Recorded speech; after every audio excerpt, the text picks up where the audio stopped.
This is Audible. You are listening to the audio production of Systemology. Create time, reduce errors, and scale your profits with proven business systems by David Jenyns, published by Systemology and read by the author. That's me. Now, since you're listening to the audiobook, I'll do my best to describe all of the images, tables, and diagrams. These are also available through our resource section at systemology.com/resources. Foreword. From the desk of Michael E. Gerber, author of the E-Myth books. I am Michael E. Gerber, and it didn't take much to convince me to write the foreword to David Jenyns' new book, Systemology. Indeed, all he had to do was ask. Because David and I go back a ways, digging deep into each other's work, passion, and most important, his integrity. David is a trustworthy man. Why is that important? Because David is also a systems thinker, a creator of the first order, an entrepreneur who has done what I've written about, not once, but several times. Creating small companies, going to work on those small companies, systemizing those small companies to prepare them to grow. But, and here's the most important thing about all this, to grow without David having to remain the chief cook and bottle washer, responsible for every little wrinkle and widget, every single decision waiting desperately to be made. No, David built Systemology into every single one of his new ventures from the get-go. And that's why this book is so essential for you. Because in this book, David explains step by step by step by step exactly how you can do the very same thing. In short, David has built a system out of Systemology to make it literally impossible for a small growing entrepreneur like you to make the mistakes almost every small business owner is doomed to make, creating a business that's totally dependent upon them. Which is really all I have to say about it. I invented working on your business instead of in it almost 43 years ago with my very first E-Myth book. And here I am telling you that David Jenyns has not only done it, but he's now written the brilliant book to teach you exactly how to do it too. Read it, relish it, but most important, do it. It's the magical elixir for what ails you.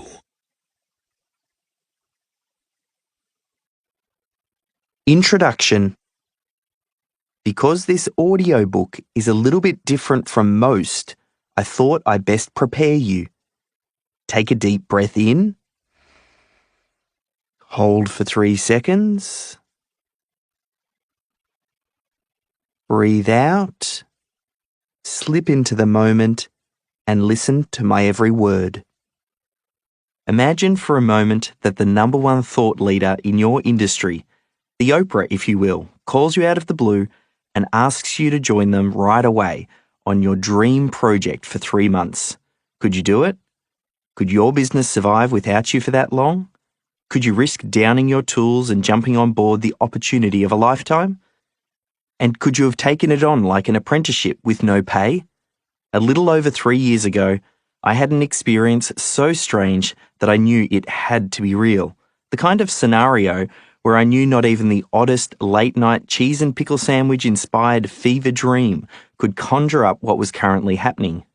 It was 7 a.m. and I was looking at an email I'd received from someone called Gerber. I didn't recognize the full name, but I was familiar with a certain Michael E. Gerber, author of the E-Myth series of books, the original of which is generally said to be one of the best-selling business books of all time. I figured it was just a coincidence. I'd never met Michael E. Gerber, and I had no relationship with anyone who knew him. But I had to know. All the email said was call me. So that's what I did. It was an American number, and I knew it was in the afternoon on the West Coast. So it didn't matter that it was still early morning in Melbourne, Australia. I picked up the phone, and here's how the call went. Morning. Good morning. This is David Jenyns just calling up from Australia. I'm actually after Luz, I think it is. Oh my God, is this the real David? Yeah, this is the real David. How are you? Oh, I am. I just want to cry. Just hold on 1 second. Oh my God. You have no idea. You picking up the phone and calling me is doing to life, to yours and mine. Oh, that's Like none. That's a good thing. I know your message came through late last night. I don't know if you know, but we're based in Australia, so that's why. Yes. Yeah. Okay. That's good. So. I just finished watching your video. Oh, fantastic. One of them. And I was just now looking for it because I wanted to send it to my husband because I've been on a journey this morning. I mean, I'll tell you how I met you and how I found you, but it's all spiritual. It's all a journey. I'm on the path. And I just knew that I had to talk to you like now. I just had to have a conversation with you. Well, good and morning. Then I did my writing and did everything else, and I just dared to say, call me now. I'll go to wherever you are. Come here. I have to talk to you. I need you. I have to talk to you. So thank you. I'm just trying to get over the shock. But what a great way to start my day. How can I help? Do you know Michael Gerber? Do you know the name? Do you know his work? If you're getting the sense that I was a little stunned by all of this, you're hearing it correctly. It was surreal. And not just because Luz Delia was talking to me as if I was the universe's gift to her. I was, and still am, a huge fan of Michael E. Gerber's work. If you've read any of his books, particularly in the E-Myth series, you probably know why. If you have yet to have had the privilege, I urge you to do so. After you've listened to this book, of course. Gerber is a legend. You know the popular business adage, don't work in your business, work on your business? He came up with that. He's inspired millions of business owners around the world. And now, I was speaking to his wife, and she was talking to me as if I was the answer to some cosmic prayer. Luz Delia and I had a long conversation, but the bottom line was that Gerber, at the age of 80, was getting ready to launch book number 29 and the final work in his E-Myth series. For the first time, he wanted to self-publish. The previous books were all published by HarperCollins, and he wanted someone to show him how to do it. Having followed the successful launch of my previous book, Authority Content, Luz Delia had decided that I was the person to head up the project. There was just one snag. It was going to take 60 plus hours of work per week for a period of about 12 weeks. For 3 months, I was going to have to eat, sleep, and breathe the E-Myth, which meant that all of my own personal projects and business responsibilities would have to be put on hold. Oh, and did I mention? I volunteered to do the job unpaid. What would you have done if you had been in my shoes? If Gerber had approached me 2 years before he did, I would have had to have declined the opportunity. 2 years ago, there wasn't a chance that I could walk away from my business for that long. I was too enmeshed in the day-to-day operations. Without me, there was no business, and I'd also have been risking not just my livelihood, but that of all my employees. Ironically, for all my appreciation of Gerber's work, I was doing exactly what he advised against, working in my business rather than on my business. Fortunately, it wasn't 2 years ago. This opportunity came along after I'd discovered and developed Systemology, and I knew for a fact that without me around, my business was going to be just fine. Systemology was handling my business with such efficiency, I knew that I could leave it for 3 months and it would barely notice my absence. If anything, it would run smoother without me looking over everyone's shoulder. I worked on Gerber's project for 3 months. I wrote thousands of emails, made hundreds of phone calls and lined up more interviews than you can poke a stick at. It was hard work, but it was simultaneously one of the easiest projects I have ever been involved in, simply because I had only to mention Gerber's name and people would fall over themselves in their eagerness to be involved. The short version of the story was that Gerber's 29th book became his first to be ranked as an Amazon bestseller within 24 hours of its launch. To celebrate, Michael invited me and a few of my friends who had helped out with the launch to attend one of his last events called the Dreaming Room in Carlsbad, California. I was then invited to stay on to facilitate a mastermind group dedicated to the future legacy of Michael's work. To top it all off, the Gerbers asked me if I'd consider running their business. I wasn't expecting that. I literally hadn't had any connection to the Gerbers 4 months earlier, and here I was now being offered the company? I declined, with some difficulty. Not because it wasn't a great offer, but because I am on my own path now. That, and there's no chance that my wife would move to America away from her family. Looking back now, this experience was nothing short of magical. And while there are probably hundreds of lessons I could share with you, I wanted to draw your attention to one in particular. Serendipity happens in business all the time. When Luz Delia contacted me, she did so because of the work I had done in my previous business, my digital agency, which you'll learn a little bit more about later. She had no idea that I was also working on Systemology and how it would align so perfectly with the Gerber legacy. The fact is, business and life are non-linear. That is, things don't always happen in a logical order or a straight line. There is a level of randomness that can't be easily explained. Oh, how we act as if it's a linear thing. We read books about success and seek to learn the secrets of how to be the greatest at this or the master of that. But knowledge only gets you so far. Success stories, for the most part, are just that.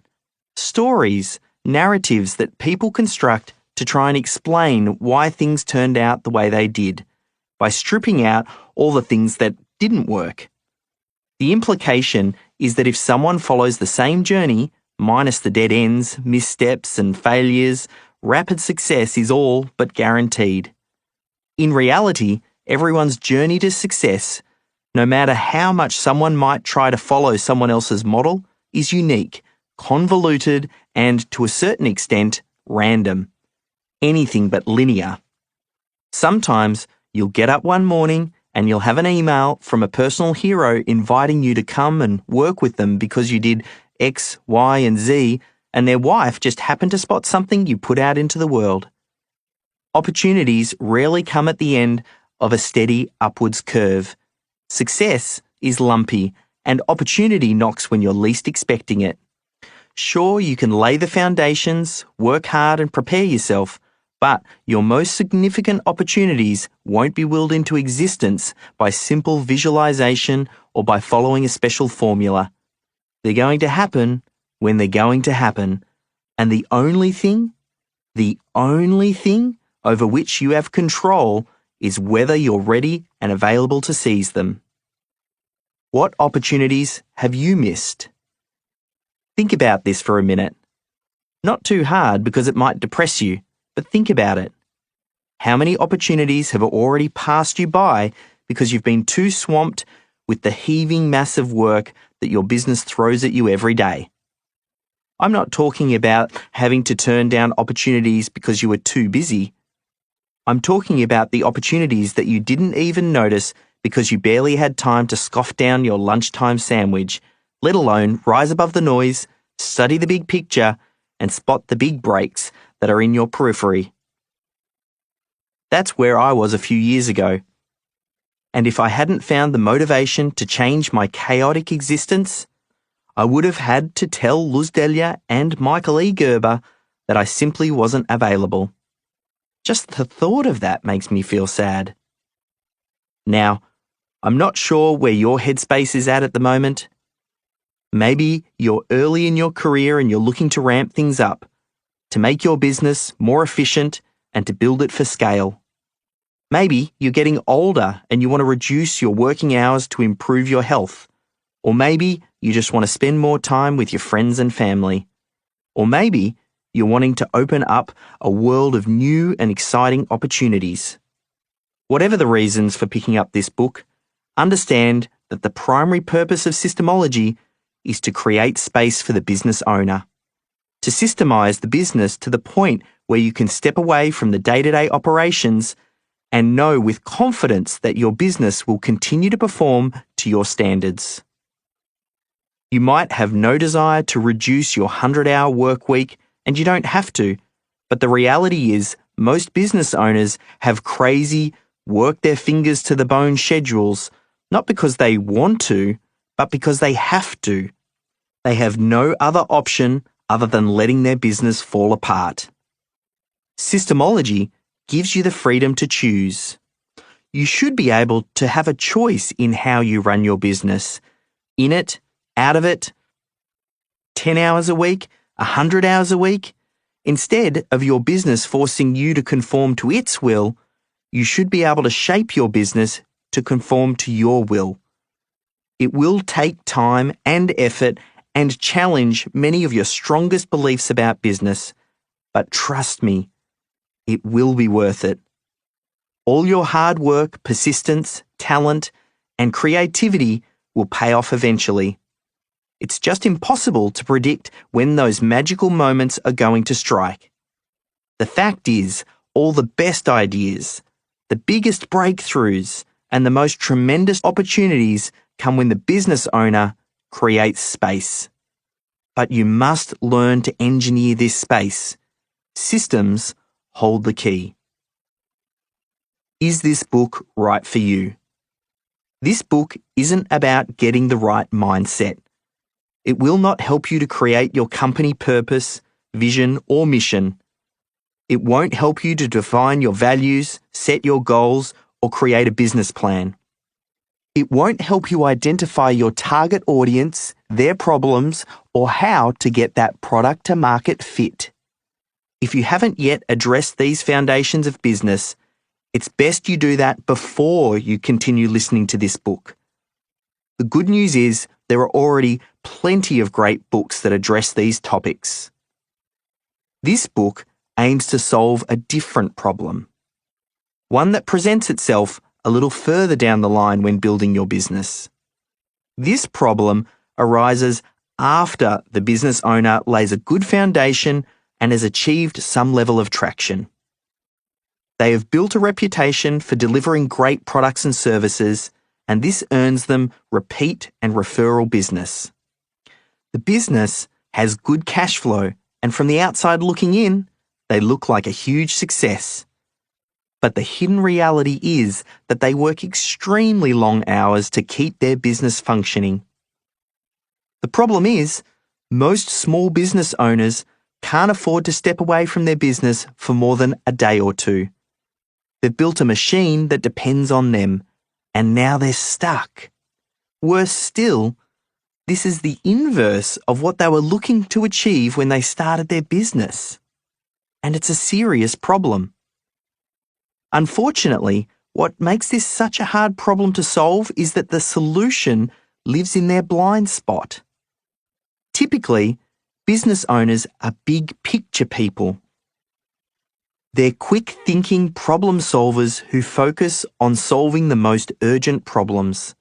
And while these skills are great while their business is in startup mode, the strengthening of these abilities often becomes the primary reason for not making it to the next level of business growth.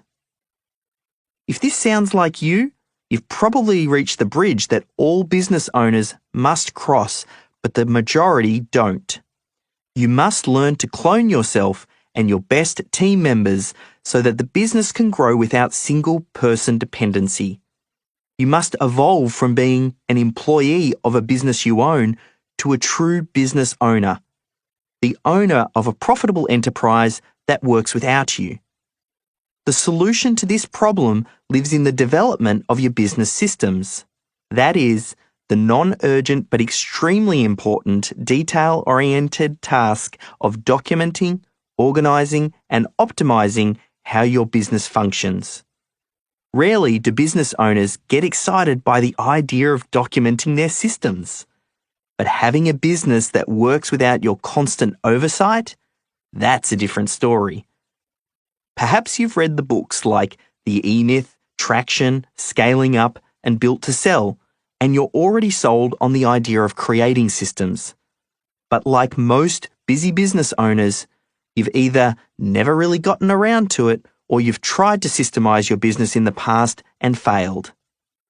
So where is the solution for you and your small business?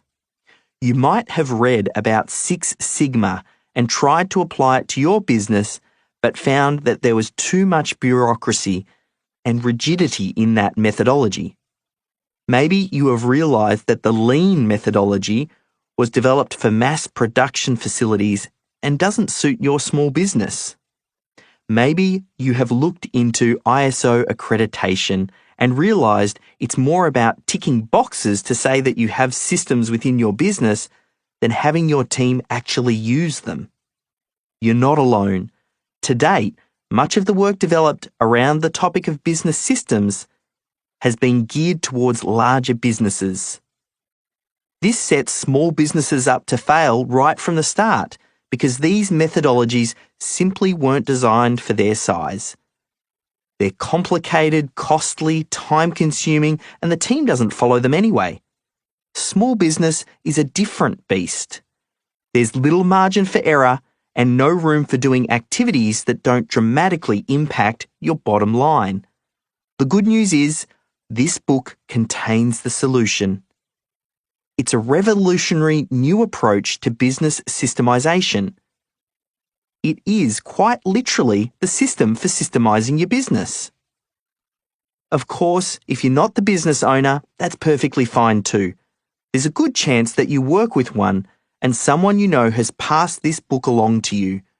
If so, I'm excited for you too, since although you might not realize it yet, you're going to play a very important role in transforming the business you work in. At what stage is your business in terms of systemization? To start, it's important to know where you are and where you're going. It sounds obvious, but with clear understanding, you're much more likely to reach the destination. Is your business's intellectual property trapped in the brains of your best team members? Are you super dependent on these few key team members? Are the rest of your team making things up as they go?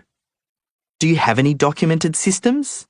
And if you do, does your team follow your systems, or do you find yourself constantly reminding your team to follow them? Having worked with hundreds of companies over the years, I've found that companies typically find themselves in one of four stages. Stage number 1, survival. Stage number 2, stationary. Stage number 3, scalable. Stage number 4, saleable. These are the 4 stages of business systemization, and they're shown in the book with a graphic. You may want to look at the resource section a little bit later. I'll do my best to explain it here though. The 4 stages are displayed in a pyramid where stage 1, survival, is at the base level, and then each level builds upon the previous one to where you get to the top of the pyramid where you have saleable. I have a few arrows pointing away from the pyramid that identify either what's holding you in that stage or what helps you to move through that stage. Now, it's probably easier if I just talk you through each stage so you can understand where you are and how to move through. Stage number 1, survival. At the base of the pyramid, survival mode is where most business owners start. The business owner is in an endless loop of chasing work, getting the work, and doing the work. This creates up and down performance with lumpy results. You're still figuring out how to get that product to market fit. You spend 80% of your time in problem-solving mode and you're hustling your way through. You've got 1 million ideas, but the ability to only execute a handful of things at any one point in time. This means that you're trying a lot of new things, but you never really get to take anything all the way through to completion. Your team, if you have one, makes things up as they go. It's not clear who's doing what and when tasks are due. There are no systems or processes, and no one really likes them anyway. In short, this isn't a great state to remain in. The business owner is quite often the bottleneck in this stage, and there's no real insight that systems are the way, and that they, the business owner, are not the best person to develop them. More on this later. Stage number 2, stationary. In the stationary stage, the ups and the downs have been smoothed out and you're starting to see a little bit more consistency in the business. You have a loose way of doing things, but this is still typically trapped in the heads of your best team members. You may have a few documented systems, but they're more like unorganized notes scattered all over the place. This lack of systems certainty makes your business team member dependent. You don't have the right tools or software, so the performance of the small number of systems that you do have is average at best. This lack of clarity results in a lack of team buy-in. It often feels like the business owner is simply spinning plates. They create a to-do list for one of the team members and then move on to the next. One after the other, the business owner lists out what needs to be done. Once they're all the way through the team, they have to circle back around to the first team member because it's time to assign out new tasks. This cycle never ends, and the business owner often feels like they're just running an adult daycare centre. Not to mention, the business owner rarely finds time to even do their own work. Obviously, this still isn't a great place to be since the business often feels stationary. You've reached capacity and you can't seem to break through to that next level of business. To move beyond this stage, the secret is to extract and document your core systems. Stage number 3, scalable. Once you've got a good amount of your core business systems documented, this is where things start to get interesting. You have now proven your core business model works. You still need to extract and organize systems from all the business departments, but you're well on your way. Systems performance has improved dramatically, and you're shifting the culture within your business. Your tools are clunky, and you still have to constantly remind your team to follow your process, but you've overcome any initial resistance. Now is the time to focus on increasing your business capacity by installing human resource systems, finance systems, and management systems. You also need to develop the ability to solve business problems well before they develop into more serious problems. A funny thing happens at this stage. People often reach this point and think things are good enough. They buy into this thought that we're doing okay. We have most of our systems documented. We're a systemized business. The truth is, good enough traps you. You don't want to stop here. The biggest wins and opportunities present themselves when you move through to the final stage. You want to move your team's thinking from, we have to follow process, to, this is how we do things here. Achieve this and the magic happens. Stage number 4, saleable. The ultimate goal within business is to have a saleable asset, to have a business someone else would want to buy. Don't get me wrong, whether you sell or not is your choice. But when your business is saleable, you operate at a different level. You recognize your business as a collection of interdependent systems that can be engineered to deliver extraordinary outcomes. In this stage, you will have a clear way of doing business. Your operations run with the precision of a Swiss watch, and your team upholds your systems-centered company culture. No longer are you dependent on specific team members for things to work. The systems work, and the people work the system. This is a different level of business where you're able to rise above the noise and be deliberate and strategic in the work you do. You can begin to optimize your performance. Once you reach this stage, systems become your competitive advantage, and you'll look for constant and never-ending improvement. At this level, you'll achieve what I call complete business reliability. Which stage are you in? There is no right or wrong here. It just is what it is. Typically, most people who listen to this book are in the stationary stage with one foot in the survival stage. But let's think about you and where you are. Does one stage jump out at you? And what does it feel like to be in that stage? Think about where you are and where you'd like to get to. It should be everyone's goal to move their business into the saleable stage. I mean, who wouldn't want complete business reliability? Just imagine what that will feel like when you reach that goal. What would it mean to you, to your business, to your family, and to your life? This book provides a proven step-by-step blueprint for moving from survival to saleable. Yeah, but my business is different. A quick heads up though. No matter how effective Systemology becomes, no matter how many businesses we revolutionize or how many raving fans we create, it's natural to wonder, will this work for me? Maybe you're thinking about that right now. This is normal. There's an old and rather depressing anecdote about a fully grown elephant held in place by a tiny stake in the ground. The elephant, if she chooses to, can escape with minimal effort. The only reason she doesn't is because the same slender stake was used to hold her in place when she was just a calf. She tugged and tugged on it when she was young and just a few feet high, but experience taught her to give up. The elephant doesn't remain in captivity because it's incapable. It remains in captivity because previous attempts discouraged it. It has learned helplessness.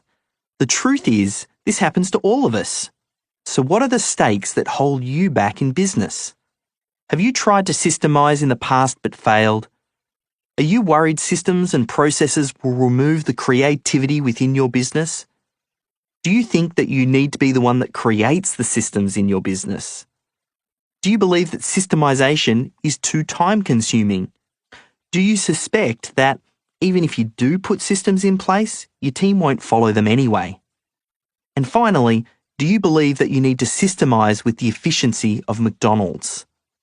These are all reasonable concerns, but don't let previous failed attempts fool you into thinking that systemization won't work for you.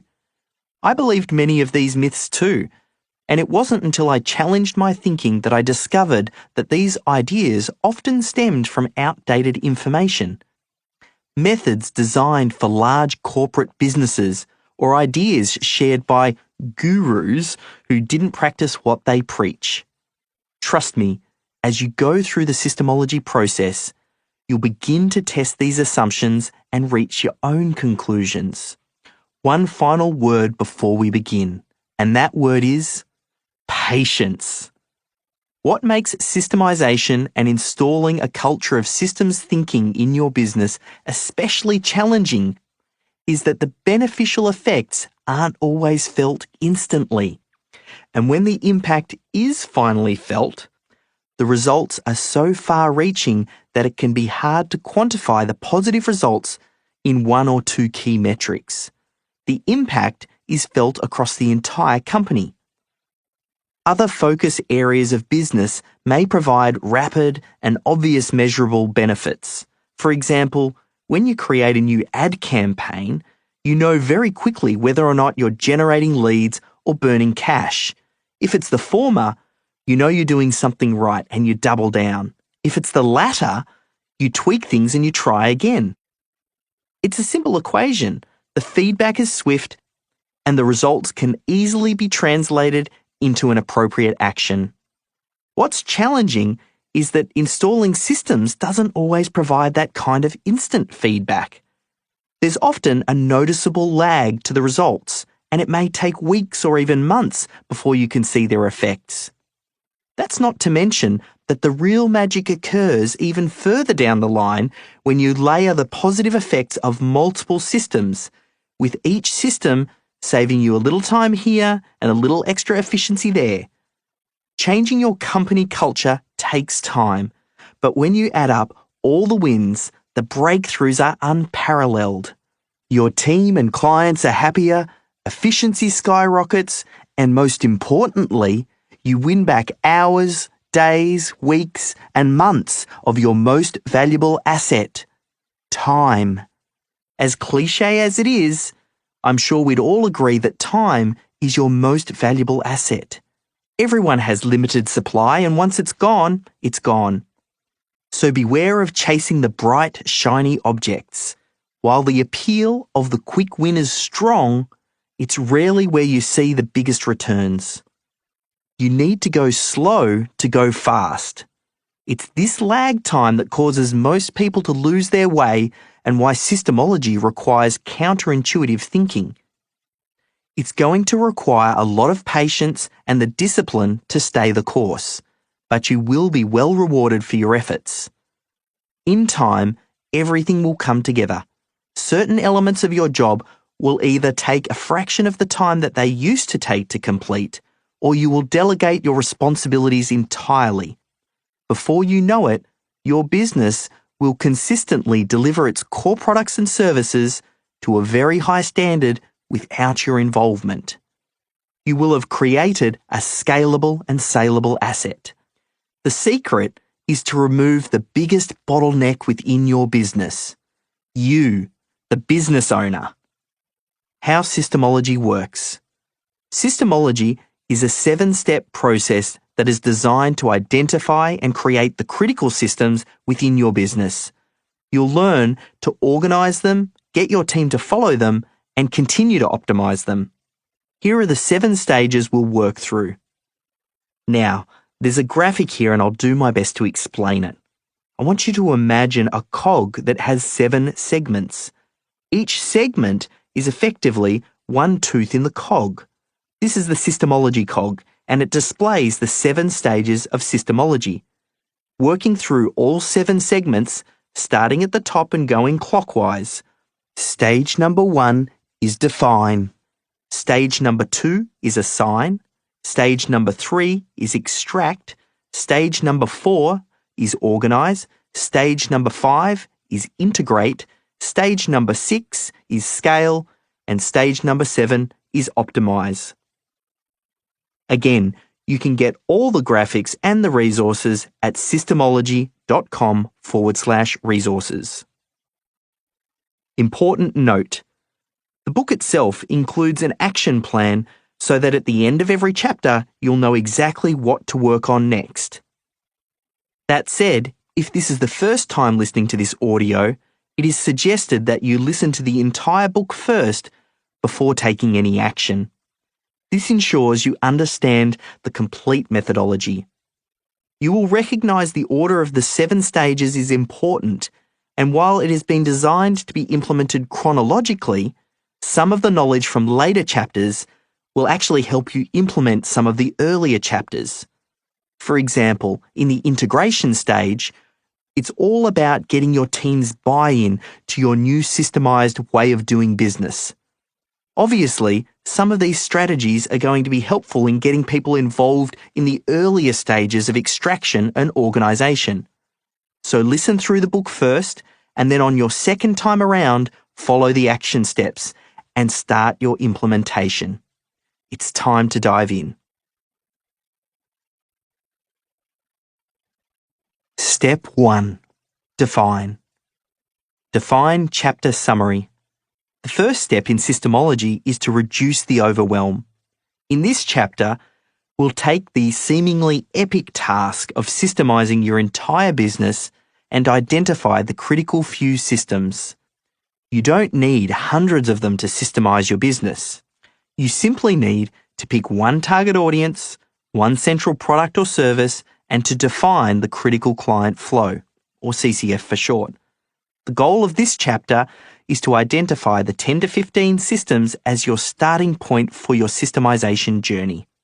Who knows, it may even open up your eyes to parts of your process that you never even considered. Highlights from this chapter include how and why Systemology was born, What are business systems and why they matter? How overcomplicating systems can hold you back. How to quickly and easily identify the critical few systems that drive your business. The primary myth that I want to bust in this chapter is that you're going to need to create hundreds of systems to systemize your business.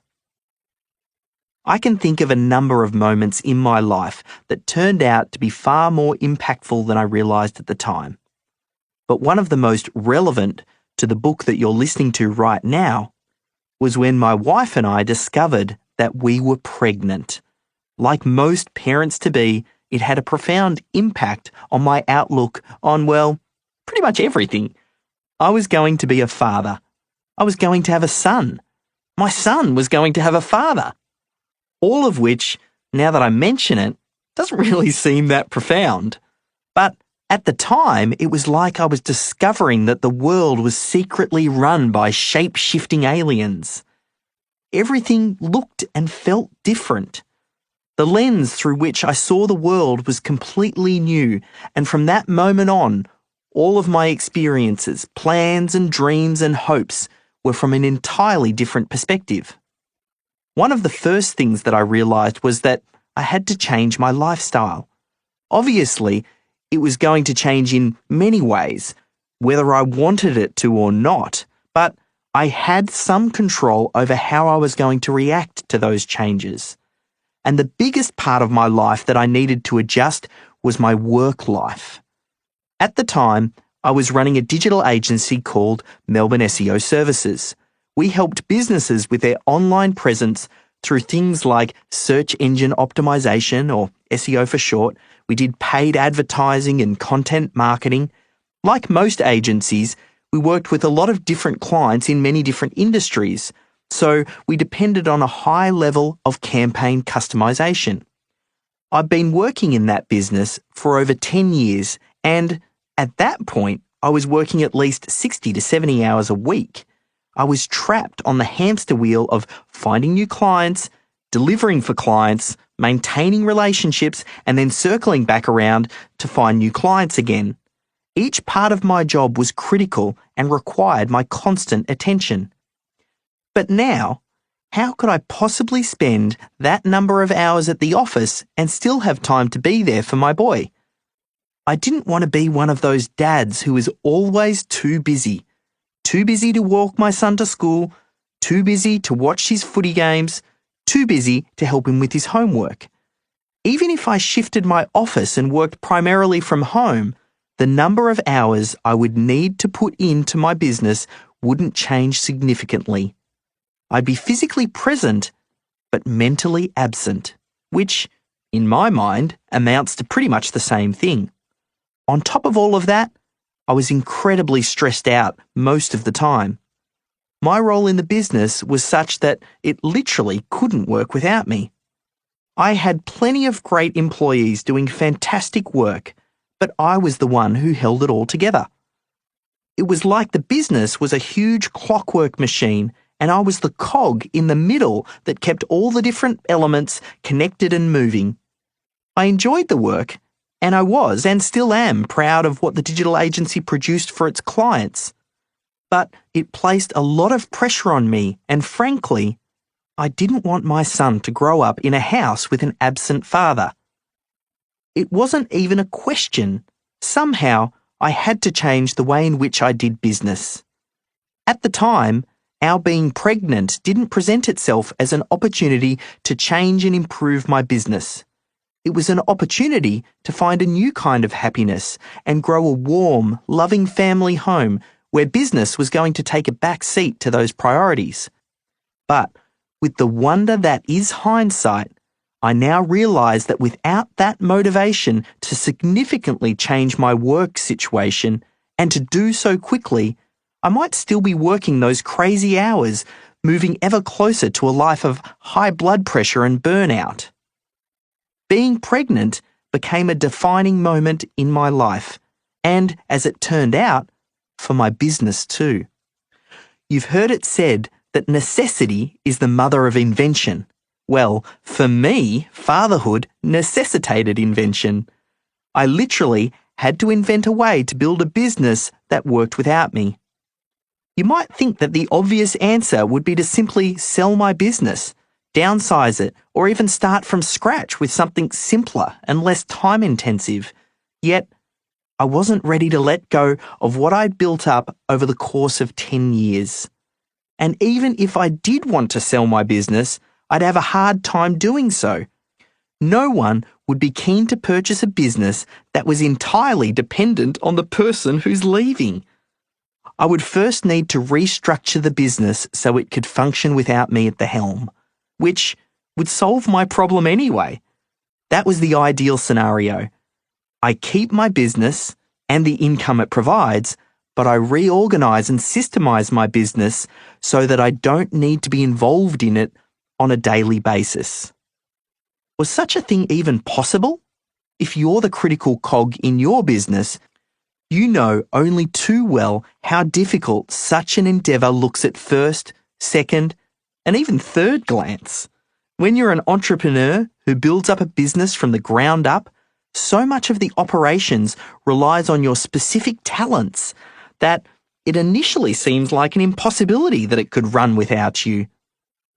That was my point of view as well. What would it take for me to engineer such a paradigm shift? And exactly how long would it take to even accomplish such a feat? As it turns out, it took around 12 months. By that time, I'd systemized almost all the key elements of my business and hired a CEO to replace me at the top of the business. I'm still involved in the sense that I meet regularly with my replacement to discuss any issues and make suggestions on critical issues. And while I prefer my CEO to make almost all the key decisions, when it's absolutely necessary, I reserve the right to have the final say. My involvement with the business is about as minimal as it can possibly be. And it all happened before my son was more than a few months old. Critically, the whole operation has proved to be sustainable.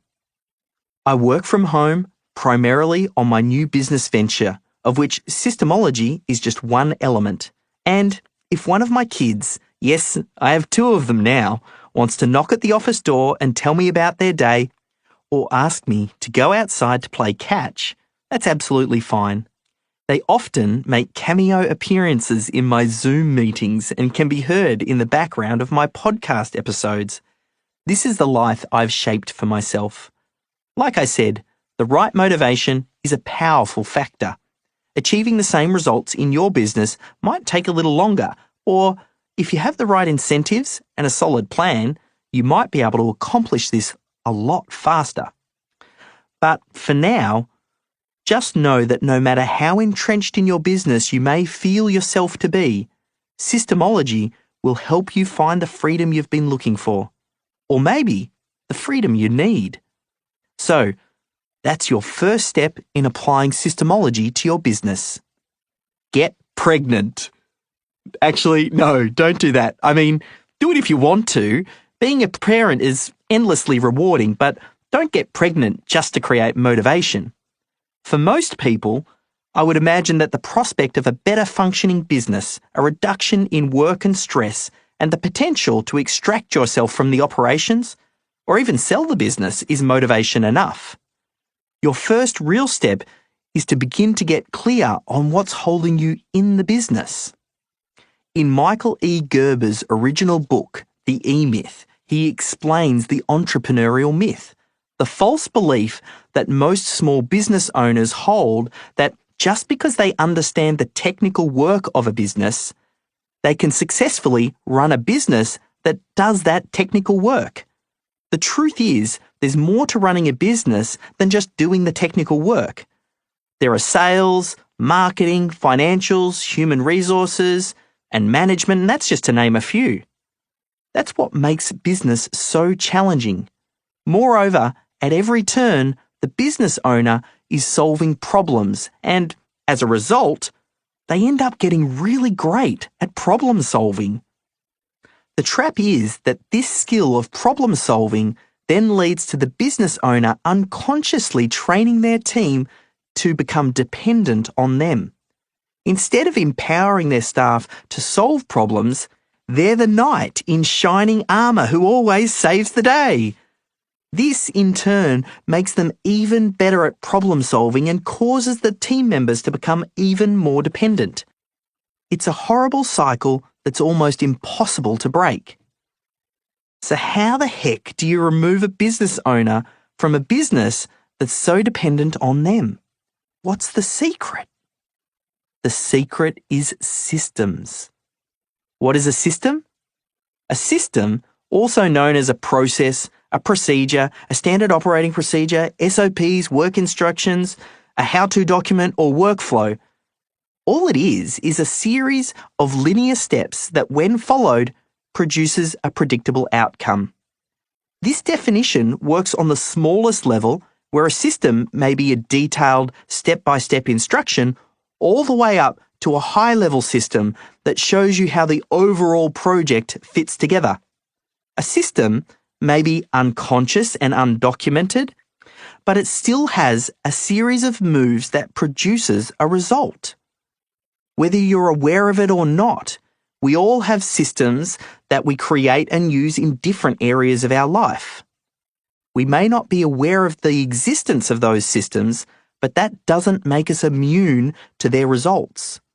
For example, if we have poor health systems, we end up eating junk food and we don't exercise, over a period of time you will become overweight, whether or not we knew this was going to be the outcome or not. In short, not knowing will not save you. In business, it's the same. Poor recruiting systems will lead to staffing issues. Poor financial systems will lead to cash flow issues. And poor marketing systems will cause poor lead flow. All problems within business are ultimately caused by poorly performing systems. And the first step to improving them is to become aware of their existence. Keep your systems simple. Systemology is built on the foundation of keeping things simple. We start by breaking your business down into its component parts, identifying the critical points, and then building those core components into simple systems. The key to making this work is simplicity. You're not a Fortune 500 company, you don't have hundreds of staff, and you don't win any awards for making your business more complex than it needs to be. To remind you to keep it simple, I will sometimes use the word overview to stop you from going too granular. For example, as part of Systemology, you'll create an overview system to outline the high-level steps in the delivery of your product or service. This will typically include smaller steps and components. It may be supported with a range of more detailed how-to documents. It might include more than one person, and it may have a time delay between steps. But remember to view it as an overview. So just capture the top level and keep it simple. If you're a detail-oriented person, or worse, a perfectionist, your challenge at this stage is to hold yourself in check and avoid getting too granular. My epiphany on the subject came from a good friend of mine by the name of Mike Rhodes. He's a former E-Myth coach, owns a company called Web Savvy, and is a super sharp guy. He's a lover of systems and really learnt the value of a systemized business when he sold his first business, an internet cafe in New Zealand. Mike had created a manual that described in every detail how to manage the business and keep it running smoothly, so that when he eventually found a buyer, he was able to get top dollar for it. It was an easier and more profitable sell because the new owner knew that the business would still be able to operate when Mike was no longer running it. After selling up, he moved to Australia and started a new life and business. Through Mike's work as an E-Myth coach, he fell in love with the power of Google advertising and set up a business to help companies leverage this opportunity. He continued to create systems and processes for the new business, except this time he decided to go all out. He documented every aspect of his business and literally created hundreds of systems. He even created an index of all of these systems that he stuck to the wall of his office. We shared an office space for a while, and I used to look through the window and see this great big wall of systems. There were pages and pages, and each line represented a system with its own unique steps and processes. He wanted everyone to see it as a reminder that they were only a few steps away from finding the relevant system for their job at hand. Sounds like a good idea, right? But in reality, it bombed. It was just too overwhelming. Employees couldn't make any sense of it. And in addition, because the business was centered around digital marketing, his systems were prone to change on almost a daily basis. And as you could imagine, keeping it up to date was an almost impossible task. This taught me and Mike a really valuable lesson about systemizing a business. Don't over-document your business. Just as in many areas of life, the Pareto principle, sometimes called the 80-20 rule, applies here. This is a well-established theory by an Italian economist, Vilfredo Pareto, who found that 80% of the effects come from 20% of the causes. For instance, many businesses, when they look closely, discover things like 80% of their leads come from 20% of their advertisements, and 80% of their sales come from 20% of their best salespeople. 80% of client complaints come from 20% of their client base.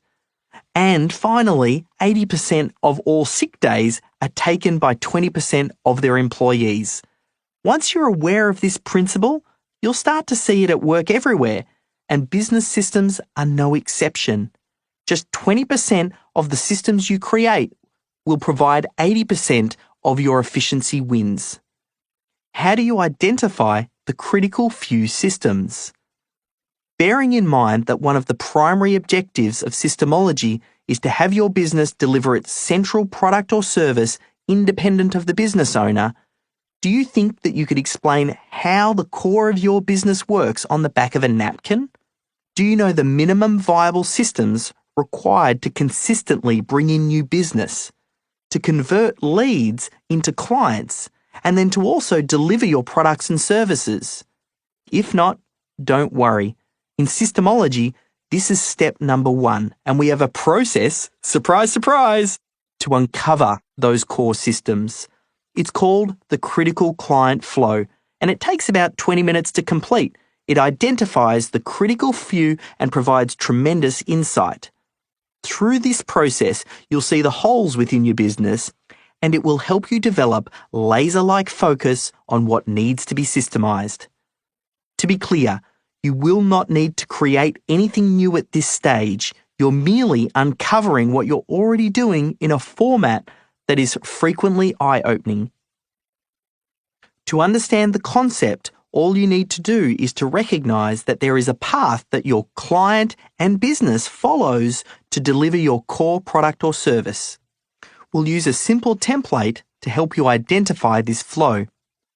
Head to systemology.com/resources and download the CCF template. Print it out and start at the top, and let's work through it together by filling in the blanks. I'll do my best to explain the template here. It starts off by identifying your target client and one singular product or service. Working down the left-hand side of the page, there are the headings Attention, Inquiry, Sales, Money, Onboarding, Delivery, and Repeat. On the right-hand side of the page, there are empty boxes for you to fill in that correspond to those different stages and what you're currently doing in your business. Step number 1. Identify one primary target client and one primary product that you sell to that client. At its core, business is about solving problems, and you're rewarded for solving those problems. Therefore, the first step is to be really clear about the problem you're solving and for whom you're solving it. Yes, I know, it's true. Very few businesses have a single target client, let alone a single product or service. Some, particularly those selling physical products, might even have hundreds or thousands of products. Even if you have a service-based business, you probably have a range of services you provide to a variety of different people. So, systemizing every potential scenario, obviously that's going to feel like a daunting task. That being the case, for our very first step, we're going to select just one. Regardless of how your business is structured, regardless of the industry in which it operates, pick just one target client and one product or service. Which one do you pick? Well, start by thinking about your dream clients, the ones that you enjoy working with the most, the ones who pay your advertised prices and are happy to refer friends and family. Next, pick the product that would be the best starting point for that client. Ask yourself, what is a great first purchase for that client? Which one is going to open up the door for you to continue working with them long term? Now, I know for many, the idea of picking just one target client and one product feels like you're closing yourself off to other opportunities. However, I'm not suggesting that you stop all other lines of business. Remember, this is just an exercise, and starting with one client and one product ensures you stay focused. We can't systemize everything on day one, but we can start by systemizing your critical client flow. And if you're not yet clear on the problem your product or service solves and for whom, it's best to figure that out first. Systemology is about cloning what's already working within your business, so you need to be clear on where your sweet spot is located. Here are a couple of examples of what you're looking for. If you are a bookkeeper, your target clients might be farmers, and your primary service is an initial financial audit. If you run a digital agency, maybe you serve franchisors and your primary service is building them a new website. If you're a rock and roll music clothing store, you may target teenagers who like rock music and your primary product is a heavy metal t-shirt. Just focus on one central client and one primary product or service. Once you're clear, fill in the blanks at the top of your worksheet. Step number 2, define your critical client flow. There are key stages your clients and business go through to deliver your core product. From how you first get the attention of your target clients, through to delivering your product to them, and hopefully turning them into repeat clients. The CCF identifies this as a series of linear events. Note, the difference between a CCF and a typical client journey is that it also focuses on the requirements of the business to deliver the product. If you already have your customer journey mapped out, that's great. No doubt it's going to help you complete the CCF, but they're not the same thing. Of course, every business is going to have a slightly different series of steps, but broadly speaking, they'll include most or all of the components below. Your job is just to fill in the blanks. Before we begin, there are just 3 rules I want you to keep in mind. Number 1, don't overthink this. Number 2, don't go into detail. 2 or 3 words to label each step is all you need. And number 3, only populate the CCF with the activities that you are currently doing. Let's look at each component starting from the top. Attention. How do people learn about your business? Traffic from Google? Pay-per-click ads? Podcast advertising? Direct mail? Speaking engagements? Referrals? There are literally hundreds of ways to generate new business. But as you go through the CCF, the question is, how are you currently doing it? Avoid filling in the blanks with things that you would like to be doing. Just list the primary methods of getting your prospects' attention. Moving down the template, the next is inquiry. When someone is ready to inquire about your products, how do they do it? Is it through an inbound call, or do they submit an inquiry through the web, or both? Next, sales. Your prospect has shown some interest in your wares, and now they're primed to become a client. What happens next? Do they bring the item up to the checkout counter? Do they add items to their online shopping cart and then click the checkout button? Or do they call you up and make an appointment? Do you issue proposals? How do you close the sale? Just name the typical process, keeping in mind that this exercise is for one core product being purchased by one specific client. Don't try to describe every possible sales process. Next, money. How do you collect payment? This could be an easy step, cash or card. Or, if you're a service provider, you might invoice before the work is carried out, or afterwards, or a combination of the two. Next, onboarding. How do you get your clients started? This could be as simple as putting the goods in a bag, or it could be an in-depth onboarding process involving questionnaires and setting up projects in project management software and assigning it to an account manager. With service-based businesses, you might find it helpful to identify how new client projects are set up as opposed to how you deliver the actual work. This ensures that nothing is missed, expectations are set, and there's a smooth transition from the sales team through to the operations team. You could probably list a whole bunch of systems here, but keep it simple. Don't list more than 1 or 2 steps. We'll build up the details later in the process. Next, delivery. How is the work completed? A physical business might just involve handing the product over, but an e-commerce operation could involve ordering stock, checking it off, packing it up, shipping it out. For a service-based operation, a bookkeeper for instance, this might include how you extract the initial data from a client's accounting software to how it's interpreted and then how it's delivered to the client. Sometimes this step in particular gets people's minds racing as they think about the multitude of steps in the process. Rest assured that we're going to capture all of these details later. For now, just keep it simple. Next, repeat or referral. Last but not least, how do you go about encouraging clients to either remain a client or come back again to make additional purchases? If you're in the business of selling coffins or some other product where they usually only make a one-time purchase, think of it in terms of referrals. How do you encourage your clients to send you new business? And that's it. You've made it to the end of the template. As you can imagine, it's going to be infinitely easier for you to work from a printed out version of this template. So go ahead, download a copy and fill it out. I always find it easier to write out the whole process by hand using the worksheet. The goal is to break your business down into the linear steps that your clients move through when working with your business. It should consist of no more than 7 to 12 steps.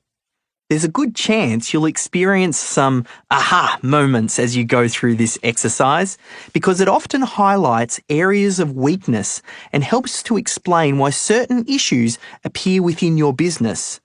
By capturing only what it is that you're actually doing, any holes may become immediately apparent. If you have trouble creating consistent leads, for example, it's probable that you don't have multiple methods for gaining your client's attention. If you're having cash flow issues, you may have poor invoicing systems. If you have trouble with clients who constantly follow up and micromanage you and your team, you probably have a poor onboarding sequence that fails to set the right expectations. These insights will guide you in later chapters on where to focus. But for now, we're just concentrating on how your business currently operates. It's not a problem if you have to massage the CCF to suit your situation. I know every business is a little bit different and there's no one-size-fits-all. As long as tweaking the template doesn't involve blowing things up to more than a dozen steps, you'll be just fine. If you have ended up with more than 12 steps, have another go at creating something shorter and more concise. You could, for instance, combine some of the steps together, especially if they're being carried out by the same person or department. As an example, if you own a retail store where there isn't really a separate onboarding stage for new clients, this could be combined with the delivery step.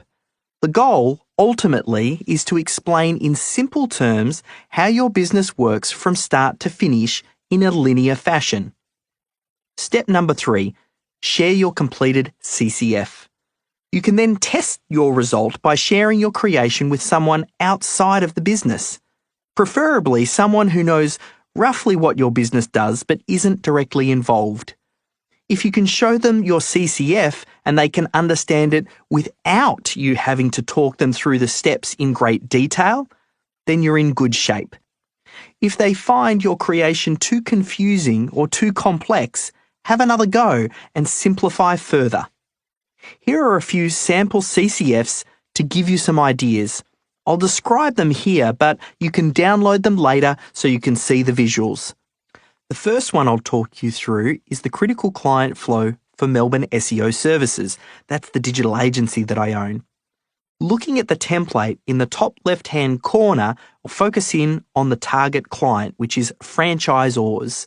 Then the product that I want to focus in on for this critical client flow is our authority websites. Now I'll walk you through each of the different stages. So the first one is attention, and we generated attention for that product through search engine optimization, Google ads, Facebook ads, and some speaking engagements. The next line down was the inquiry. When someone was ready to inquire about our services, they would send us an email or they would fill out a form on the website to get us to contact them, or they'd pick up the phone and give us a call. Then the next step down was the sales stage. Now, we had a few sequences in that step. We had a discovery session where we learnt a little bit more about their position and their situation and what it was that they were looking to achieve. We would then issue a proposal, and then we would follow them up once we'd sent that proposal over. Now, when they were ready to take that next step, we moved to the money stage. Now, we would invoice 50% of the job up front. So we'd issue that invoice at that moment before we started work.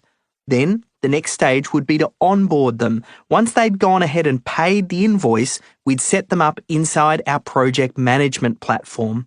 Then we'd move to the delivery stage, the doing of the work, the actual building of the website. And then the final stage, right at the bottom of the page, was our repeat. How would we offboard a client once we'd built a website for them to find out how else we could help them? What other products and services could we offer? Now, our next example is for Medibooks. They provide bookkeeping services to medical practitioners. Again, looking at the template, the target client were doctors, and the primary service was practice health checks. The way that business gained the attention of their target audience was through a relationship that they would build up with other accounting firms. They also exhibited in different expos and they ran Google ads as well. Typically, the inquiries would come through their website or by someone picking up the phone and giving them a call. Then they'd progress to the next stage, the sales stage, where they would have a discovery session. They would then email the proposal and then they would follow up with that lead until they closed the sale. Then they'd move on to the money stage. They would invoice the client and that's what would kickstart the project. Once paid, they'd moved into the onboarding stage where they would set up the client inside their project management platform and they'd have another meeting to make sure they had everything that they needed. Then they would move into the delivery stage, which is the actual doing of the work. The report would be created and it would be delivered. Finally, they would move to the repeat stage. This was all about finding out what ongoing products and services that they could offer to the client to keep them as a long-term client.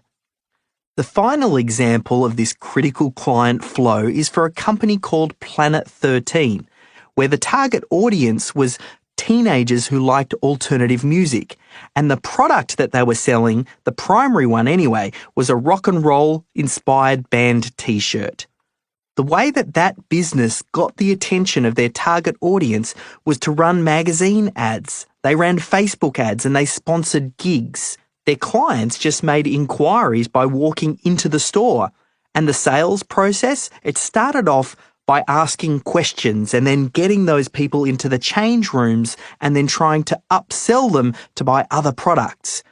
The next stage to collect the money, that was just at the cash register when someone pulled out their wallet and it was time to pay.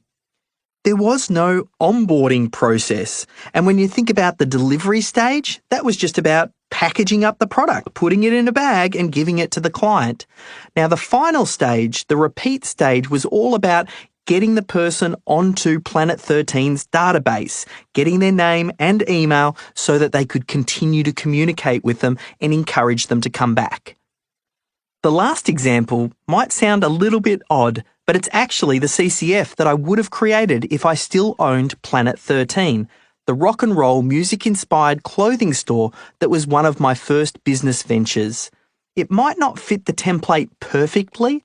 It might not have an in-depth sales system or invoicing system or even a delivery system. But there still was a system that could be documented.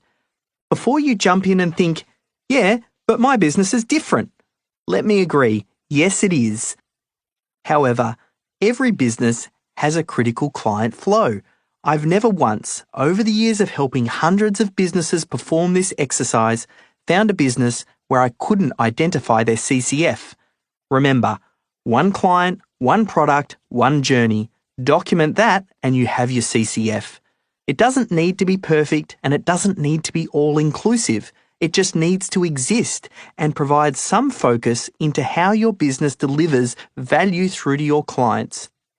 And the really exciting thing is, once you systemize this, you're well on your way to solving your target client's problems without key person dependency. This is also the first step to dramatically increasing your capacity and ability to create a scalable money machine. Yes, there will be a range of other systems that we'll look at a little bit further down the line, but the CCF strikes right at the heart of the myth that you will need to create hundreds and hundreds of systems to build a systemized business. This is a false belief, and the fact is, you will get tremendous wins by focusing on just the critical few. Would it be helpful to watch a live creation of the CCF? Watch Nick Griffiths from Medibooks, an Australian-based bookkeeping firm, as he walks through the creation of his.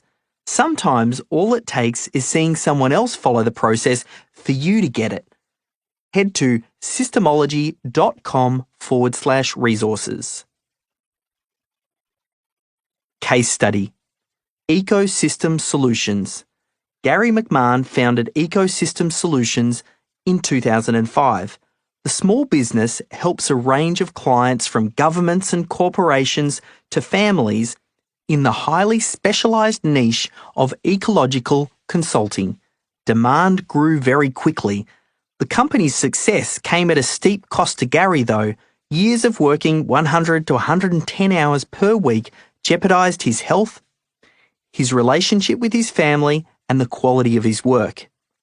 He hired staff and tried to expand to lighten the load, but he was still going at the same rate. He was the quintessential bottleneck in his business. Every tool and all the training he could find didn't help either. Nothing solved his problem. He knew he needed to do something, and even had an inkling that it had something to do with systems. He just didn't know what. "This is my only hope," he said as he came across Systemology. He fell in love with the promise of complete business reliability. Surely this was his golden ticket. He began implementing the steps one by one. The CCF especially was a game changer, allowing him and his team to visualize the bottlenecks. He eventually used his CCF to onboard new staff and create a cohesive brand identity. Through implementing the Systemology approach, profitability increased approximately 80%. And his greatest win? A 3-week holiday with his family for the first time in his entire working life. When asked what it means to him to have a systemized business, Gary said, "Peace of mind. It's like I've lost 50 kilos and I've got a life. It's really bizarre." Today, Gary can leave for a training or a family day on any day of the week and trust that his team can handle everything while he's away, probably even better than if he did the work himself. Define action steps. Download the Critical Client Flow template from systemology.com/resources. The 3 steps covered in this template include: step number 1, identify one primary target client and one primary product you sell to that client. Step number 2, define your critical client flow. And the final step, step number 3, share your completed critical client flow. Step 2. Assign. Assign chapter summary. The second step in Systemology is to recognise that the knowledge of how to do a task to a great standard already exists within your team. In this chapter, you will locate the knowledge and, where possible, take the business owner out of the equation. The fact is, if you're serious about removing key person dependency, it's time to assign the responsibility of systems development to capable team members. Highlights from this chapter include: why the business owner is typically the worst person to develop systems and processes, how to quickly and easily create a systems development action plan detailing who is doing what by when, why modelling your best team members is the best kept secret to rapid systems development. The primary myth that I want to bust in this chapter is that the business owner is the only one who can create the systems. Many business owners believe that for something to be done right, they have to do it themselves. The truth is, if you're the only person who can do a task, there's something wrong with the way your business is built, and you've fallen into a trap. You must keep pushing yourself to evolve through this trap. I still occasionally fall into the trap myself. I freely admit that I'm a recovering micromanager. In my old business, the digital agency, I learned to put good people in charge and let go. But in my newest business, it's become easy to slip back into old habits, especially when it's something that I'm really passionate about. Case in point, I was preparing a workshop for some of my clients and I decided to check over the room that we had booked for the event. I just wanted to get a feel for the room and visualise how everything would come together. Now, when I arrived, I started to panic that the space we'd been assigned was too small for the number of people we were expecting. Bear in mind that it was a Friday and the event was taking place the following Wednesday. The venue had told me that all the other rooms had been booked and I'd have to wait until Monday to chat with our events contact. Guess what I did? I went into full-on stress mode. I was calling different team members, I was sending emails and texts. Things aren't right, it's going to be too crowded. We're not going to have enough seats to be able to seat everybody. When I got home, my wife tried to reassure me that we'd find a way to make it work. But I'd already sent out all of the messages and I'd worked myself up. Monday morning rolled around and I got an email from the team member that was managing the event on my behalf. Even before I'd sent my panicky emails, they'd already spotted the large attendee numbers and had arranged for us to be moved into a bigger room. All the while I was getting myself all worked up, sending out emails and messages to my team and interrupting their Friday evening when everything was already taken care of. This isn't me saying that the answer is to stop caring and paying attention to detail. This is just me sharing how often business owners can get in the way of good team members and processes and then unnecessarily complicate things. Once you get to a point where you're no longer at the heart of the business, interfering with those daily operations is rarely a good idea. With the benefit of hindsight, what I should have done was to send one text to the person on my team who was in charge of that event, and then I could just let them handle it. In this case, they would have just let me know that it was already taken care of. Case closed. How about you? Do you believe that for things to be done right, that you need to be involved?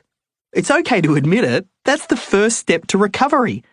Take it from someone who's already wrestled with this idea over the years. You might not be the best person for this job. When systemizing businesses, it's a common misconception that it's the business owner who will need to be the one creating the systems because they know how they want things done. One of the many problems with this type of thinking is that systems, as we all know, are really important, but they're never urgent. So, like all non-urgent tasks, no one ever gets them done. The truth is, the business owner is typically the worst person to be documenting systems. Breathe a sigh of relief. That's good news for just about every small business owner on the planet. Let's break this habit right now of thinking we need to be the one doing everything ourselves. There are plenty of knowledgeable people you work with who might, at the very least, be able to start the process. So, let me ask you, what would you do if you had to systemize your business without heavy involvement of the business owner? It's time to identify the key departments, the key team members within those departments, and where the knowledge already resides within your business. Once we know who has the knowledge, avoiding the business owner wherever possible, it's simply a matter of capturing what they're already doing. Your business is already functioning, so we're not looking to reinvent the wheel here or craft the perfect process right from day one. We simply want to capture what is already being done well. Huge wins can be gained by creating consistency within your team. To do this, we need to create your department's responsibilities and team chart, DRTC. It's a little bit like creating an organisation chart, except not really. If you already have an organisation chart, you can use it to help, but we're actually creating something much simpler. The purpose of the CCF and the DRTC are to give you some focus and pin down who we need to work with to extract the knowledge we need. The DRTC sits nicely alongside your CCF. And, as with the previous step, try not to overthink this task or get too bogged down in those details. I know I've said it before, and I can't say it enough. Complexity is the enemy of systemization. You may even hear this little voice in your head trying to convince you that what you've created is too simple to work effectively. Ignore that voice. Stick to the path and you'll get the results you're looking for. Head to systemology.com/resources and download the Department's Responsibilities and Team Chart, DRTC template. Now there's another graphic here and I'll do my best to explain it. This one is a spreadsheet with 7 cells across and 14 cells down, where the headings, departments, responsibilities, and team are each separate headings within the first column. The other cells are empty, since that's what you're going to fill in as we work through this template. I'll talk you through each of those headings now. Step number 1. Identify key departments. We begin by dividing your business into departments and listing them along the top of the worksheet. Think about how your business might be described based on the different functions that make it work. For example, marketing. That covers all of the systems related to new leads and prospects and how you generate them for your business. This is how you gain the attention of your target audience. Next, sales. This covers all of your systems related to how your prospects are then converted into your paying clients. Next, we have operations. This covers everything to do with how your product is created and then delivered for your clients. Next, finance. This covers all the aspects of the money moving in and out of your business. Then we have human resources, or HR. This covers everything to do with attracting, hiring, onboarding and managing staff. And then lastly, management. This covers all of the systems for the strategic direction, the goal setting and the leadership of your team. Now, don't get hung up on the details, such as whether some departments should be listed individually or combined. For example, maybe you'd like to put sales and marketing together, or maybe you'd like to create an additional department like administration or stock ordering. It really doesn't matter because we're not setting anything in stone here. Similarly, with your naming, go with whatever makes sense for your business. Some people call their operations client fulfillment, while others call it delivery. Just go with your gut instinct, and once you have a list, write it out along the top row of this worksheet. And if you're not sure, just use the ones I've listed above. Cross-check your CCF to make sure that all the steps you've identified have a department that they would clearly fit under. Here are a typical set of departments: marketing, sales, finance, operations, HR, and management. Step number 2. Assign the responsibilities of each department. At this step, we're pretty much just breaking down every stage of the CCF and then assigning it to a department. There's no rocket science here. Again, adhere closely to your CCF and list those steps in the relevant columns. For example, on your CCF, you might have identified a few methods to capture your audience's attention: SEO, Google Ads, Facebook ads, speaking. Just list those under the marketing column. Here's an example from my digital agency. In the next column along after marketing, I have sales. That would include the web or phone inquiry, the discovery session, the proposal, the follow-up, and your offboarding call. The next column along would be finance, and that would just have our invoicing. The next column along would be our operations, which would include the responsibilities of project setup and building websites. Now, the final 2 columns, HR and management, at the moment, there are no systems that come from the critical client flow, so they're just empty. So now we can move to step number 3, assign department heads. At this stage, you're looking for people within your team to take ownership of each department. As I said earlier, this isn't an organisational chart, and its primary purpose is to help with the systemization of your business. That said, if you already have an organisation chart, that's great. Just use your previously assigned department heads, and if you don't have one, that's fine too. A department head is simply the person who will take ultimate responsibility when decisions around that department need to be made. List the name in the row marked team. It's perfectly fine if some people are the heads of more than one department. For very small businesses, this is a given. That said, if you find that the business owner's name is listed at the top of most or all of the departments, this could mean one of 2 things. Either you're desperately in need of Systemology, or you're not quite ready to systemize. For Systemology to have a marked impact on your business, you need to have at least a few team members or contractors with whom you're working with on a regular basis. This ensures this whole process doesn't fall on the shoulders of the business owner and that you'll ultimately get some leverage from the systems you end up creating. If you're still a one-man band, it's best to focus on perfecting your messaging, getting clients and then building a reputation for delivering great results for your clients. This will allow you to build a small team before you build out your systems. Systemology will replicate what's already working, but first you have to get some traction.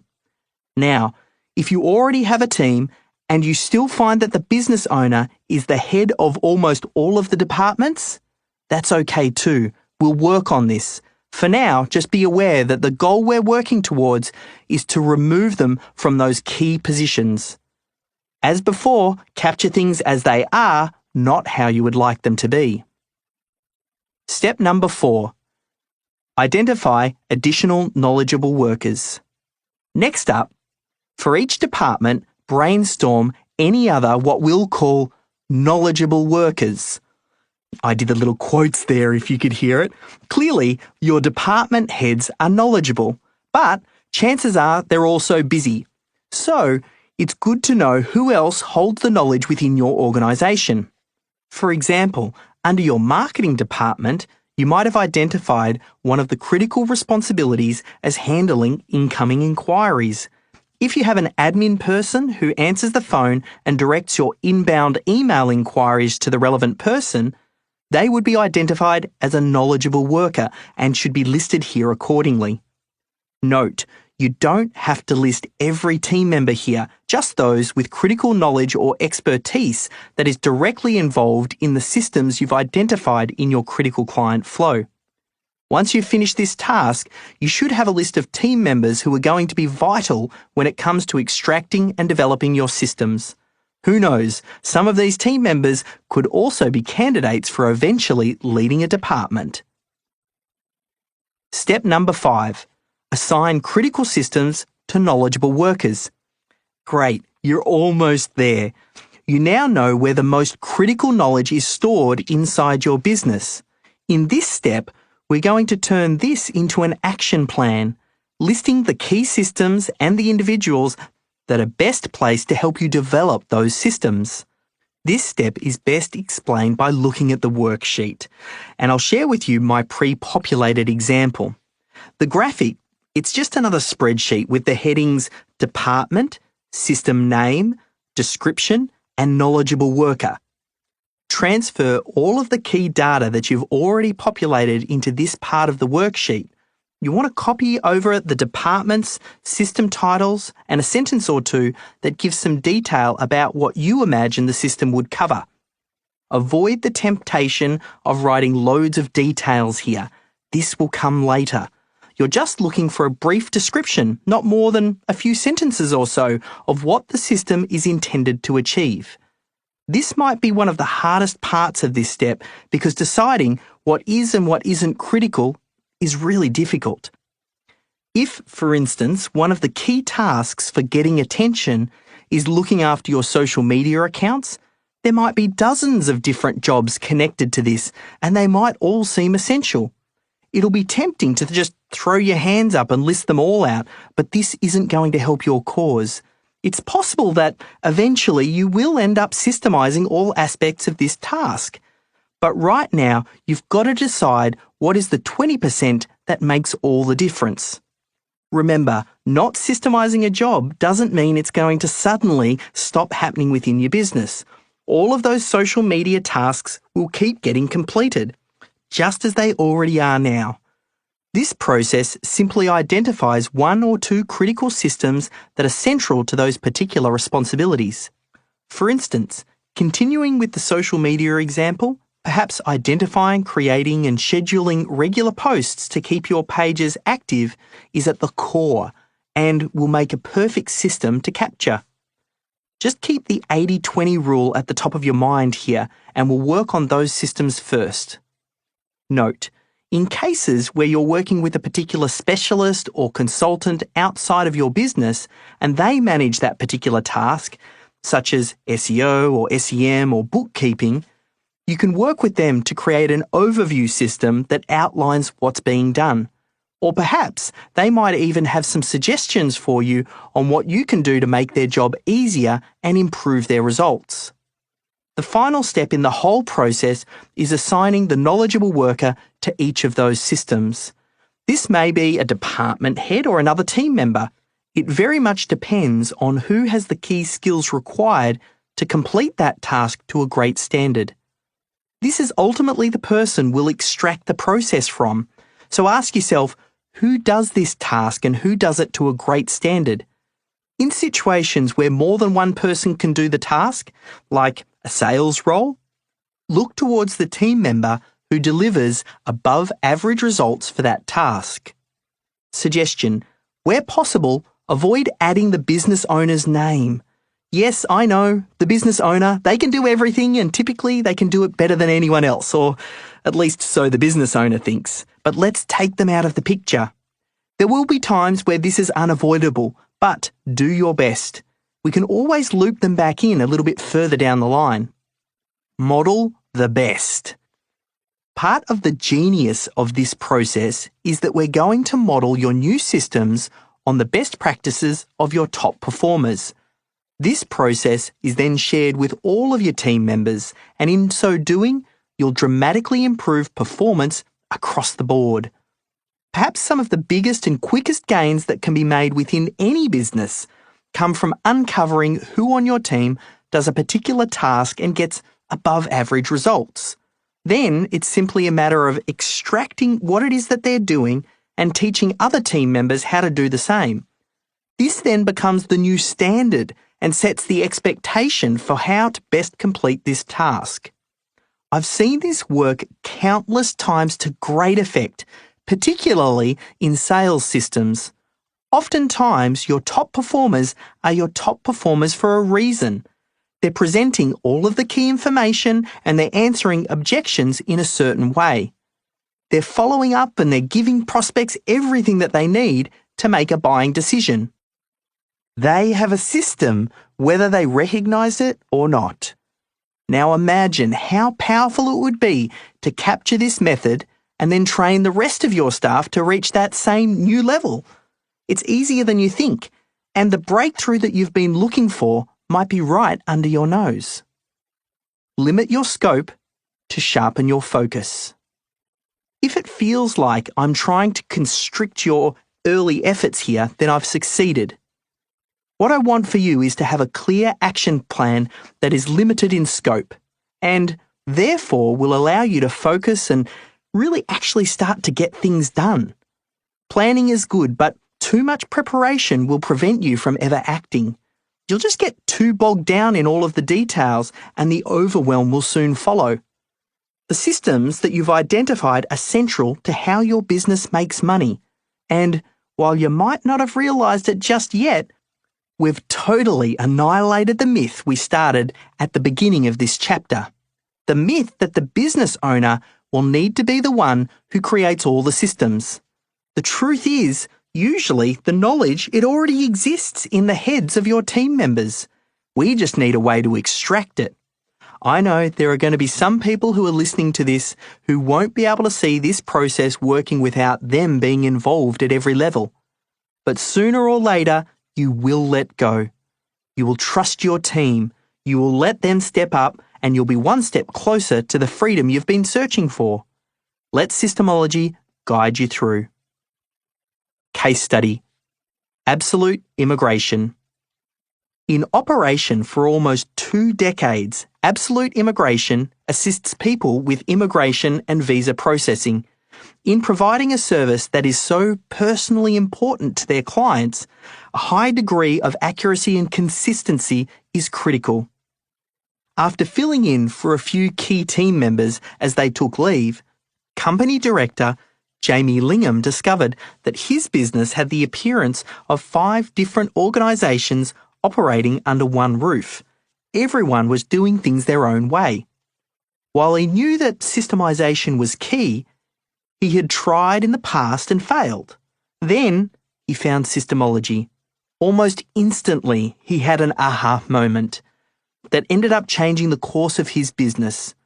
Jamie realised that he wasn't the best person to be driving the initiative forward. So he went on holiday and empowered his team to map the CCF and identify the knowledgeable workers. His operations manager drove the entire process, and his team then recorded and documented those systems. The smooth-running machine that Jamie had been shooting for is now a reality, and every department is working in a consistent fashion. The robust systems keep every job on track, and the firm is now in a position to comfortably increase their workload. Jamie observed that the systems and the processes that they have in place now enable our business to move on to the next level, to scale dramatically and handle huge volumes of work, but also ensure that everybody's on the same page.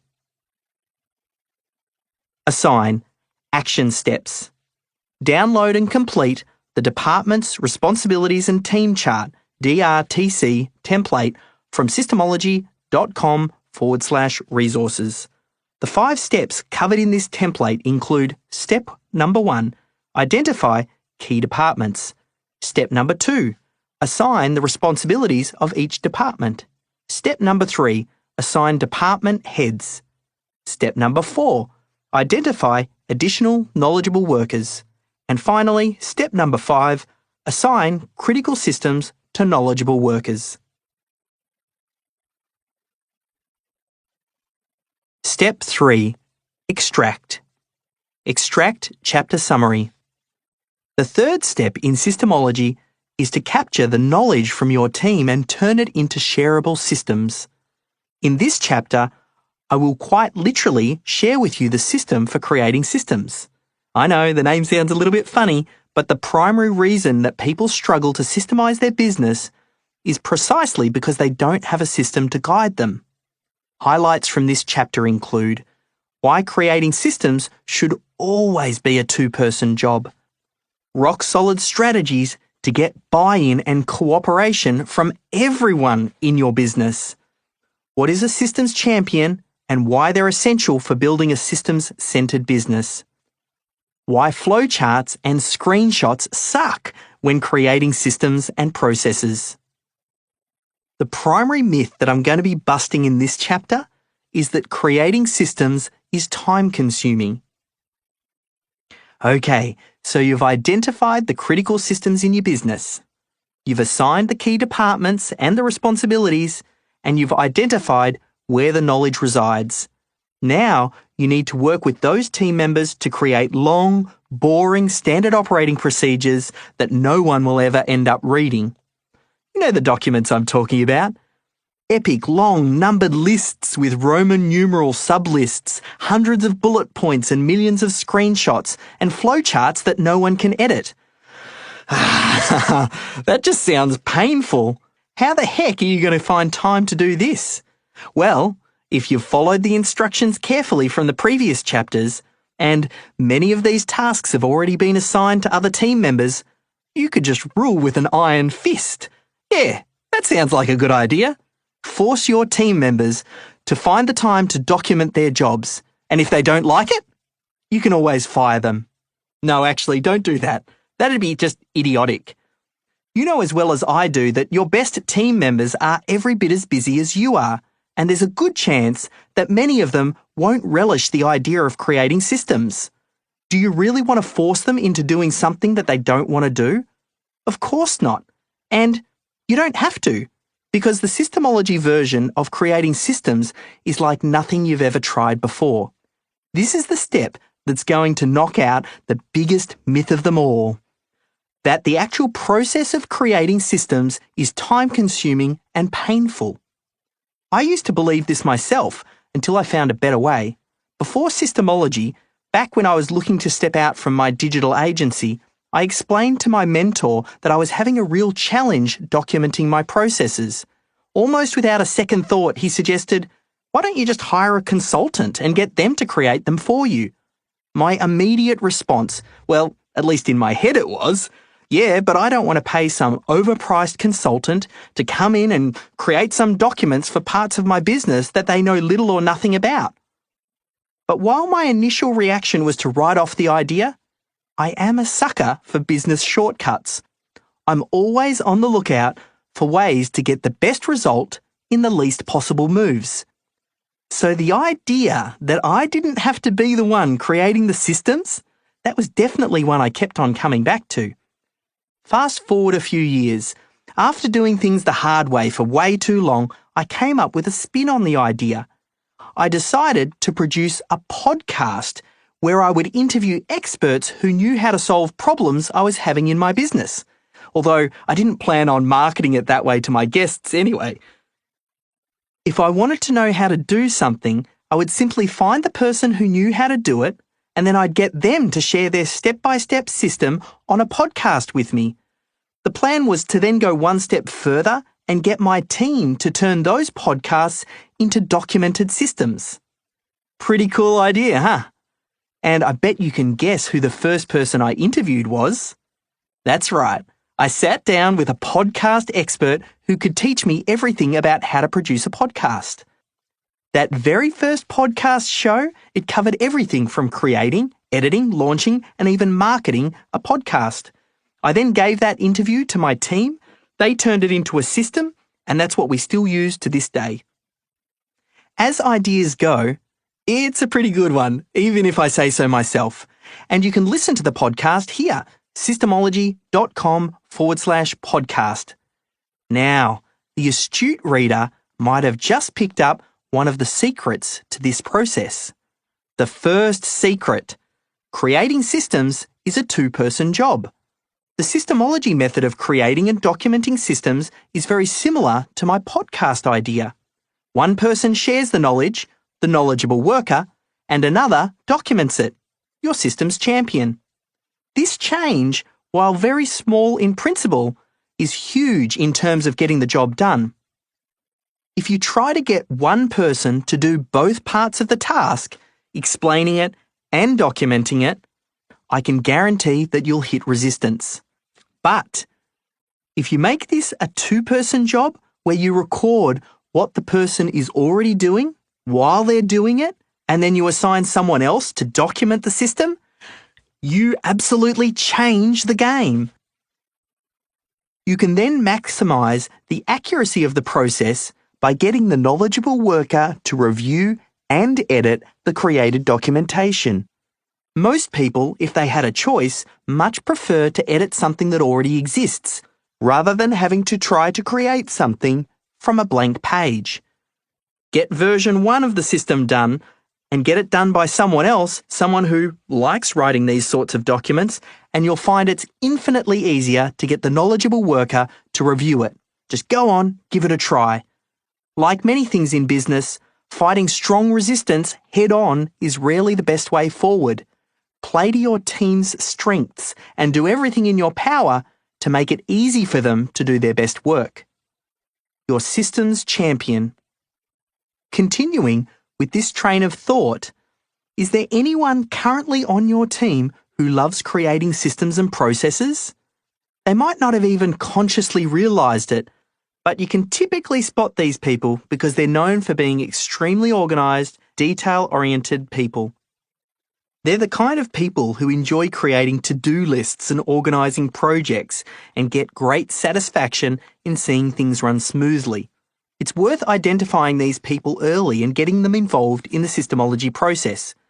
Whether it's to help with the interviewing of the knowledgeable workers, creating the documentation, or overseeing the process, they will play a key role in ensuring you get the results you're looking for. You always want to play to people's strengths. So make sure to get this book to the team members who can make this happen. I recall a great example of finding a systems champion when I did some work for a company called Portavac. What they do is they clean residential and commercial roofing gutters. One of the first things that they did was to identify their systems champion, and they did that even before we started working together. Kane was a curious, give-anything-a-go 20-year-old who worked in their head office. Over the course of a few months, we worked closely together in applying Systemology. He helped connect me with the right team members, attended all of my sessions with the team, and even conducted some of the recordings himself. He even, on more than one occasion, literally grabbed a camera and went out into the field to capture different parts of their business process. He then shared those recordings with our team and helped with the documentation. It produced some great results. And what I loved most about it was that it ensured they had someone who understood the entire methodology inside their business, someone who could keep driving the process forward well after we finished our engagement. It really can be that simple.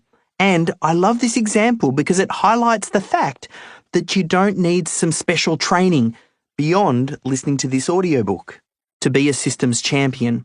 The right person will just get this stuff, and they'll make your job easier. If you don't think that you have this person in your team already, that's okay for now. But the sooner you can find this person to take ownership over this project, the better. You might even consider hiring a new person for this position. I've had great success, for instance, with return-to-work mums and dads. Often, you can hire great, highly skilled team members who aren't able to return to full-time work, but they could work for your business in a part-time capacity. They've worked in corporate or larger companies and they bring a wealth of knowledge. Perhaps you can find someone locally, Give them a copy of this book and then have them help you implement it within your business. This could easily start out as a 10 to 15 hour per week job that you do over 3 to 6 months. And if they prove to be a good fit for your business, you can offer them a more permanent position later. Either way, once you identify your systems champion, this is the perfect time for the business owner to step out of the process and allow their team to begin building these processes without them. Let the systems champion drive things. The second secret, the system for creating systems. If the first secret for systems extraction is that it's a two-person job, the second secret is that you need a system for creating systems. It's a bit meta. Having a system that outlines the system for documenting your systems, I get it. But if you can successfully wrap your head around this now, everything after this will run just that little bit smoother. This system template will outline the structure all of your systems will follow to ensure consistency. It will remind your team to keep things simple and make it easy for anyone to easily capture, document, and share what it is that they're doing. I'll walk you through the process here in more detail, but you can also grab an easily shareable version of this system at systemology.com/resources. Okay, you've identified your critical client flow, you've identified who in the team has the knowledge, and now you need to get it out of their heads. Let's jump right in. We'll start by documenting your first system. Step number 1. Identify the result you're looking to achieve with this system. Pick one of the identified systems from your CCF to be your guinea pig. I suggest starting with something simple so you can become familiar with the process. Alternatively, you can pick a system that solves a very specific problem that you know you're having in your business right now.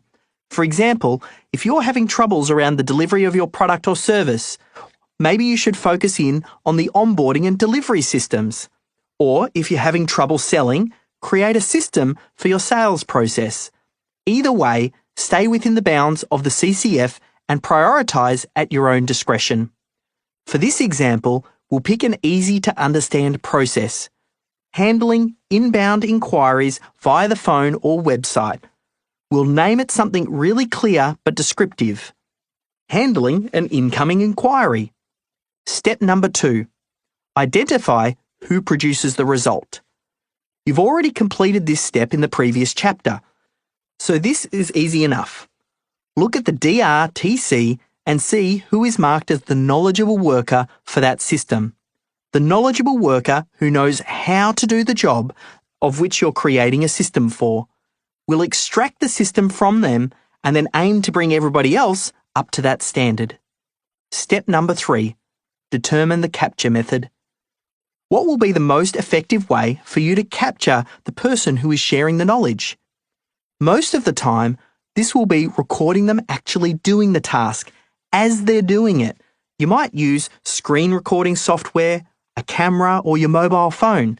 See systemology.com/resources for our current software recommendations. For an office task, I'd suggest that you use some sort of screen recording software. For an outside job that's really physical, you might get yourself a GoPro camera or something similar. For a sales task, you might just use the dictaphone app on your phone or a combination of these methods. Note, in situations where it's not possible to capture the actual live event happening, have the knowledgeable worker role-play the process or take the systems champion through the process step by step. Always look for the method that creates the least level of friction and anxiety for the team members. Step number 4. Record the task being completed. If you're lucky, your knowledgeable workers will immediately recognize the benefits of systemization and will be fully on board with the process. Otherwise, it's well worth taking the time to prepare them before conducting your recording. Start by explaining why this systemization process is being carried out and frame it in terms of the benefit to the worker. For example, having their tasks systemized will ensure that their work can continue to be managed effectively while they're on vacation.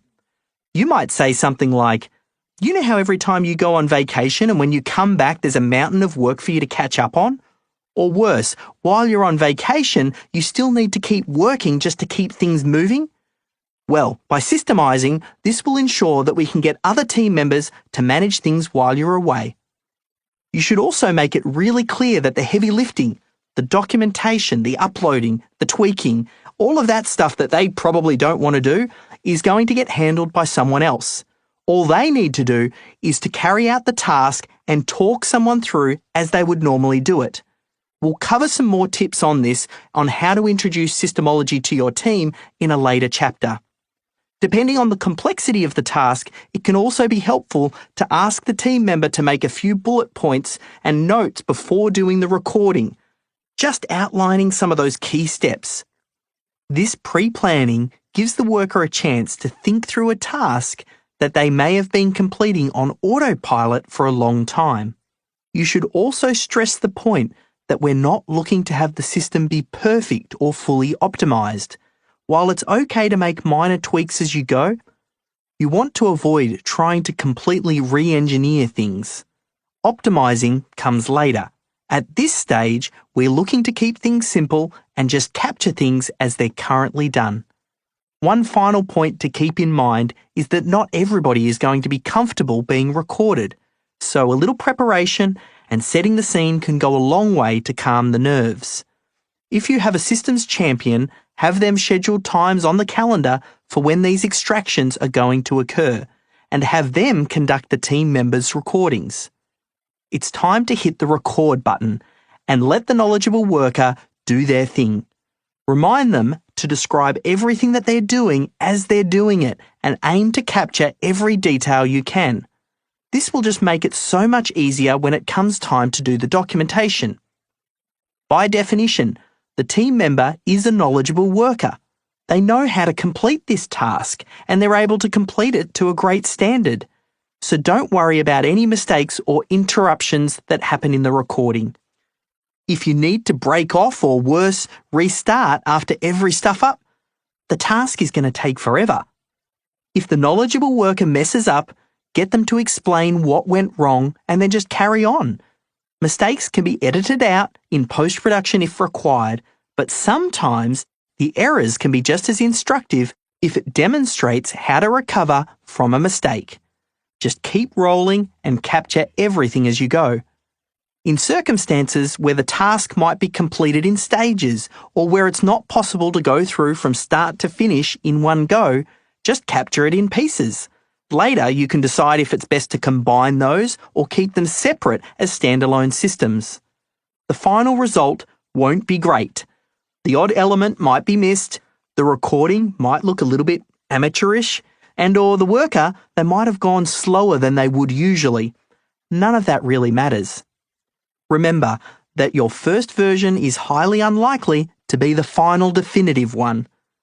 You'll get better as you go along, and every time you create a new iteration, your end result will just get that little bit better, a little bit more efficient, and a little bit more accurate. The Kaizen philosophy is embedded deeply into Systemology. The idea behind constant and never-ending improvement is that nothing is ever finished or considered perfect. There's always room for improvement. You must get comfortable with this idea and just get your version number 1 of the system complete.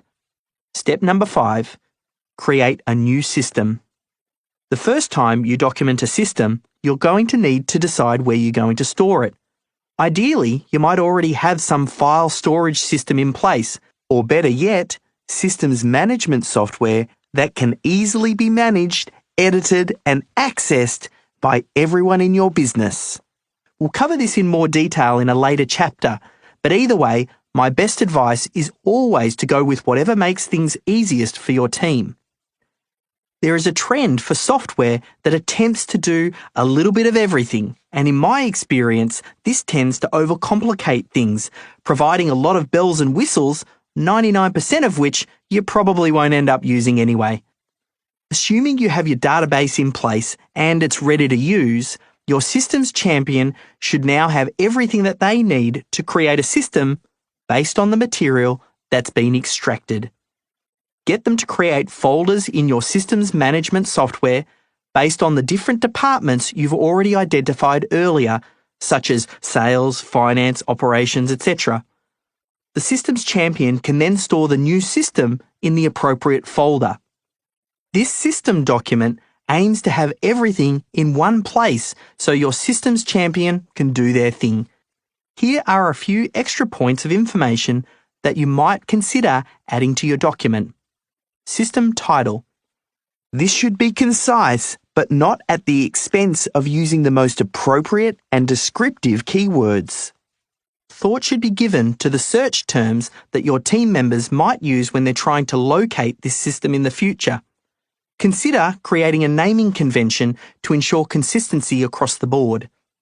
System description. Again, this should be brief but clear. It should state what the system is about and what results or outcomes are expected from following it. I would suggest not more than a couple of paragraphs here. Relevant links.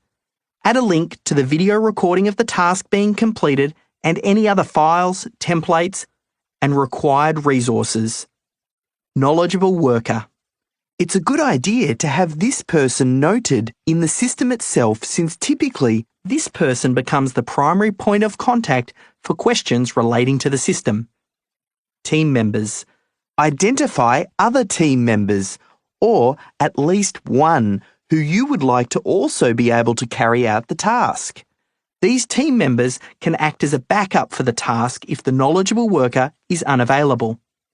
This last point is an important one that starts to remove key person dependency and creates business owner freedom.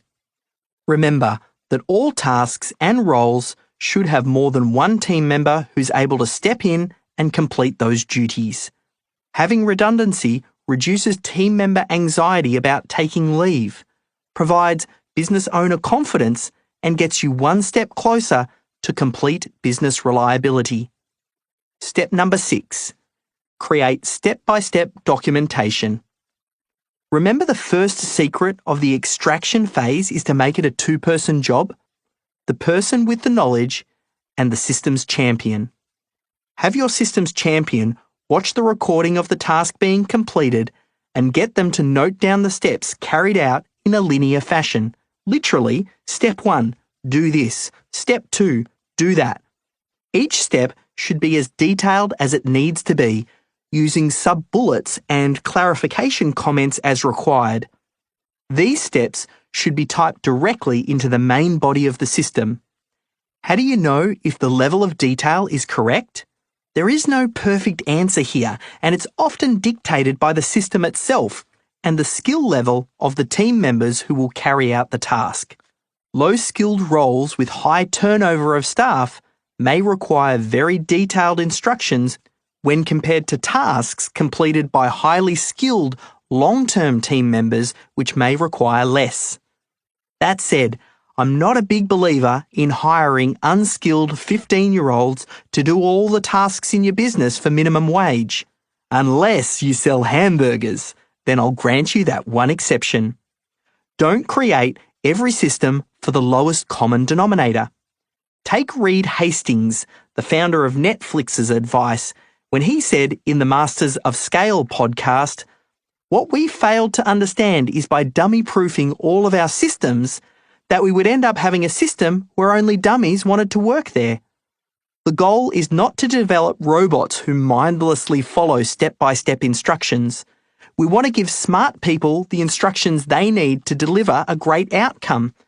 Keep it simple, with less detail than you think you need. Remember, you will keep evolving these systems over time. We haven't even got to the optimization stage yet. A reader with some level of knowledge should be able to read the main headings of each step and from this information have a good idea of what needs to be done. They should then be able to read all of the additional information described in each of the steps, and then with a little patience, a little practice, and a little guidance, they'll be able to complete the task to a great standard. In one of the later steps, we're actually going to put this to the test. But for now, the systems champion should be aware that this is the goal when creating the system. It needs to be specific, clear, and detailed enough to allow the process to be followed without any gaps. It can also be helpful to conclude the documentation with a few criteria that can be used to double-check that the task has been successfully completed. The systems champion should also be consistent in their approach.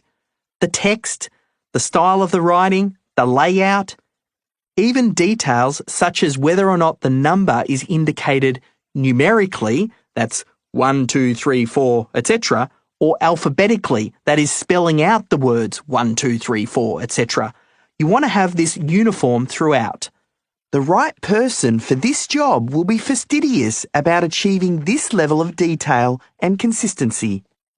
Finally, the system should conclude with a supporting notes section containing the source of videos and audios, required templates and attachments, and any other relevant information. Step number 7, review the system. Once you have your first draft, it can be sent back to the original knowledgeable worker who recorded it. They're usually the best person to judge how it's coming along. However, rather than just simply reading it, get them to follow through the steps the next time they're completing the task so that it can be compared directly to the task as they're doing it. They should be looking for errors, critical omissions, and anything that they might think sends someone off track. This feedback can be made either directly into the system or to the system's champion for them to update it. Go with whatever is easiest for the knowledgeable worker. At this stage, the system should be good for review by another set of eyes. If the department head hasn't been involved in the creation of the system until now, get them to take a look. Remember that the knowledgeable worker is focused primarily on getting a specific job done, whereas upper management can view the system from the wider point of view of how it impacts the department and other areas of the business. This is also where you may discover insight into how other areas of the business can be improved and/or where energies and resources are being wasted. Discuss any suggested tweaks and additions with the knowledgeable worker and then adjust the system with any agreed changes. Important note: avoid seeking perfection. A common mistake at this point is to completely re-engineer processes trying to get it just right. Someone may want to add a range of extra steps to improve the system, or even add a new tool or a piece of software. While minor tweaks are welcomed, and it'll often improve the system, I strongly recommend you avoid introducing major deviations from how things are currently being completed. Trust me, you'll get significant wins simply by getting consistency across all of your team members as they follow the new systems developed by your knowledgeable workers. We will look for optimization improvements further along the process. But for now, let's just capture what it is that's currently being done. You'll thank me later. Step 8. Have your team follow the system and cross-train other team members. The final step in the process for your shiny new system is to use it in the real world. The original knowledgeable worker can continue to review and tweak it over the next few cycles of that task being completed, and once they feel good about the process, they can use it to train someone else. This step is going to expose any remaining weaknesses and confusion in the documented system. Have another team member go through the task, watching the original video, reading the notes, and then completing the task. They can refer back to the original knowledgeable worker, asking questions and seeking clarity where needed. This gives the knowledgeable worker or systems champion another chance to further improve the system. Repeat this step as often as required until the tester is able to complete the task to a reasonable standard without any intervention or feedback required. You should also view new hires as an opportunity to review every system related to that person's role. A fresh pair of eyes will often reveal new opportunities to improve and streamline things. Flowcharts come last. I see this all the time. When people read a book on Six Sigma, they think that every system must be first flowcharted before it can be improved. Maybe this is true for multinational corporations or companies with existing detailed documentation. But for small businesses, this is overkill. Flowcharts are a graphical representation of systems depicting inputs, decision points, and outputs. The problem is that they're usually created by a systems nerd using some fancy software that only they know how to use. And because no one else can figure it out once they've created it, they're rarely, if ever, updated. Remember, you'll want to involve multiple team members and make things as easy as possible for them. Don't set them up for failure by creating flowcharts that very quickly become out of date in the blink of an eye. Save that until the end, once your system has been in action for some time, and you've been through the final optimization stage of Systemology. At least by this point, your flowcharts will be less likely to need updating. The same can be said for using too many screenshots within your systems too. Often, I see systems that include screenshots for just about every step in the process, and while this might sound good for clarity, in reality, it's a nightmare to try and keep that updated. Software updates all of the time, so you set yourself up for failure. Take my advice and keep your screenshots to a minimum. Refer to the appendices 1.1 and 1.2 for a couple of examples of systems from our digital agency. I'll include a link to these so you can download them at systemology.com/resources. Just keep in mind that I have modified these for simplicity and clarity. Set yourself up for success. Great job! You're all the way through documenting your first system. Keep working through your CCF to keep you on track and commit to documenting a minimum of 2 systems per week. You might even consider prioritizing which systems you're going to create first by those that you know will solve problems you're already having within your business. This stage of Systemology, the extraction, is easily one of the largest with regards to the volume of work. It's how the sausages get made. Commit to the process and get a solid understanding of the system for creating systems, because if you can nail this one, everything else will become much, much easier. I've used this system countless times and it's proven to work for virtually any kind of system imaginable. If you ever feel stuck or you're not quite sure how to capture a particular process, remember to simplify. Make the system an overview system and document only the top-level steps. You can always circle back around and create more detailed instructions for each of the steps if required. This often occurs when you get to the onboarding and delivery section of your CCF. There's a very real possibility that this could get quite complex, but please resist the urge the first time around overcomplicating things. Just do whatever you need to do to get the momentum going. Ask yourself, how can I ensure I keep moving forward through the extraction phase? I know it's really easy to prioritize other jobs within your business, so how can you reward, punish, or even create some sort of level of accountability for yourself? One of the best examples of accountability I remember was from a colleague of mine who had just quit his day job to become an entrepreneur, and he started working from home. But what he didn't anticipate was just how hard it was going to be to get out of bed each morning without the pressure of having to be in the office by 9 a.m. He was fine once he got up, but it was actually rolling out of bed each morning which ended up becoming a constant battle for him. So he came up with this ingenious idea. He created a self-inflicted positive constraint. He parked his car out the front of his house in a clearway zone, because then if he didn't get out of bed and move his car by 8 a.m., he knew that it was going to be towed away. And this completely eliminated any temptation to stay under the doona. The price was just too high. How can you create a little positive pressure to ensure you and your team get all the steps in your CCF documented and do it within a set time frame? Which do you think is going to work better for you? The carrot, the stick, or a combination of both? Make the commitment, do the work, and reap the rewards. Case study. Oh crap. Oh crap. a compostable dog poop bag company started in Bruce Holtgren's garage in 2014.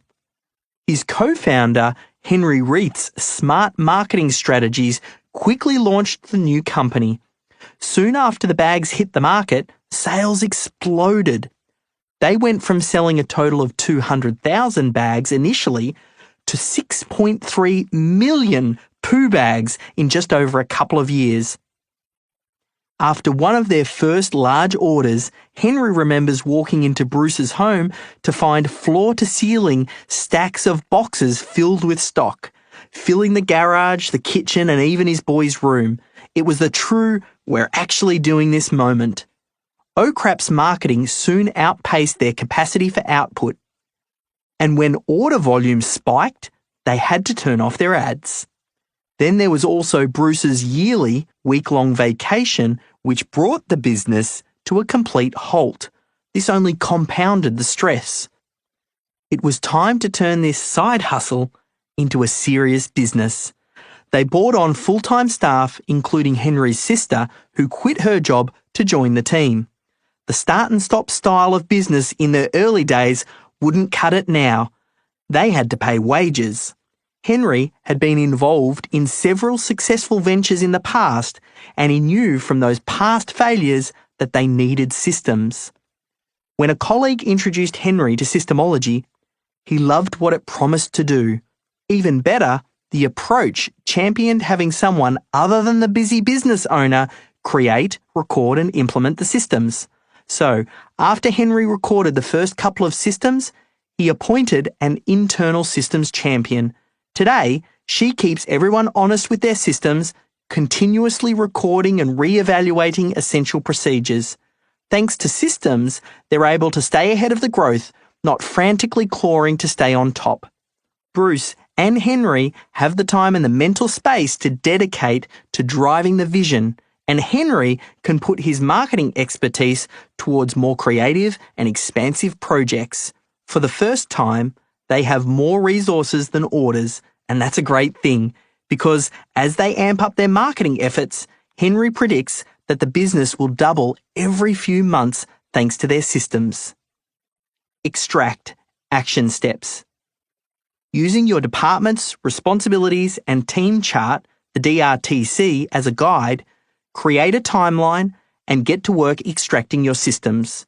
You can prioritize based on solving problems that you know currently exist within your business. Download and follow the System for Creating Systems template for each identified system. The template is available at systemology.com/resources. The 8 steps covered in this template include: Step number 1, identify the result you're looking to achieve with this system. Step number 2, identify who produces the result. Step number 3, determine the capture method. Step number 4, record the task being completed. Step number 5, create a new system. Step number 6, create step-by-step documentation. Step number 7, review the system. And finally, step number 8, have your team follow the system and cross-train other team members. Identify how you will maintain momentum. Will you use rewards, punishments, or a combination of both to keep your team on track? Step 4. Organize. Organize chapter summary. The 4th step in Systemology is to organize the systems that you have captured and implement the right technology to ensure your team actually follows them. You will discover how to overcome the dreaded, "but I didn't know," and lay the foundations for high performance. Highlights from this chapter include why systems-centered businesses always get higher multiples and sell for top dollar, why software will never be the holy grail in business systemization, why it's critical to separate your systems documentation from your project management, what most people do wrong when they try to automate their workflows. The primary myth that I want to bust in this chapter is that you're going to need to invest in expensive and complex software. Some years ago, I was a joint owner of Planet 13, a rock and roll inspired clothing store. It was a fun but incredibly hard business to be involved in. If you've ever operated a retail store, you'll know exactly what I mean. Every month, even before you make a single sale, you've got to fork out for rent and wages. The overheads are sky high, and you need to make a truckload of sales, and that's just to reach break even. Fortunately, I was working with some smart partners, and from day one, our goal was to do more than just selling t-shirts. We were building a business with a view to sell it as a franchise. Our first store was the prototype. It was our opportunity to create, test, and measure. We honed our business and developed a manual that detailed every step of how to run a successful store. As we grew, we opened a second store, kept improving our systems, and stepped out of working in the store. We grew some more, hired staff, moved into a head office, built out our wholesaling arm, and prepared to sell our first franchise. I remember this part of the journey vividly because this was a key part of my role. When it came time to sell the first franchise, I was selling our winning business model. I was selling our step-by-step systems, our way of doing things. They weren't stored in fancy software, no wikis or cloud-based solutions. All of our systems, they were just printed out and stored in a simple binder. We had one manual for the staff in the store and one manual for the store owner. It was simple and it worked. And you know what was the most exciting thing? This was an asset that we created out of thin air and one that could be sold many times over. The money is in the systems. This burned a valuable lesson into my brain. Extraordinary leverage is created anytime you create something that can be sold more than once with minimal additional work. I know, it sounds obvious when I say it, but who wouldn't want to do work once and continue to get paid for it over and over and over? I'll save the rest of the Planet 13 story for another day. I'll tell you about the shopping centre who tried to sabotage us by letting our competition open up 3 doors down from us. How we got caught up in the global financial crisis, and all the other sordid details. But for now, to cut a long story short, while Planet 13 isn't around to this day, the lessons that I learnt in the School of Hard Knocks, they'll stay with me for a lifetime. Now, this might be outside of your comfort zone, and maybe you're not quite ready to hear it, but it's my belief that you should always be building a business with the idea that one day you're going to sell it.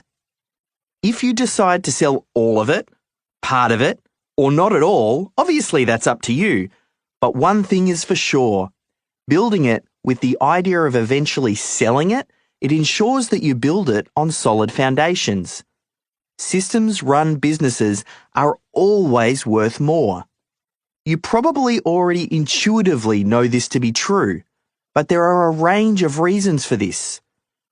Most obviously, this is because systems-run businesses function without key person dependency.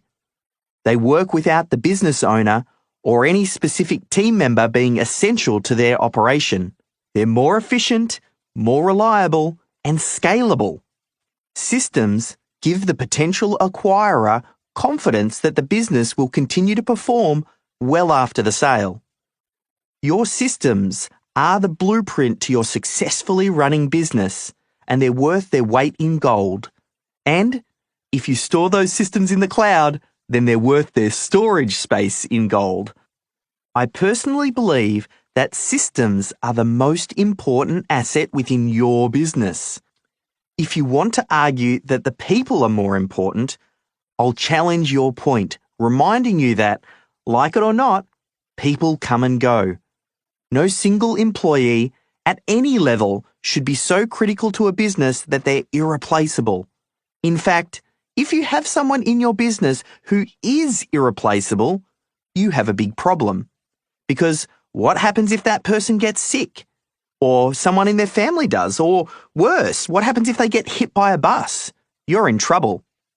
Systems, on the other hand, are the only assets that will stick with you through thick and thin, that can serve your business for decades and can even be replicated within new future ventures. They will be your library of solutions to common business problems, no matter what business you're working in or on. I know you're already sold on the idea of systems. That's why you're listening to this audio. So, no doubt I'm preaching to the converted.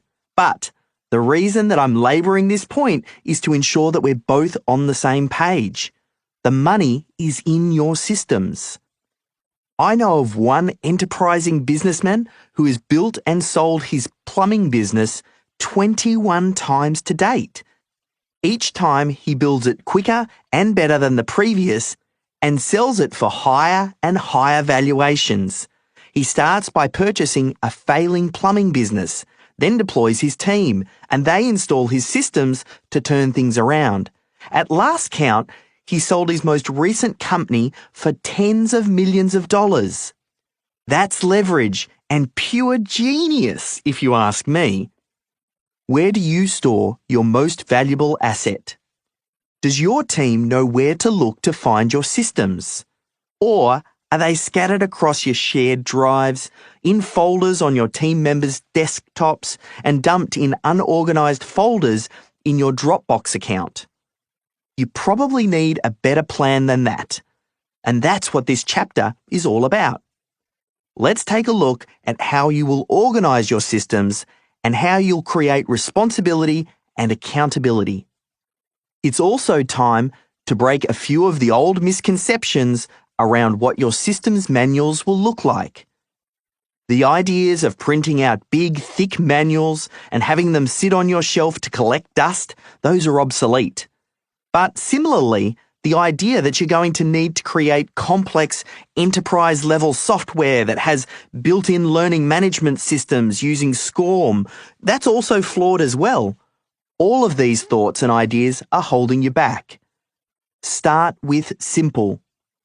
Yes, the times have moved on since my Planet 13 days, and while the tools may have changed, simplicity has remained. The fact is, if you can never master the simple, you'll never master the complex. So, before looking at all of those bells and whistles, automated solutions, and checking out the new shiny objects, let's agree to keep things simple. There really are only two tools that you need to get right. Number one, you need a central location where all of your business systems are stored. Getting this right gives you and your team certainty around how tasks are completed. Number two, you need a way to create accountability and hold your team to the standards you have defined. This ensures you get the performance you desire. Now there's a chance you already have both of these covered. It might just be that you need a little tweaking to ensure that you're using the tools correctly. Without thinking about all of the tools and software that you're currently using, things like accounting and CRM and marketing automation and proposals, I just want you to focus on two tools and what I believe that you need to build a truly successful, systems-centered business. Number one, systems management software, and number two, project management software. Systems management software is where your systems are going to be stored so that they can be easily accessed by you and your entire team. It will become the how-to manual for everything within your business. Every role, every task, documented and centrally stored. Then there's the project management software, sometimes referred to as task management or jobs management, which acts as an accountability and management tool. The goal of this software is to track all of your projects and ensure that every team member knows the tasks that they should be working on and when they're due. This also gets all your team communication relating to any project out of your email and into a central location. This is so important, so let me say it more clearly. Stop using your email to manage your jobs. Stop your team from communicating via email. With email, tasks get forgotten, details get overlooked, and due dates get missed. And to be clear, I don't hate email. It's an amazing tool. It's just horrible for project management. When you stop and think about it for a moment, you already know this to be true. Have you ever tried to ask someone to do a task via email only to have it forgotten? Till weeks later when you ask, "Hey, did you ever end up getting XYZ done?" The other person looks at you sheepishly and says, "Oops, sorry, I forgot about that." Or worse, they have no idea what you're talking about. This is all too common when you're trying to run projects via email. Communication is key. Fix your team communications and you'll solve 80% of your problems. Great project management software goes a long way to getting things on track. The magic pair. Together, these two tools, systems management and project management software, will allow your tasks to be assigned with clear, easily accessible instructions that leave no room for confusion. Your team will be crystal clear on what needs to be done and where to look for answers if they're not sure about doing something. This will dramatically improve your team's efficiency and eliminate excuses. For micro teams or very small businesses, there's a chance that you can get away with just the systems management software. However, as you grow past more than a few team members, you'll quickly realize that it's one thing to have systems, it's another to actually get your team to follow them. But if someone is new to a task, they'll most likely follow your systems diligently on the first few occasions. But it won't take long before they feel comfortable enough to stop referring to it. And this goes double for those knowledgeable workers who helped create the system. Moreover, it's probably a little bit unrealistic and unnecessary to ask your employees to reread an entire system every time they complete their tasks. That's where your project management software steps in. They may not always read the system, but you can insist that they check off the key steps in the process as they go along. The secret to ensuring your business develops a culture where systems are not just created, but actually used, is to introduce some level of accountability. Use project management software to create milestones or checkpoints for the tasks that your team has to check off as they go along the way. The checkpoints for a task can be templated, so once it's set up, it's a snap to duplicate. And if you use the documented steps as a guide to creating those checkpoints, the hard work has already been done. The end result is a uniformity of results that reduces errors and waste to a bare minimum. Even better for recovering micromanagers like myself, it's reassuring to know that just because you're extracting yourself from your business, it doesn't mean that you have to completely lose touch with what's going on the front line. When properly organized, you'll be able to use these tools to jump back into your business at any time and very quickly get up to speed, even if your attention has been elsewhere for months. A word of caution. Before I take you through the rest of this chapter, if you already have your systems management and project management software selected, and they're working for you, there's no need to switch. No piece of software is going to magically solve all of your problems, and ultimately, it really doesn't matter which tools you end up using. The key is just to have something to meet each of these two key areas. If your current software stack isn't working for you, you're going to need to weigh up your options, since there's a chance you're missing one or more of the key criteria I'm about to outline. You need to decide if it's worth the effort of moving and learning a new piece of software, or if it's just easier to find a workaround with your existing tools. Either way, for the rest of this chapter, I'm going to assume that you don't currently have a solution. I've also separated the discussion into two categories, our project management software and our systems management software, because I would advise not combining the two.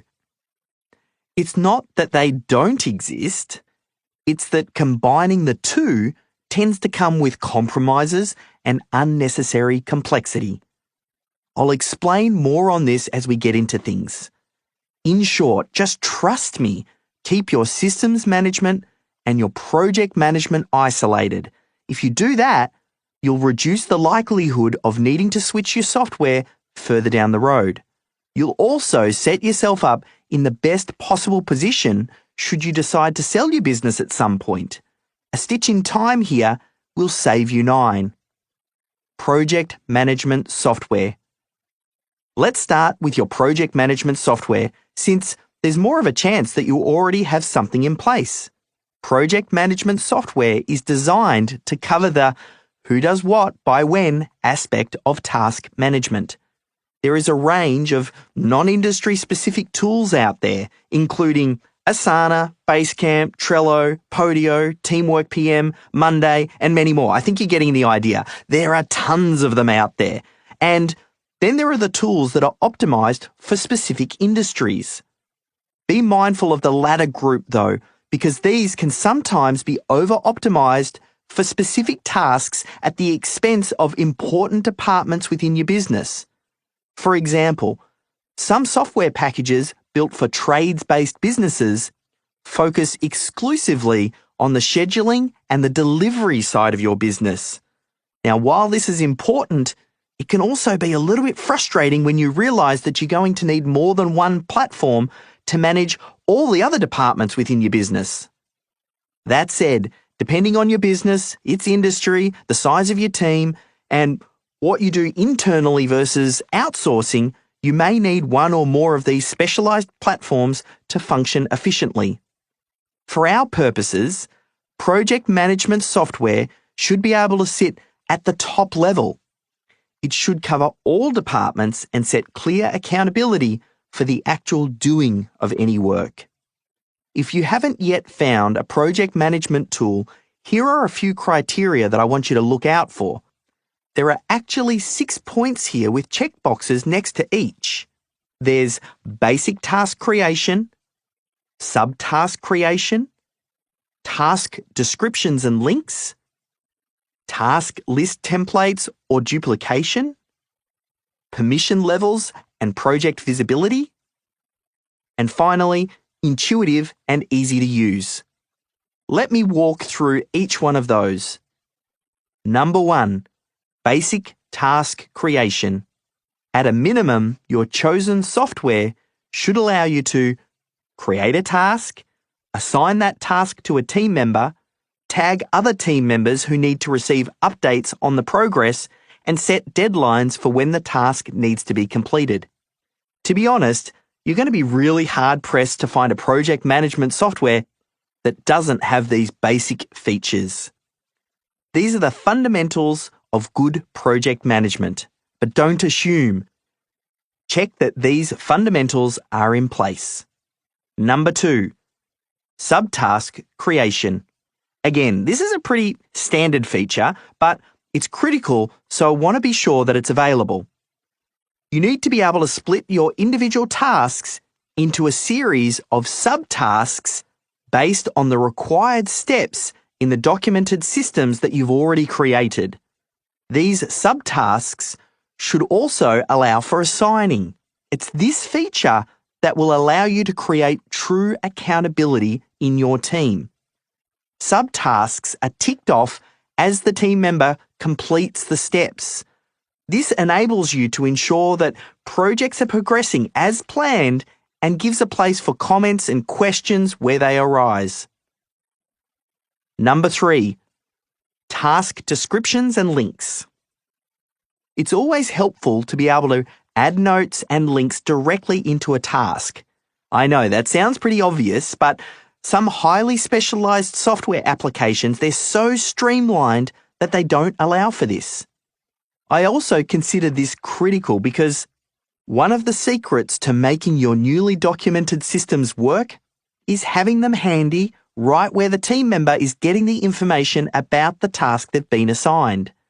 That is to say, you literally want to post the link to the step-by-step system at the point at which the task is being assigned. This is important for two reasons. First, it helps team members who are new to a task to quickly understand the steps required, and second, it clearly sets expectations. Your team will come to learn that by marking a task as complete, they are effectively agreeing that they have completed it to the standard that you've outlined in your system. This helps immensely with compliance and removes the, "But I didn't know," that excuse. More on that later. Number 4, task list templates or duplication. Given that the systems you will create will typically be for tasks that are repeated often, it's a huge time saver if you can set up new tasks from a template. This feature typically works by allowing you to create a new task from a previously created template, containing the standard descriptions, subtasks, and links. Then it's just a case of modifying any specifics, such as assigning it to the relevant team member and setting the deadlines. Duplicating previously created or completed tasks is also fine, as long as the standard elements remain the same and the details can be modified as required. Number 5, permission levels and project visibility. Depending on the size of your business and the nature of your work, this might not be strictly necessary, but permission levels can be useful to limit what team members can and can't access. A department head, for instance, might have the ability to create and assign tasks, whereas a regular team member might only be able to access and comment on the tasks which they've been assigned to. There are obvious security benefits to this feature, such as preventing individual team members from seeing what other colleagues are working on or keeping certain client details confidential. But this feature can also be used to make the software easier for your team to use. With restrictions, you can also make it so that team members only see the tasks that they've been assigned and literally nothing else. This gives clear focus. Number 6, intuitive and easy to use. Due to the wide variety of variables between companies, industries, and situations, it's easy for project management software to quickly become overcomplicated. Just remember the key criteria I've outlined here and avoid chasing the latest and greatest shiny feature. Unneeded features create complexity. Complexity creates friction, and friction lowers adoption. There's nothing wrong with a broad set of features in itself, especially if you know that you'll have a use for those many extra features. But an intuitive platform that can be mastered quickly is far more important. Remember, it's going to be your whole team who uses this program, and not everybody is tech savvy. If the platform is awkward to use, difficult to learn, or even just slow when navigating from one page to the next, it's only a matter of time before your team starts looking for ways to limit their need to use that platform. You don't want to find yourself in a situation where people only log into the project management software once per day. They do it right at the end of the day just to tick everything off. This destroys the core benefit of project management software, which is to get your staff to use the systems and to record their progress as they're doing the work. Making the final decision. Before making the final decision on which project management software to use, put together a small focus group to test it out. Help them understand that the purpose of this platform is to make their job easier and get them to run a few projects and tasks through the platform. Then you can just ask for their feedback. Don't expect ringing endorsements from everybody, but listen to the feedback and carefully consider any criticisms before you make your final choice. A word on automation. I love automation as much as the next guy. Who wouldn't want to have robots doing all of the work?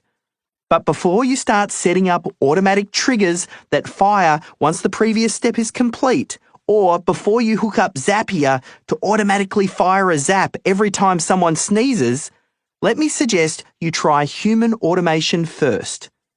What's human automation, I hear you ask? It's how Google approaches things. You know, only the biggest tech company in the world, it would be easy to think that Google would jump straight to automation when improving their search engine results. Of course they would rely on a machine to do all the heavy lifting for them when it comes to calculating these things, right? But that isn't the case. Instead, Google's search team first identifies something that they would like to improve. They then create a hypothesis and supporting documentation to test. Or I would call it a system. Then the testing begins, with thousands of manual testers testing the results of the change. Google wants to fully test their hypothesis with human oversight before fully automating the system. This all takes place long before it's codified and then incorporated into the search algorithm. So what's the lesson here? Think like Google. Do it manually first, perfect it, and then automate it. This applies to all things in business. There's no point in automating something till you're sure that it's worth automating. Next, let's look at your systems management software. It's more common for a company to have project management software or jobs management software than to have systems management software, which speaks directly to the primary reason so many businesses have trouble with their systems and processes. Where do you think most companies store their systems? I think you already know the answer to this. They're often scattered all over the place. They're on people's desktops, some in Dropbox, others in Google Drive or on SharePoint. Some are stored in Microsoft Word and others are stored in text files. Some have wikis, some use WordPress plugins, and some even use Google Sites. The point is, if they're everywhere, that really means they're nowhere. Systems management software solves this by creating a central location for all of your systems and processes. It's the home for your most important asset. Systems management software is purpose-built to make the whole process of business systemization easy and fun. So how do you find the platform that's right for you? Here's my buying criteria. There are 5 points with checkboxes next to each. There's dedicated systems management software, attaching rich media, permission levels, sign-off, and finally, intuitive and easy to use. Let me walk you through each. Number 1, dedicated systems management software. My first tip is to avoid storing your systems in document management or file storage platforms. Things like Dropbox, Google Drive, Box, SharePoint, anything like that. These quickly evolve into unorganized messes of random folders, files, and inconsistency. Similarly, avoid wiki-style platforms that require coding, HTML, or some sort of specialized knowledge to use. Any platform with a steep learning curve, or one that will primarily rely on only a handful of team members to keep it up to date, is doomed to fail. To build a systems culture, you want the whole team to buy in and use it. You're looking for software that has been designed with the explicit purpose of creating, editing, and managing your systems. If it handles your company policies and other training, well, that's a little bit of a bonus. Yes, it's possible to hack other solutions together, but this typically comes with compromises.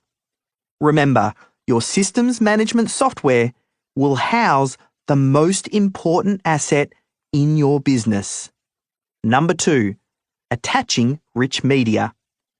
When it comes to building your systems, you need to have all of your associated resources in one place, from spreadsheets to images to audios to email templates to videos to flowcharts to any other file types that can't be added through regular text. It's best if you can embed those directly into your systems. For example, your original extraction videos should be embedded directly to the relevant system. The software might require you to first upload that video into a sharing site, such as YouTube or Vimeo, before you can embed the video.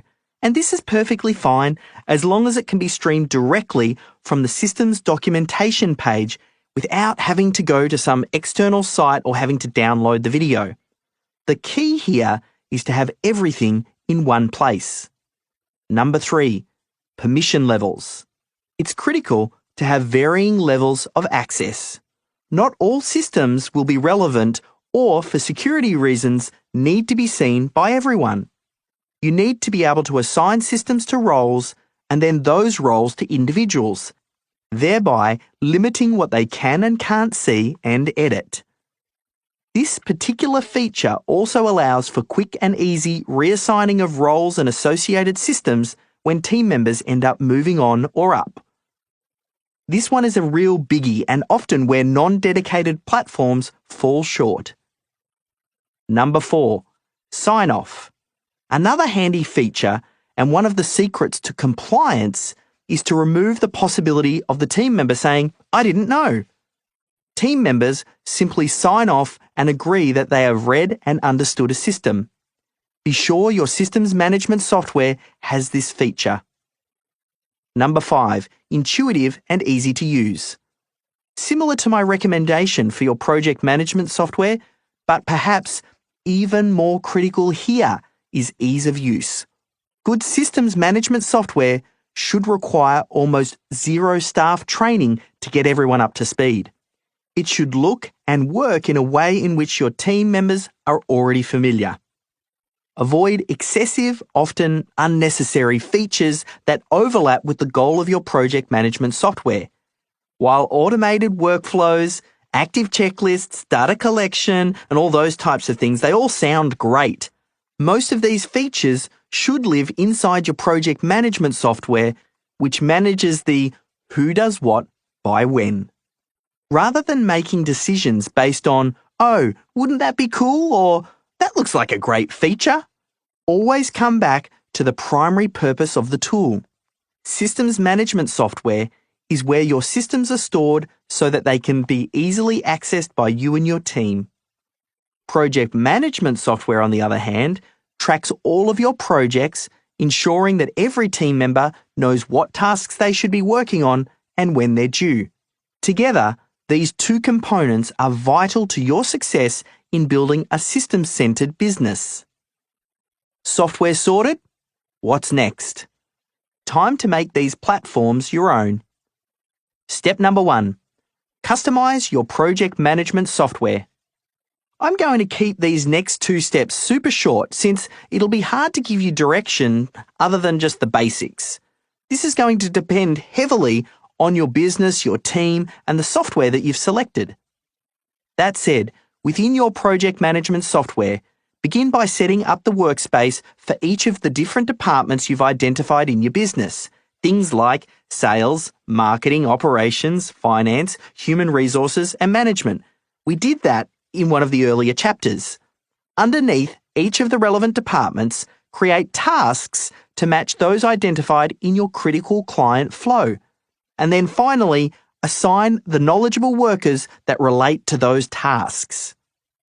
Step number 2, customize your systems management software. Within your systems management platform, create folders, one for each of your identified departments, and you can use subfolders to further help you organize things, and then begin importing the systems that you've created in the earlier chapters into the platform. Assign those systems to the knowledgeable workers and grab the links for each of those systems and then post them in your project management software next to the corresponding tasks. Don't worry if you can't visualize this just yet. It's always easier when you see how someone else has done it. Watch a short video showing you how project management and systems management software works together. It's inside the resources over at systemology.com/resources. Final word on software. To ensure this book stands the test of time, rather than making specific software recommendations by name, I decided to focus on the key considerations when making your decision. As I've said right from the start, no software alone is going to be the silver bullet. People are often drawn to bright, shiny objects, and while software may appear to be the missing piece that is going to solve all of your systemization woes, there's much more to it than just some piece of software. transforming your business into a systems-centered business needs the right software, training, management, and culture. As you progress through Systemology, you will learn how to install all of these vital components. Case study: Mount Martha Preschool. Mount Martha Preschool is a highly regarded, play-based, non-profit preschool local to the coastal bushlands of Victoria, Australia. The school consistently meets and even exceeds federal quality standards thanks, in part, to the committee of parents that leads it. Soon after joining, committee member Daniel Power Murphin noticed that poor succession planning was causing stagnation and disorganisation in the decision-making process.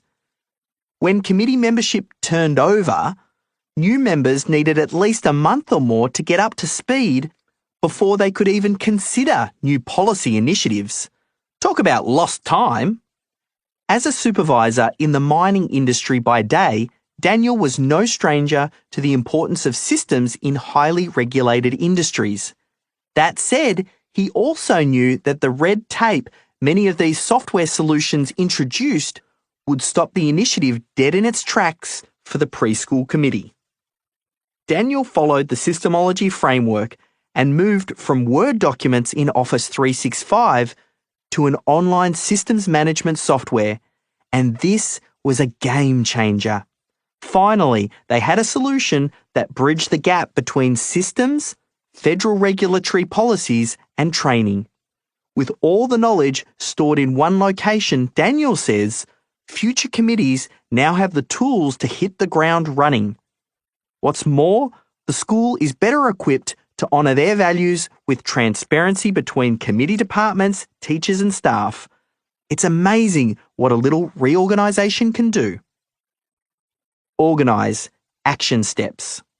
See our current preferred project management and systems management softwares at systemology.com/resources. Next, identify what software you will use. Step number 1, customize your project management software. And step number 2, customize your systems management software. Step 5. Integrate. Integrate chapter summary. The 5th step in Systemology is to get your team to buy into your new systemized approach to business. Positioning the benefits of the new initiative in relation to the individual rather than the company is one of the secrets to making this work. Another is that people support what they help to create. Yes, change management is always easier said than done, but there is some good news here. We have a system for that. Highlights from this chapter include how to get some perspective and identify your strengths and weaknesses, why previous attempts to systemize may have failed you, what are the 2 most important roles in growing your business, how to deal with resistance from difficult team members who fail to follow your systems. Now, the myth that I want to bust in this chapter is that even if you have your systems in place, that your team won't follow them. Okay, you have your core systems documented and stored, and your software, it's all set up. Time for your business to magically start shooting out profits while your team diligently follows your systems. Ha! You and I both know that's not going to happen. If it were that easy, everyone would be doing it. Having the systems in place is one thing, getting your team to follow them is another. This trips up a lot of companies when it comes to systemization, and I hear these stories all the time. You've probably even seen it firsthand, where a new initiative with the best of intentions gets put into place by a handful of key stakeholders. But within a few short weeks, it's back to business as usual. People go back to doing things the way they've always been doing them. The problem is, this isn't isolated to the introduction of systems, but it extends to almost all areas of change within business. Sadly, this also perpetuates the myth that even if you have good systems in place, your team won't follow them anyway. It's actually a perfectly reasonable assumption that if you were to stop the Systemology process at stage 4, things aren't going to work for you. But of course, you're not going to stop here. You're going to push on. You're determined, right? I ask because in many respects, this stage will be the most challenging of the entire Systemology process. It's manageable and the process is proven, but you need to be ready to push everyone out of their comfort zone, and that includes yourself. The key to ensuring that your business develops a culture where systems are not just created but actually used is persistence. You need to break through old habits, replace them with new ones, and reach the point where your team knows this is how we do things here. You will face challenges, there will be resistance, and at times you might even question if your team can make the transition. In these moments, I want you to keep the faith. Many companies have come before you and they've bridged this gap, and I have the confidence that you will too. Also, take solace in knowing that your biggest challenge will come from your existing team members who've been with you the longest and who might already be set in their ways. For new team members, this way of work is all they know, and very quickly they will discover if they're the right fit or not. Identify your strengths and understand your flaws. I owned and worked in my digital agency for a little over a decade. In hindsight, it was a Frankenstein-style business since it was built up over time with a lot of crazy ideas, tools and team members all cobbled together. There was no strategic planning or structure. We just kept marching in the direction of growth, more clients and more revenue. If problems came up, I solved them by hiring someone or just purchasing a new piece of software. Everyone kind of did their own thing and we pieced everything together as best as we could. It was functional, but definitely not efficient. It's funny how long it can take you to learn some things, and then, once you learn them, it immediately becomes obvious. You wonder why it took you so long to figure it out in the first place. I always thought that I was a good manager, but it wasn't until the last few years of my time in that agency that I realised my style was the reason we had stalled. Sure, I got on well with my team, and people seemed to like working for me, but I confess I was a micromanager. If I felt like projects weren't progressing as I imagined they should, rather than coaching the team member or telling them that the work wasn't up to standard, I would often just get in there and do it myself. Now, there's nothing wrong with being a business owner who has a great relationship with their team. But if your business as a whole is going to grow and develop, some positive pressure needs to be applied. Otherwise, you're back to being the person who always steps in and saves the day. To change your business culture, to build a business based on systems, it's going to take a firm hand and the willingness to hold people accountable. You don't need to be a tyrant. You're not going to whip your team into shape, but you do need someone who is going to lead by example and who isn't afraid to tell people what needs to be done. So here's the big question. Is that you? Are you the person to lead the charge with this change? You need to be able to assess yourself honestly, push your ego out of the way, and understand your flaws. If you need to, ask trusted colleagues for an honest assessment. This goes beyond making the decision to let someone else take over and run with Systemology. We've already established that many of the steps should be handled by someone who already loves systems and has extra capacity. This is about who should be managing the transformation of your company into a system-centered business that is dedicated to following processes and procedure and rejects the ad hoc style of working. Ultimately, this is the person who will run the daily operations of your business. For me, as hard as it is to admit, I wasn't the best person to do this.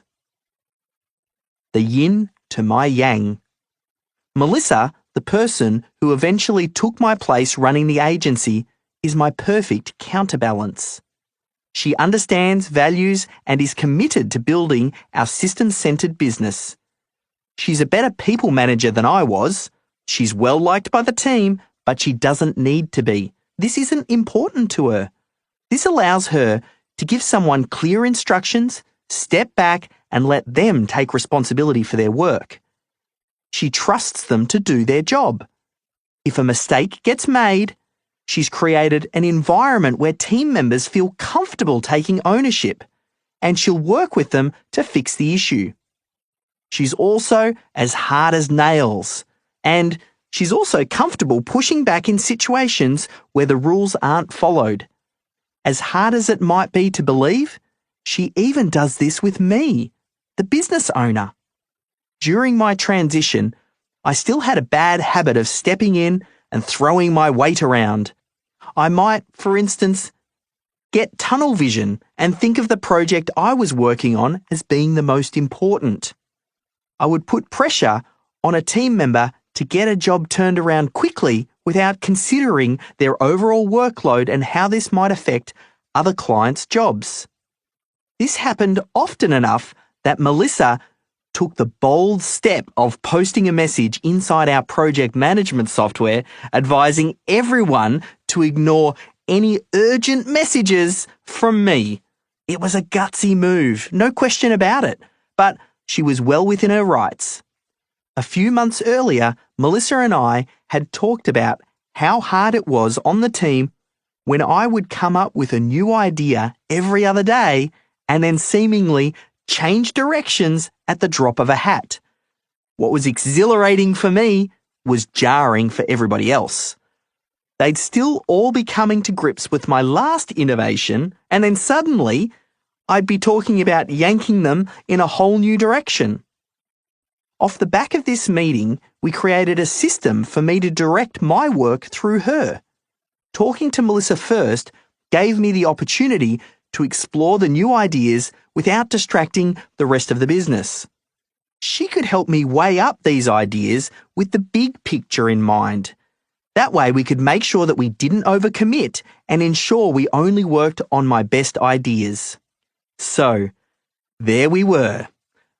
I'd put Melissa in charge, but I was undermining and sabotaging her work. When I went to a team member directly with my urgent assignment, I was failing to follow the system that we'd already agreed to. Her calling me out on this, yes, it was a little bit embarrassing, but it demonstrated to the team that we had a way of doing things, and more importantly, no one was above the law. As you can imagine, it didn't take long to get me back into line. These days, if I have something that I feel is urgent, I can still take it to Melissa and we figure out how it's going to fit in with everything else that's happening. Sometimes it'll be a case of Melissa saying, "Yes, we can do it, but at the cost of this or that. Is that acceptable?" It can be pretty scary as a business owner to have someone else in the business challenging your direction. But I actually believe it's required to grow to the next level. Without it, you'll eventually slip back into your old role of trying to do it all and have it all. The leader and the manager. The two roles I'm really speaking to here are the roles of a leader and a manager. The truth is, you need both. The leader is quite often the founder or the business owner. They're the problem solver, quick with ideas and full of drive, passion, and creativity. They're great at starting businesses, inspiring others, and powering them forward through a mixture of hard work, quick wits, and raw instincts. Their blessings are a double-edged sword, though. With too many good ideas, they often find themselves moving on to the next thing before they finish the last. Compare that to the manager who gets things done. They're highly detail-oriented and quite often the glue for the organisation that holds everyone together. They ensure everyone marches to the same drum and is accountable for their work. Most importantly, they are very process-driven and have the patience to see a job through to the end. Yes, of course, you can grow a business without one or the other, but if you have both, and they can learn to work together well, that's a recipe for explosive growth. This might also give you some insight into why you may have tried to systemize your business in the past, but failed. It's entirely possible that, as the business owner, you're a great leader in desperate need of a manager to lock things down. The leader and the manager partnership is one of those things that might be new to you, but once you're aware of it, you'll start to see examples of it in many great growing companies. For instance, did you know that Walt Disney had a brother called Roy? Seriously, Google it. I'm not making this stuff up. Walt was the visionary leader who everyone knew and loved. Roy was the guy behind the scenes making things happen. Or how about Henry Ford, the founder of the Ford Motor Company? We all know about Henry Ford, right? But what about his cousin James handling the day-to-day operations? Another one? How about Ray Kroc? You know, the McDonald's guy. He took a hamburger restaurant in Illinois, USA, and turned it into the most successful franchise of all time. But he couldn't have done it without the assistance of his right-hand man and manager, Fred Turner. Often, we don't hear about the managers because it's the visionary leaders who are usually the public face of the company. They enjoy, at least to some degree, being in the limelight. Managers may not mind to get some attention, but they don't tend to seek it out. They're too focused on driving every resource and team member to achieving the company mission. Are you a leader or a manager? If you're a startup founder, there's a good chance you're a leader. Some people are a mixture of both roles, but very rarely can you find someone who can do both roles well at the same time. So, who's the manager in your business? You might be lucky and discover that you already know someone, maybe even someone within your existing business who would be well suited for this role. Or maybe you have to hire that person. If this is the case, you don't have to rush your search, but I do want to plant this seed. At some point, to truly step out of the business, you will need someone to step in and run things.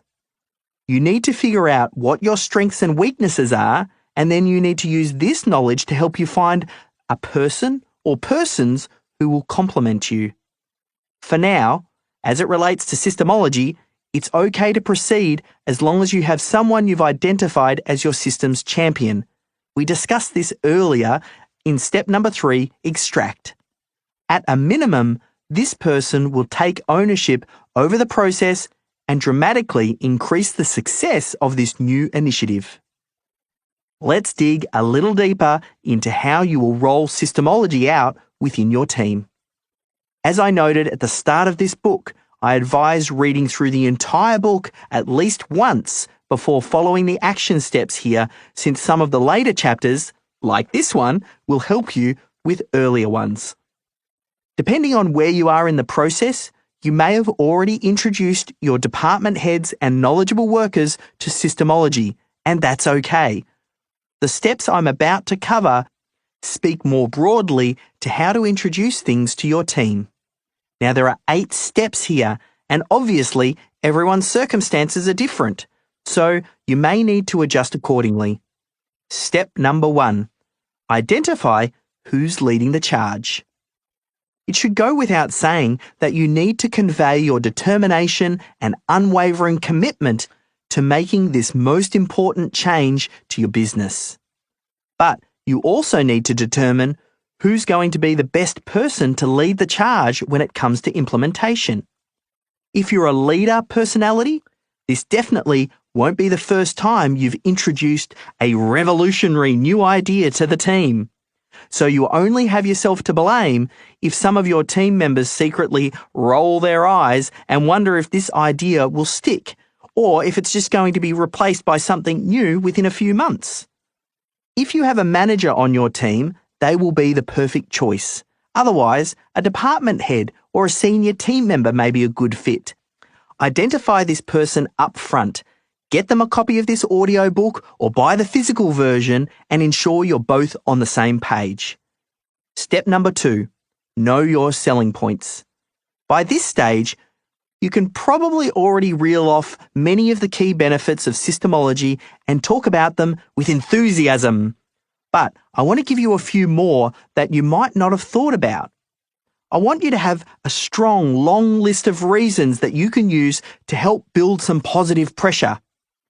You don't need to memorize this list of benefits, unless you really want to, but having them handy, along with a deep understanding of the results Systemology can produce, will go a long way to strengthening your resolve. This list, while not exhaustive, hits the main points and can be roughly grouped into the benefits for team members and the benefits to the overall success of the business. First, the team member benefits. There are fewer errors and less wasted effort. Improved employee onboarding. Reduced micromanagement.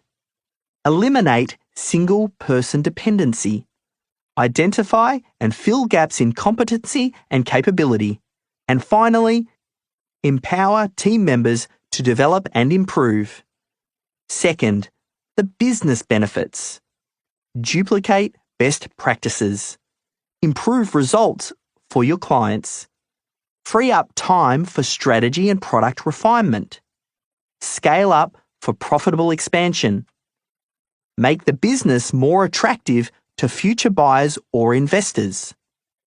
Run efficiently even in the absence of founders or managers. Step number 3. Introduce Systemology to your team. Getting all of your team at all levels into one room to announce your plan to systemize is perfectly fine if this is the norm within your business. But it shouldn't be your first venture into the subject. Your partners, managers, and team members are all going to have different questions and concerns, so it makes sense to bring each group into the conversation separately. A top-down approach is the most logical route. Get your partners on board by sharing with them the business benefits. Then, move on to your department heads, knowledgeable workers, and team members using the team member benefits. Remember, everybody is different, so you want to frame things with their perspective in mind. Ideally, you don't want to move on to the next group of people until the current group shares your level of commitment. Here's the thing. Change is scary for many people, and the topic of systems also has a lot of baggage around it. People have preconceived notions on what this will and won't mean to them and their work. Many times, they have reached their conclusions without fully testing their assumptions. We've addressed many of the biggest myths as you work through this book, but there will no doubt be others. It may be unrealistic to think that you can get complete buy-in from everybody on the first attempt. Some people will get it and embrace it, while others may take more time before they fully commit.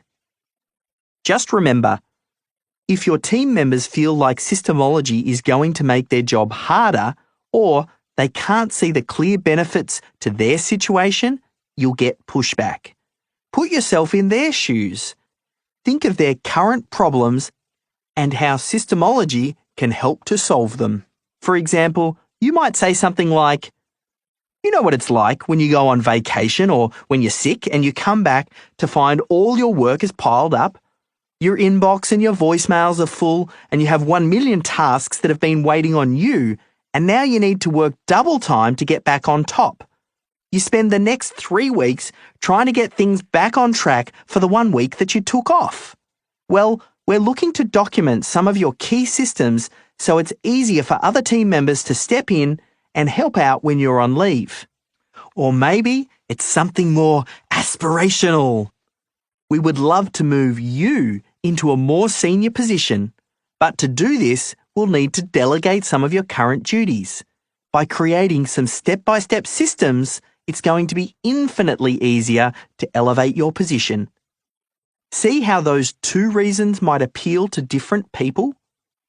Walk them through the critical client flow and the department's responsibilities and team chart.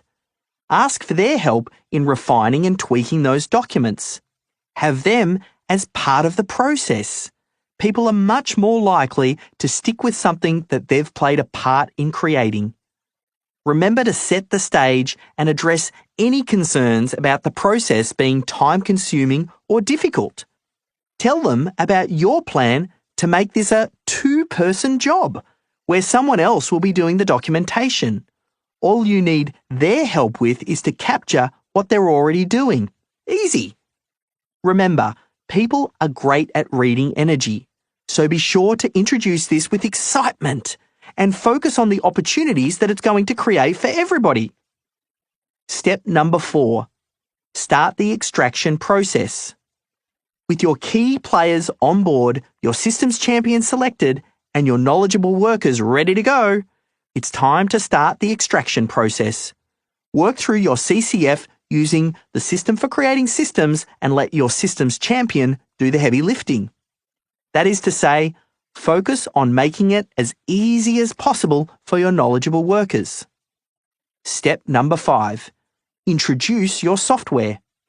If you already use project management or jobs assigning software, simply add the links to your systems, which are now stored in your systems management software, and pop those links into the project templates. Remember, the goal with your systems management software is to have all your documented systems already there, easily accessible at the point at which they're needed. Combine this with your project management software, and you have full accountability for the completion of the task to the required standard. Note, don't expect every team member to open a system every time they're completing a task, especially the more experienced ones. That's okay, just having them mark a task as complete is a step in the right direction. It's the job of their manager to ensure that it's completed to the required standard. Step number 6. Manage via the systems. Once all the big rocks are in place, you must start to make your systems central to the way that you do things. For example, you need to train your team to always look to the systems first. If they want to know how something is done, if they have a challenge, if they've got a question, or whatever it is, their first port of call should be to review the relevant systems or at least search your systems management software for the solution. Systems empower your team and it gives them a resource to get their questions answered without judgment. All too often, particularly with new team members, they fail to ask questions when they're not clear on a task because they're worried about whether it's going to make them look silly or not. A systems database empowers your team to be self-sufficient. Now, I've been as guilty as anyone of slipping back into old habits when we first started this management style, especially when it came to responding to questions from my team. My instinct was to try and solve all the problems myself. I'd answer any question on the spot because it was easy, fast, and I liked being helpful. But the truth is, all I was doing was training my team to come to me whenever they had a problem. Melissa eventually coached me out of this. Another reminder that you need a manager with the courage to stand up to you. The fact was, managing the team this way didn't help me or the team member in the long term. These days, when someone comes to me with a question, the first thing that we do is open our systems management software and look to see if the answer is in there. This makes me happy, since I still get to be helpful, but more importantly, it trains the team member to look for the answers themselves before asking for help. If they can't find the answer, this is an opportunity to improve the system or create a new one. This environment also makes it safe for team members to alert their supervisors when something goes wrong. Individuals no longer feel like they're expected to take the blame. It's always the fault of the system, assuming that everybody has followed that established process. The focus is on improving the flaw in the system rather than blaming the individual. It's just a better way for everyone to work. Of course, if a problem is caused by a team member who failed to follow the steps outlined, their supervisor has a clear path to a resolution.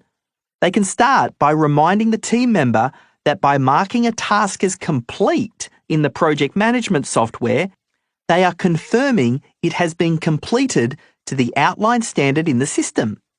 If the standard isn't met, it's a sign that the team member needs further training or a reminder to follow the documentation.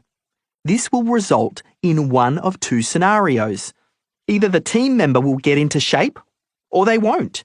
If they don't, we need to uncover why and get to the heart of the resistance. Step number 7. Identify resistance and meet it head on. Yes, there's a good chance that through this process you will meet some resistance. To be clear, I'm not talking about the people who will push back, grumble, or struggle to change the way things are done. Be persistent and patient with these individuals. Make sure they're held accountable for their progress, and these bumps will smooth themselves out. I want to address how to deal with people who either outright refuse to participate, procrastinate, or sabotage to the point where it basically means the same thing. These are the people who create tension in the workplace and who risk undermining your efforts. There are many reasons why people resist change, but some of the more common reasons include: some people may hide behind the idea that no one else in the business knows how to do their job. They feel that this gives them an added bit of job security. The idea that their knowledge and experience is going to be documented could be unsettling because it implies that they might eventually be considered replaceable. Other people have learned how to make their workload appear heavier than it actually is, to the point where they fear that documenting their work might uncover how little they actually are doing on a day-to-day basis. Still others have been with the company for so long and are so used to doing things a certain way that they feel like they have the freedom to dig in their heels and resist change. These can be the trickiest to tackle. Let's not wait for these problem personnel to show themselves. Decide in advance how to deal with these problems depending on your preferred management style.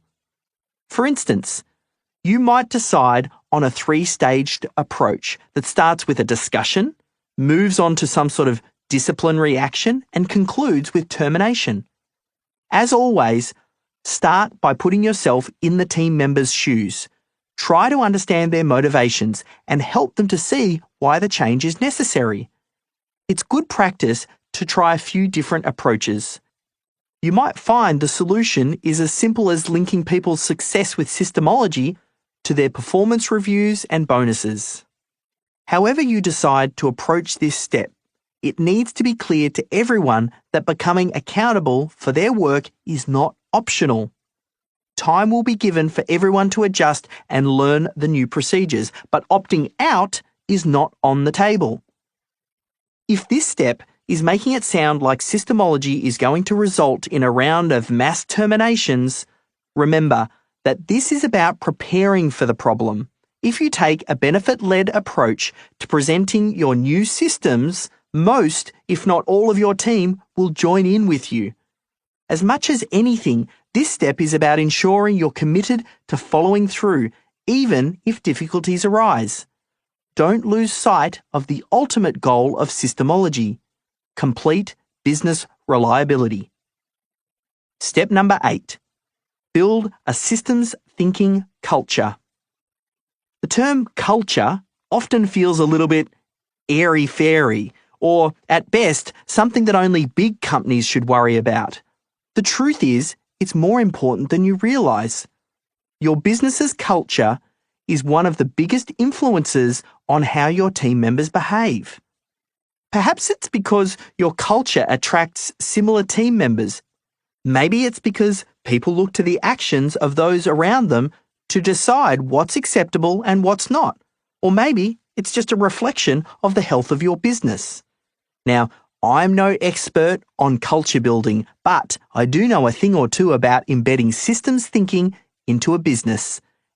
The good news is, you are already well on your way.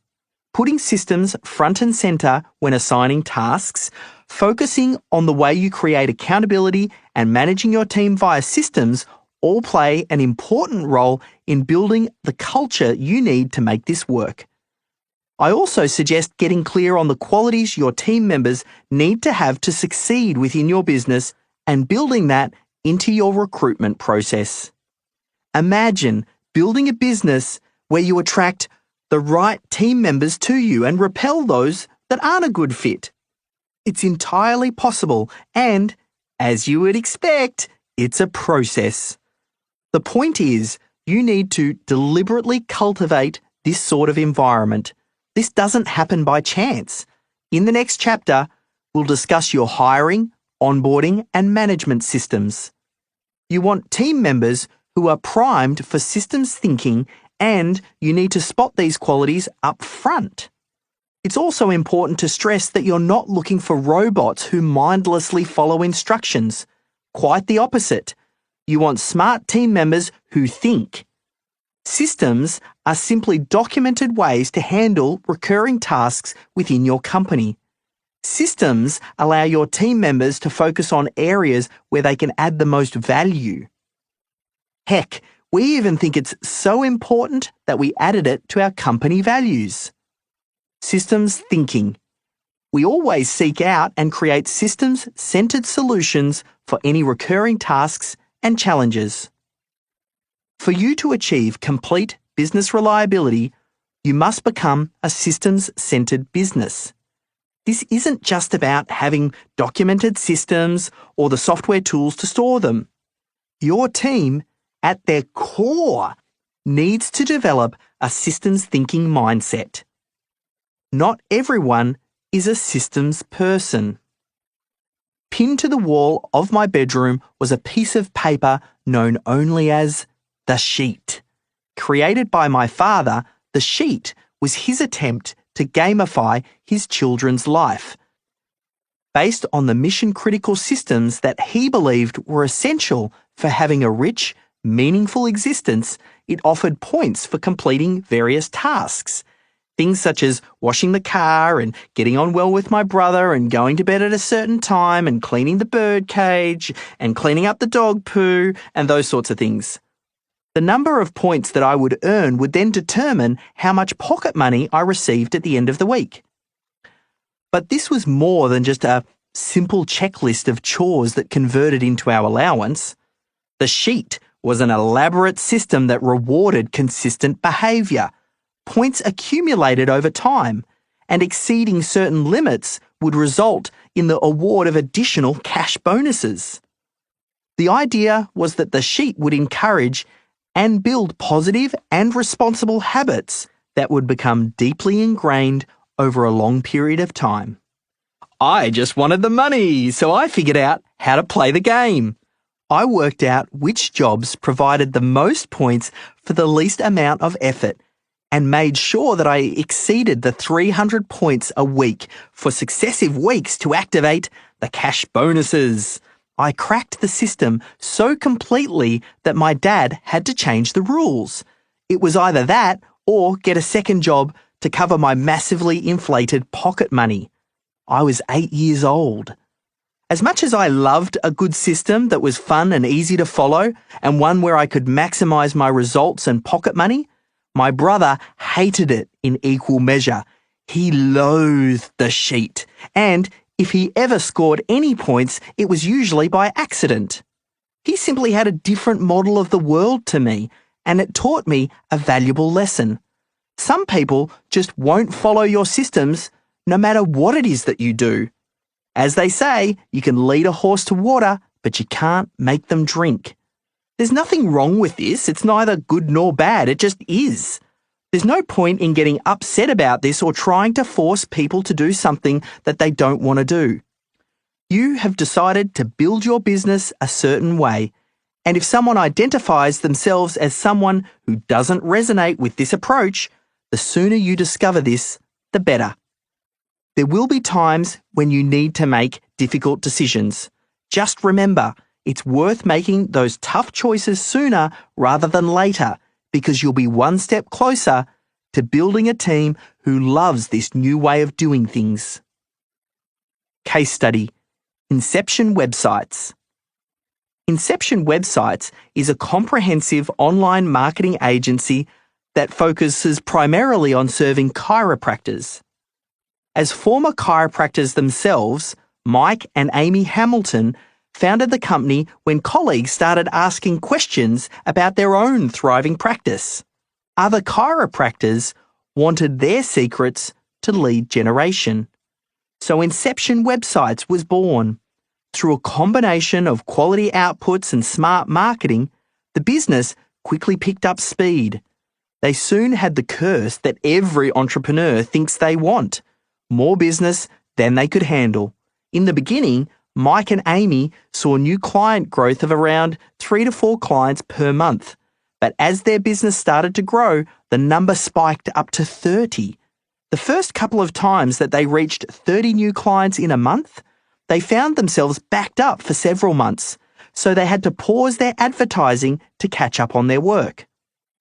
We would be losing business just because we couldn't handle the customers properly. If they wanted the business to grow with the same exceptional client experience they prided themselves on, something needed to change.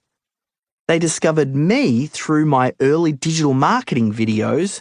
They followed the rabbit hole and progressed to Systemology. It was time to systemize their operations. We started by documenting their critical client flow.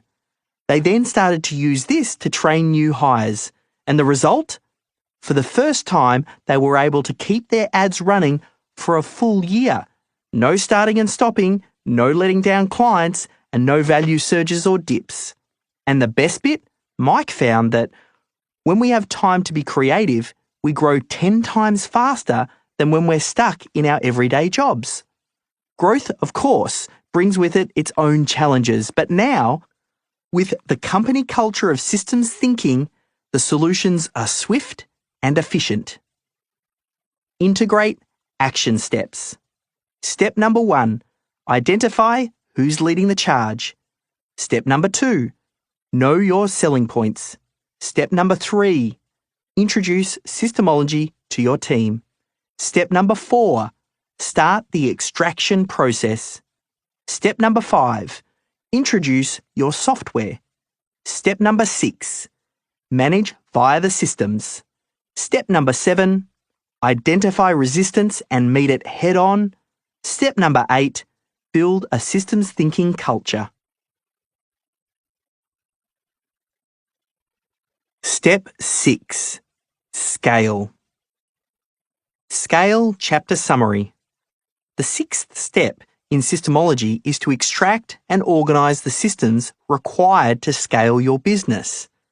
Your business as a system is only as strong as its weakest link. Therefore, it's vital to document all the areas of your business. The goal is to get your business to a point where there is no single person dependency and where you're well positioned to leverage every opportunity that comes your way. Highlights from this chapter include why the secret to scaling is directly tied to your capacity to deliver, how a solid recruitment and onboarding process attracts superstar systems thinkers to your business, the one exception to the rule that you should capture your current best practice, why sending your best staff on vacation is one of the smartest things you can do. The primary myth that I want to bust in this chapter is that systemization destroys creativity. The myth that systemization destroys creativity stems from this idea that systems turn everybody into robots that are incapable of original thought. And this is just flat out wrong. In reality, systems create space and space opens doors to creativity, inspiration, and opportunity. Did you know that many of the greatest thinkers and most creative minds in history leveraged the power of systems to increase their decision-making power? Einstein, Jobs, Zuckerberg, and Obama, for instance, all claim to have multiple versions of the same outfit, effectively a uniform, and they'd wear this every day so they wouldn't have to dedicate any brain power to thinking about getting dressed in the morning. Essentially, they had a system for clothes selection. They believed that this simple system gave them an extra level of efficiency that created space in their brain for more important thoughts and decisions. This is just one simple example, but I can only imagine how many other simple systems they created with the same objective, with each system building on the last, saving a little extra time and creating a little more efficiency. Imagine taking those savings and compounding them over a week, a month, a year, or even a lifetime. How much extra space have they created with just a few simple systems? I'm not suggesting that this is something that you should specifically imitate, but it illustrates the power of systems to nurture creativity rather than stifle it. Moreover, you'll come to learn that your biggest opportunities in business will present themselves when you're thinking creatively and you have the space to take advantage of them. Business owners must learn to step out of the day-to-day operations, to systemize routine tasks, and that way they can work on the highest leverage activities that only they can move forward. So what systems will you need to scale your business? Obviously, and like all things in business, there's no one-size-fits-all here. There is no magical system that's going to turn your business into the next Amazon, Google, or Netflix. The strategies vary widely from industry to industry, and so too will your circumstances and opportunities. The key is to understand where you are and where you want to get to. Remember back to the 4 stages of business systemization. This was the pyramid where survival, stage 1, was at the base of the pyramid. Building on top of this was stationary, stage 2. Then there was scalable, stage 3. And finally, saleable, which is stage 4, and that's at the top of the pyramid. Remember, you can get a copy of all of these graphics over at systemology.com/resources. This chapter focuses on moving you from stationary to scalable. Remember, these stages are linear and you need to have completed the previous steps to succeed at the next stage. Therefore, at the very least, your CCF, those core systems, must already be documented before you begin this chapter. The CCF focuses on the specific objective of having the business make money without being dependent on any one specific team member. So be sure that these systems are up and running first. They don't have to be perfect, but as long as you have something in place, you're ready to consider the other mission-critical systems required to keep your business functioning. As we work through the other departments within your business, there's a good chance that you will realize you haven't given much thought to these other areas. And that's okay. Like everything in business, it's a constant work in progress. If we can at the very least identify the holes, it will become infinitely easier to fix them. So where do you start? Just as before, we'll identify the critical systems, select your knowledgeable workers, and begin the extraction process. You can download the worksheet at systemology.com/resources and then just follow the steps along with me. Step number 1, identify your systems for growth. Look at your department's responsibilities and team chart, the DRTC, and notice the departments that have few or no systems identified. We're going to focus on the critical systems from 3 particular departments: finance, human resources, and management. We want to identify the next 15 to 20 systems needed for documentation. In this step, we will only need to identify them. These will be listed on a piece of paper in bullet point form. I'll walk you through those 3 departments, However, if there are other departments that have particular relevance to your business, it's okay to add those in here too. Finance department. Unless there's a pressing need somewhere else in the business, I usually like to start with your finance systems. The good news is, finance people like bookkeepers, accountants and CFOs, they all love systems and they're usually very happy with a little guidance to break everything down into their component parts. The finance department is made up of a set of repeatable systems that occur on a consistent basis. Invoices need to be issued, wages need to be paid, bank accounts need to be reconciled, and tax obligations need to be met. All of these things need to happen on a day-in, day-out basis. Ask the department head what needs to happen for the finance department to function at a bare minimum. Focus only on tasks you are already doing, not those that you would like to do. And, if it helps, it's okay to brainstorm as many ideas as you can to start. We can just simply apply the 80-20 rule after. I like to take out a blank piece of paper and list out the headings daily, weekly, fortnightly, monthly, quarterly, and annually. Under each heading, I then list each system that comes to mind as a bullet point underneath those time periods. Then, once you have a good 15 or more systems, you want to take out your highlighter and identify the critical 5 to 8 systems that are core repeatable tasks. This obviously won't cover everything, and that's okay. We just want a starting point. Remember, your business is already a going concern, and the tasks will continue to be completed as they've always been done. We're just looking for a small collection of tasks that occur on a regular basis and that are critical to the operations of the finance department. Here's an example of what the final output might look like. Under the heading Weekly, you might have issuing invoices. Now, you've already identified that in the CCF. You might also have paying expenses, reconciling accounts. Under the heading Fortnightly, you might put payroll. Under the heading Monthly, you might put preparing and sharing cash flow and profit and loss statements. And finally, underneath Annually, you might have conducting end-of-year financial analysis. And that's it. Your goal here is to simply create a list of 5 to 8 systems. Note, if you're outsourcing much of your financial department to a bookkeeper or an accountant, just focus on the areas that you have control over and where you're required to prepare information for your partners.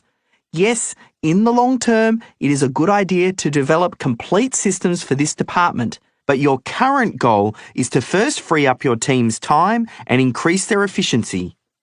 Let's move on to the next department, the Human Resources Department. As far as systems go, hiring, onboarding, and managing your team are amongst the most important areas of business to get right because they directly impact who you hire and ultimately how well they're going to fit into your company. We've already squashed the myth that your team won't follow systems. A players love to know what's expected of them and how they can succeed in their role. That's why it's so important to have your core systems documented and you want to set the standards early. Establish right from the start. This is the way that we do things here, and then you'll be well on your way. How well you do this is one of the biggest determining factors of your success in building a systems-centered business. Magic happens when you define a clear way of doing things and have the right people executing them to those standards. The good news is, and I think you're starting to get the point here, there's a system to attract the right team members, introduce them to your way of doing things, and how you manage them on a daily, weekly, quarterly, and annual basis. Similar to what we just did in the finance department, loop in any relevant team members and brainstorm ideas. On a blank piece of paper, build a list of all those processes relevant to the Human Resources Department. Important note! If you don't have a current way of doing things in the Human Resources Department, don't stress. I will make a unique exception in the next step. That is, You don't have to only focus on the tasks that you are currently doing. List all of the systems that come to mind, including those that you would like to have implemented. Then, just as before, highlight only 5 to 8 of those systems that are core for this department. These might include things like hiring. Now, you definitely want to include this one on your list. Then onboarding, and definitely include this one too. Then you might have things like leave requests, daily team member routines, and annual team member reviews. Like all things, add or remove items as needed and add them to the list that you made for your finance department. Next, let's move on to your management department. This is the final department that we need to take a closer look at. This covers how you choose the strategic direction of your business, how you review performance, set goals, and ensure that you're on the right track. This can be quite a deep topic, and there's lots to cover depending on the size and the complexity of your business. We're going to keep it simple though. I'm going to steer you to identify systems around your meeting cycles and the agendas for those meetings. Consistent meetings with specific agendas are the secret to great management. We just need to make sure you're not having meetings for the sake of having meetings. And I want to ensure that every meeting is designed to deliver a specific outcome. It might be a daily team meeting, a weekly sales meeting, a monthly meeting with your bookkeeper, and a quarterly or an annual planning session. It doesn't matter the exact rhythm as long as you have something in place. And remember, we're not looking to re-engineer parts of your business just yet, with the exception of those few that we talked about in the HR systems. For now, just capture what you're currently doing. Our goal is to make it consistent. Systemology always begins by capturing the way things are right now. If you spot gaps in your current way of doing things, just make a note of it, create a placeholder, and come back to it later once we start the optimization phase. Also, if you follow the meeting rhythms from such books as Scaling Up, Traction, the 12-Week Year, or any books like that, you can simply list these. Include any key staff in this process and brainstorm your current meeting cycles. List them all and then highlight 5 to 8 of the most critical ones. Here's an example to get you started. A daily team meeting to keep everybody on track. A weekly sales meeting. A monthly meeting with your bookkeeper. A quarterly planning meeting. An annual strategy and planning meeting. Once you have these added to your list, you should have a total of between 15 to 20 mission-critical systems split up between your finance, human resources, and management departments. Step number 2, assign, extract, and organize. You've identified and listed 15 to 20 department-critical systems. You may have already realized that we can just follow the same process that we've used to capture the systems from the critical client flow. See step number 3 of the Systemology process, extract. Simply populate your spreadsheet with the system name, add a description, and list the knowledgeable worker. Then, using the system for creating systems, it's time to begin the extraction process. Remember, it's a 2-person job. You've got the knowledgeable worker and the systems champion. In situations where systems might seem a little bit too complex, just remember to start with an overview style system first. Lastly, save the new systems in your systems management software and add a link to the relevant systems wherever the task is assigned for completion. Sounds simple, right? It is, but please don't confuse simple with easy. Simple is uncomplicated. Easy is comfortable. This process is simple, but it's not necessarily easy.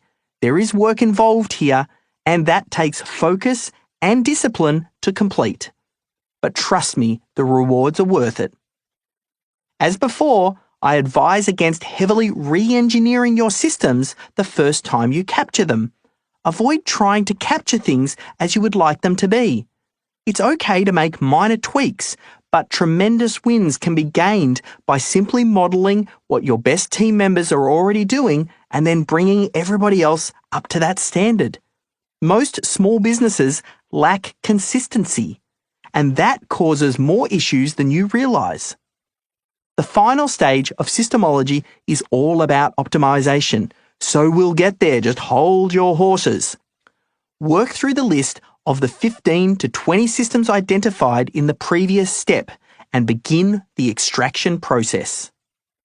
Capture what you're currently doing, except ... When it comes to the rule of capturing what you're currently doing, depending on how you're currently doing things, you may need to make one exception with two of your human resources systems, hiring and onboarding. Building a great team doesn't happen by chance, and it's critical you hire only the best. Trust me, put in the work here and you will be handsomely rewarded. These systems will form part of your new team members' first experience, and it's vital that you bake your systemized approach to business into these systems. If you already have some systems in place, they may need some modification, or you might need to create entirely new systems. It really just depends on your situation. I'm not suggesting that you do anything overly complex here. It might only involve a few modifications to what you're already doing. The goal is just to ensure that you demonstrate to the prospective and new team members that you run a systems-centered business. A handful of small tweaks can have a big impact. For example, a great modification would be to include links in your position description to some of the systems related to the role you're recruiting for. You might even consider adding them to your job ads. In this way, you're effectively saying right up front, we have a way of doing things here and you need to be comfortable working this way. You may want to go the extra mile and consider adding systems thinking as a core value to your company values list. I touched on this in a previous chapter. Either way, let's look at the two systems you must have in place, your recruitment system and your onboarding system. Firstly, let's look at your recruiting system. The truth is, if you don't have anything currently in place, just having a recruitment system will go a long way to helping you attract the right team members. Average team members like to sneak in under the radar, whereas A players love a system where they can demonstrate their skills and stand out from the crowd. Here's an example of a basic recruitment system. Number 1, write and post the job ad. Underneath that point, I have a few bullet points. They include write the position description and details about the person required. Write the job advertisement. Create a questionnaire that interested applicants can complete when they want to apply for the position. Post the job ad on popular recruitment websites. Number 2, shortlist, trial task, CV and cover letter. The bullet points include create a shortlist of applicants who have responded and filled out the questionnaire. Create a suitable trial task to gauge the skill level of those applicants. Send a trial task to the shortlisted applicants. Shortlist applicants again. Ask applicants for a CV and a cover letter. Send successful submissions to team members for review. Number 3, one-on-one interview. The bullet points are create a short list of candidates you want to interview. Schedule interviews and advise those who have been unsuccessful. Create interview questions and then conduct the interviews. And lastly, number 4, hire. The bullet points under those include contact relevant referees, select the successful candidate and make a formal offer. Once the successful candidate accepts, advise unsuccessful candidates. And lastly, agree to a commencement date and time for the successful candidate. Obviously, this is just an overview style system to demonstrate the key steps.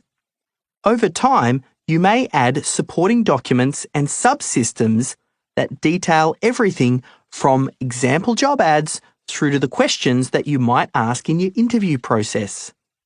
When the time is right, I recommend you go deeper into learning about recruitment systems, and there are many great books written on the topic, most notably Top Grading by Brad Smart. We've also had numerous recruitment systems shared on our podcast at systemology.com/podcast. Remember, the first version of any system is almost always the worst it will ever be. Every iteration improves the system and the results. Team member onboarding system. Now, the second system I advise you to engineer is your staff onboarding process.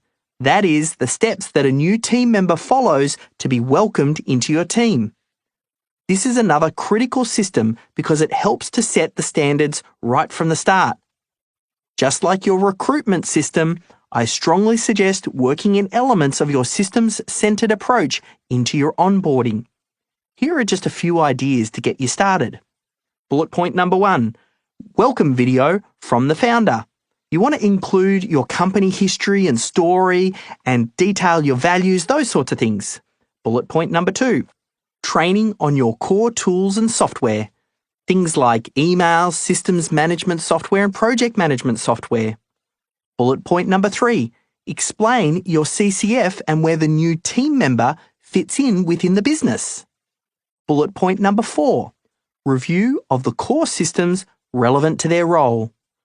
Bullet point number 5, sharing of daily routine. Bullet point number 6, completion of relevant forms. Lastly, give all new staff a copy of this book and say, this is the way that we do things here, and we need your help to build the business following this blueprint. In fact, why not buy a copy of this book for every one of your existing employees? Buy them too if you like. In all seriousness, however you want to approach this, I can't understate the benefits of investing time and effort into correctly onboarding your staff. This will play a major part in their success. These two areas, recruitment and onboarding, are the only exceptions where immediate modifications are beneficial and recommended. Continue working through all of the systems that you have identified. The objective of this chapter is to extract and organise the 15 to 20 critical department systems. Your systems champion should drive this, creating a realistic timeline and supporting your team members through each step. Step number 3, identify key team members' critical systems. Clearly, there is going to be a little bit of a lag time in completing those previous steps before you start this one, but I want to get you to start thinking about it. Ultimately, we're working towards an elimination of key person dependency with respect to the daily operations of the business, and sending your team members on vacation really is the only test for this. Technically, you can carry out the same test by firing people, but I think vacations are much more fun. It's natural to feel nervous about this step, but calm your anxieties by reviewing the work that you've already completed. Many of the systems that are critical to key roles have already been captured through the earlier steps. And while there are literally hundreds of systems that can be documented, typically there are only a good few handfuls that really matter, and even fewer that need detailed documentation. This step ensures that nothing absolutely critical has slipped through the cracks. It can be helpful to think of the systems that you're capturing in terms of batches, where batch number 1 would be the critical client flow systems, batch number 2 would be the critical department systems, and then batch number 3, key team member systems, and that's the one that we're about to complete now. Separating your work into batches in this manner forces you to remain focused and accountable and makes it easier to stick to a timeline. So don't move on to the new batch until you've completed the previous ones. Start by prioritising the key roles within your business. Typically, I like to start with the business owner, department heads, and key team members that deliver parts of the critical client flow. Just get out a blank piece of paper and create headings for the names of each of your identified team members. Then, starting at the top, it's just a matter of chatting with each team member and asking them the question, if you were going to take a month-long vacation to keep things moving, what tasks and responsibilities would we need to ensure we cover for you? Let them know that you want them to be able to take a restful and enjoyable vacation knowing that any of their key tasks are taken care of. Focus on recurring tasks critical to the core operations of the business and help them to brainstorm all of their ideas.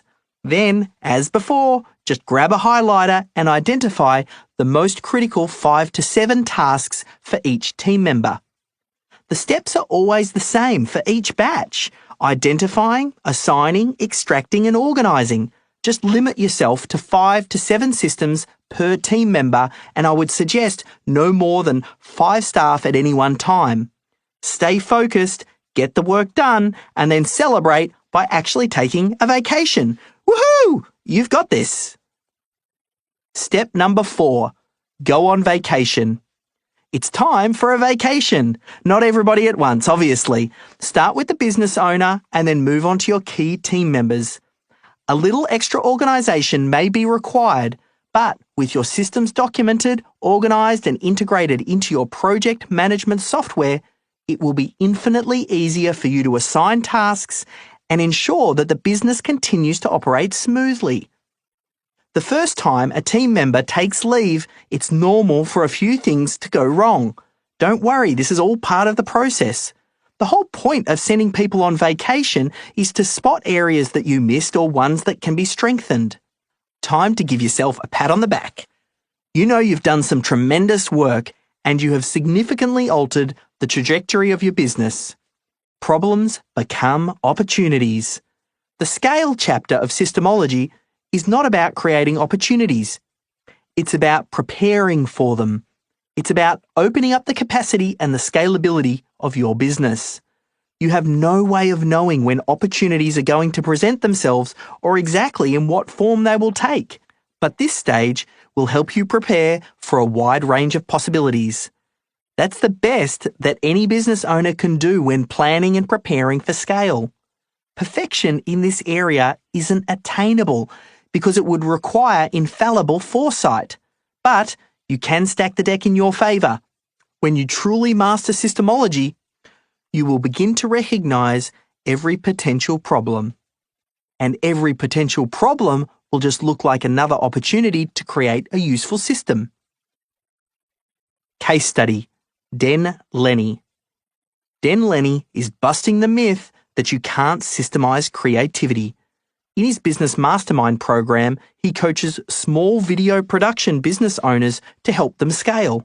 Ironically, he said, the biggest problem I had in my business was actually me. He's a creative at heart, and yet he felt scattered and distracted by the tangle of daily tasks that stifled his creativity. It was inefficient at best. Making some strategic hires was the next step, but he needed to figure out how to first. In the past, he had the idea about hiring specialists. He thought, you can just hire them and let them figure it out. But that's not how it works. There's too much room for interpretation, and new hires will just do what they think needs to be done. All new hires need some level of guidance. Like most of us, he started with a project management software, but soon realised that he needed something more than just project management. He needed systems. That's when he came upon my work and immediately began implementing the Systemology approach. He realised that for anyone to work effectively, they needed a framework. Systemology gave him the structure to refine his business frameworks. Then he set a virtual assistant the task of building out his systems. Systems streamlined his onboarding process and coloured in all of the grey areas. Den found liberation in 6 short months plus a whole bunch of extra revenue. Now, through a partnership, he coaches his business clients to follow the Systemology approach. The results have been stunning. One client removed themselves from the day-to-day operations in only 3 months. They credit systemization with the efficiency that led to their highest revenue month so far. Den insists that the systems help to unlock the creative process. Frameworks give plenty of room for interpretation and creative latitude, without bogging the creator down with the minutiae of routine or technical processes. Systems, he says, really do set you free. Scale, action steps. Step number 1, identify your systems for growth. Step number 2, assign, extract, and organize. Step number 3, identify key team members' critical systems and then assign, extract, and organize these systems too. And then finally, step number 4, go on vacation. Step 7, optimize. Optimize chapter summary. The 7th and final step in the Systemology process involves creating a dashboard that gives you visibility into your business and then begins the process of optimization. We identify the problems, make system improvements, and then monitor the results. When the team becomes unconsciously competent in this skill, it unlocks the door to complete business reliability. Highlights from this chapter include why trying to imitate McDonald's is hurting your systems development, why watching too many metrics causes confusion and slows progress, how to make systems improvement simple, fun, and automatic. Yes, it is possible. The simple secret to accelerating your business optimization. The big myth that I want to bust in this chapter is that you're going to need to systemize like McDonald's. This myth, more than any of the others, sets you up for failure. Think of McDonald's as an elite athlete who's been competing at an Olympic level in the sport of business systemization. They're a lean, mean, systemized machine. They've been training their whole life and they've won numerous gold medals. Now, compare that to you and your business. How long have you been training for? How do your systems and processes look? Compared to them, I think we all look like couch potatoes. It would never make sense to try and replicate the results of McDonald's by trying to follow their current habits, diets, and exercise regime. It sounds silly, I know, but it's not uncommon for someone to get bitten by the systemization bug and then think that their systems need to be at McDonald's level before they even start using them. They start split testing the equivalent of, would you like fries with that? Or seeing if the colour of team members' shirts affect sales. And they do all of this before they even have a baseline in place. Like it or not, it just isn't possible to create Olympic-level systems on your first go. It takes hard work and consistency over a long period of time. But in truth, you don't need perfect systems to deliver great results. And it probably doesn't even make sense for you to systemize like a global fast food chain. Don't get me wrong, there are plenty of great lessons to be learned from McDonald's. But remember the 4 stages of business systemization from my introduction? If you try to jump from survival to saleable in one giant pole vault style leap, you're going to do your business an injury. Let's not forget that McDonald's in its current guise is the result of 6 decades of development. If you get the chance, I want you to watch the movie The Founder. It's the story of Ray Kroc and his efforts to turn the original McDonald's restaurant into a franchise. When Ray arrives on the scene, the McDonald's brothers have already created a restaurant that functions as a well-oiled machine. And the movie only provides a glimpse into the years of hard work that went into reaching that point. Before I saw the movie, warning, minor spoilers ahead, I didn't even realise that the McDonald's brothers had already tried and failed to franchise their business. It took a lot of persuasion on Ray's part to convince them to let him have a crack at it. And while he eventually succeeded, obviously, There were a lot of problems and headaches along the way. The whole project would have crashed and burned if Ray hadn't... Well, if you haven't seen the movie, I don't want to completely ruin it for you. My point is that the McDonald's system was far from perfect when they started. It took years of optimization to reach near perfection. It's good to dream big, but when you translate that into action, start by systemizing based on where you are, not where you would like to be.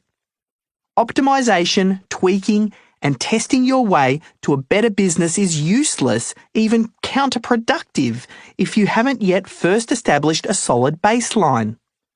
One of the core principles in Systemology is to first capture what you're currently doing.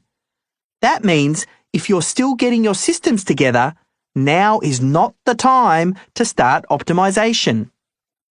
It's entirely possible that your business structure is already pretty advanced, and you've already carried out the earlier steps in Systemology in one form or another. And that's okay too. Everyone will go at their own pace. But don't try to mix up the order of the steps or work on more than one simultaneously. You can't improve what you don't measure. There are many reasons each step is ordered and prescribed in the order in which they are. And there are reasons that it's best to leave optimization till last. Perfection, person dependency and time constraints will all do their best to stop you from getting to this final stage. Moreover, it's not possible to begin the process of optimization till you have consistency in your work, making it possible to measure your outputs, which in turn gives you a baseline to work from. The deeper you get into Systemology, the more you'll recognize that your business is simply one large system pieced together by a collection of smaller interconnected systems. Everything is connected, and small tweaks in one area of your business can dramatically impact another. For example, by tweaking who you're marketing to and how, you'll dramatically affect your sales. This can then alter your selling system, which can alter the experience of your product or service delivery, and then this, in turn, impacts the likelihood of repeat business. Long story short, these are just some of the more obvious relationships. The fact is, it's all connected, and it's easy to miss the relationships unless you're watching for them. Continuing on from the last step in the previous chapter, you and your key staff have returned from your vacations only to discover plenty of problems that still need to be addressed. Before you jump into creating your next batch of systems, you first need to create a measurement system. A solid measurement system will highlight the interconnected nature of your systems. It will help you to improve your consistency and allow you to predictably improve your performance. Let's break this down into clear action steps and begin the process of optimization. Step number 1. Create a CCF dashboard to measure performance. A dashboard, at least in this context, is simply a document stored in a central location with all of your key numbers and metrics from across your business. This is updated regularly at predefined intervals. You may or may not already have something like this in place, but either way, it's easy to overcomplicate this step. There are many data points that could be included, and you'll quickly find that collecting data isn't the problem. Analyzing and gaining valuable insights that inform your actions from the data that you've collected, that's where the real challenge is.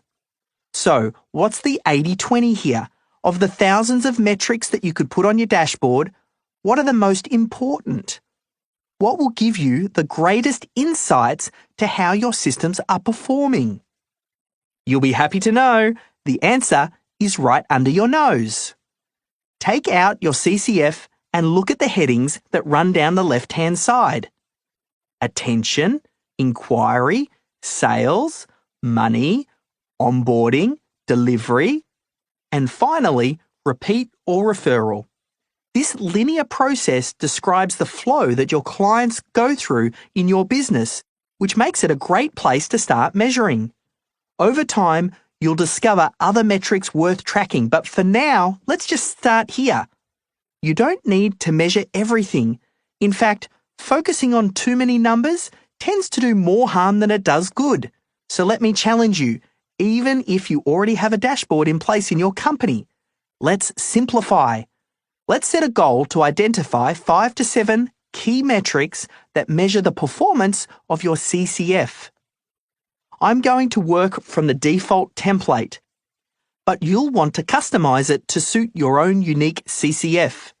Again, we'll just want to identify one metric for each of these stages, and you can list them out on a blank piece of paper. I'll talk you through each of the different sections and I'll give you some ideas on what metric you could select. Let's start with attention.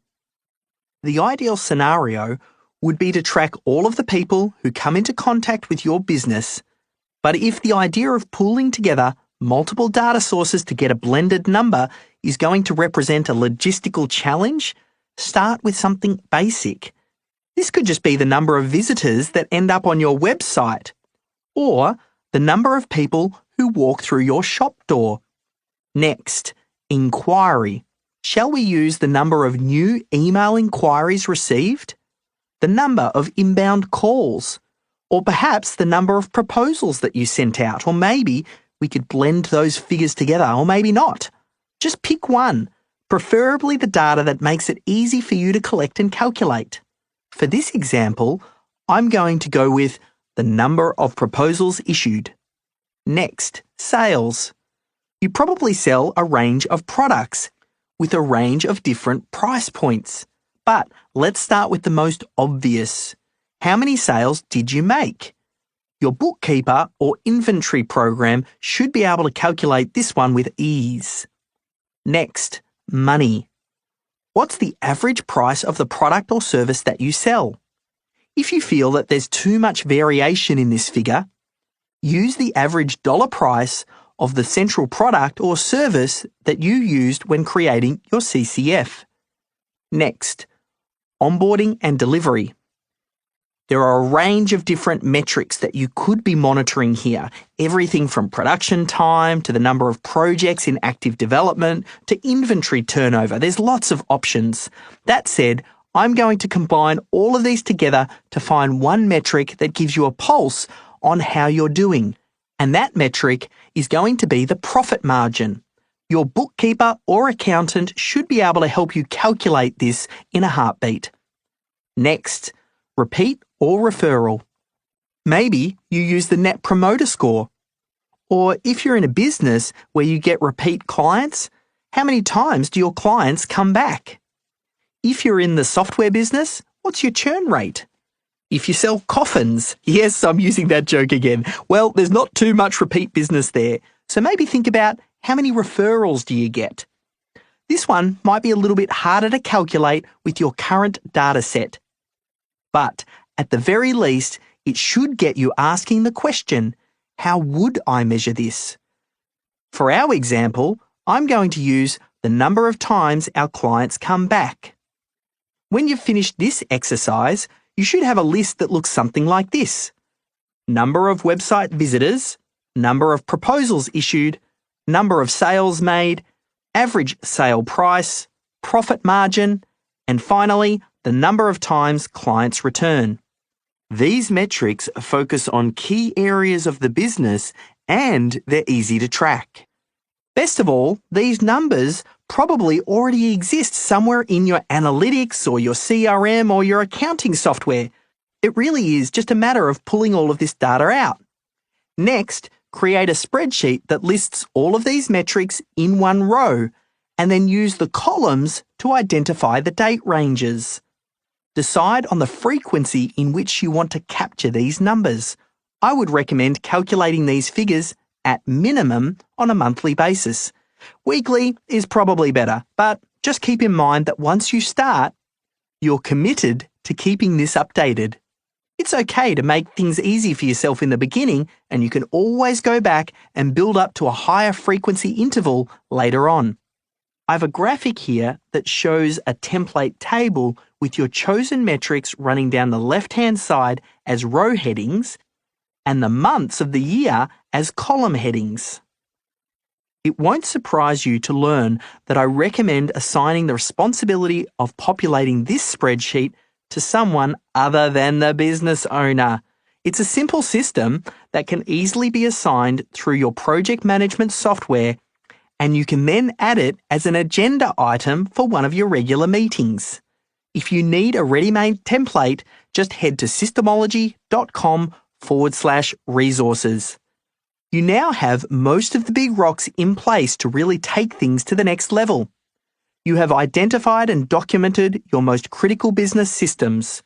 You've created a dashboard and established your management team meeting rhythm. The work is far from over, but with continued focus on consistency and bringing everyone up to the standards that you've created, you're on the track to complete business reliability.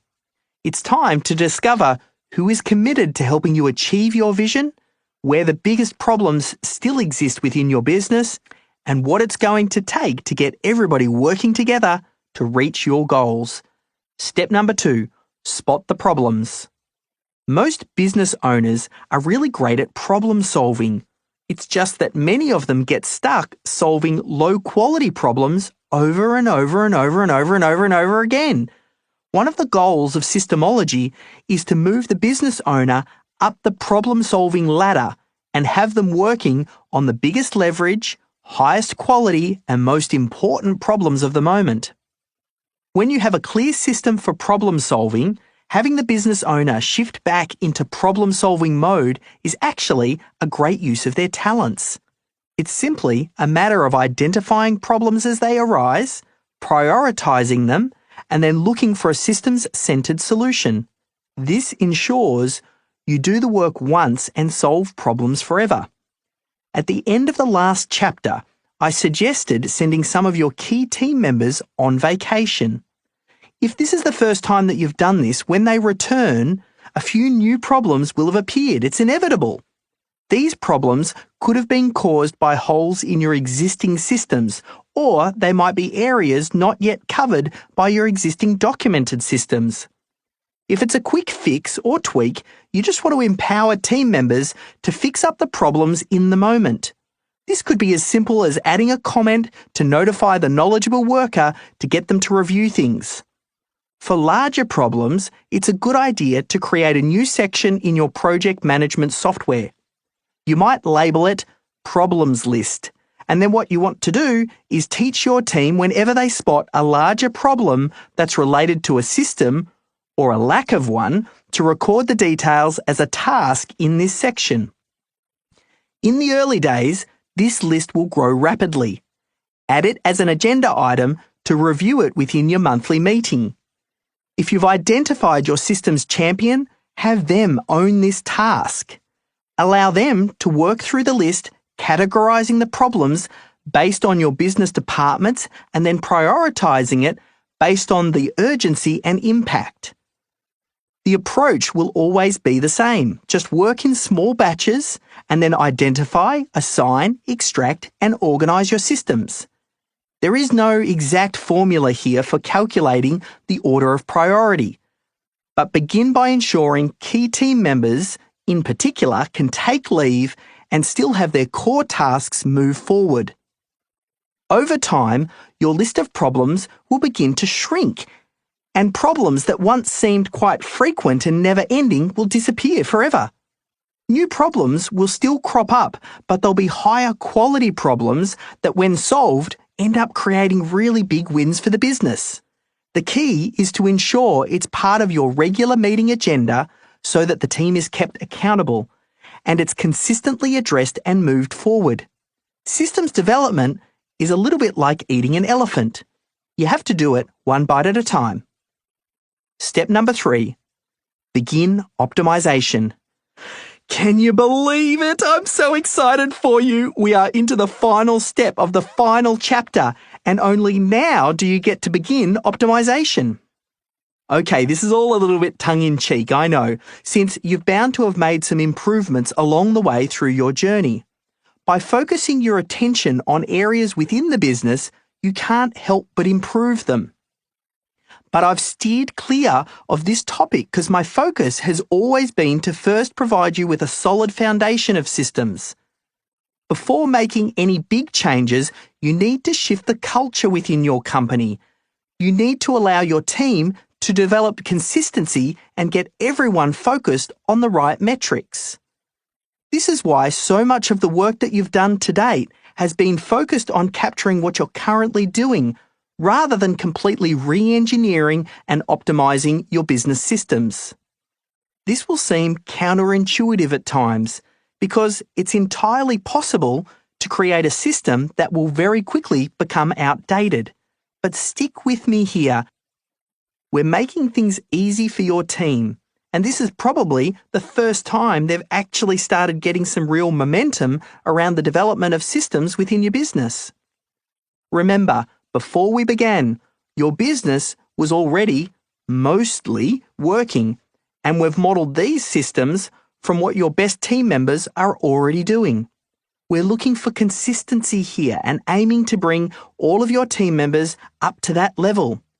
It's also comforting to know that your new systems are always the worst they're ever going to be the first time you create them.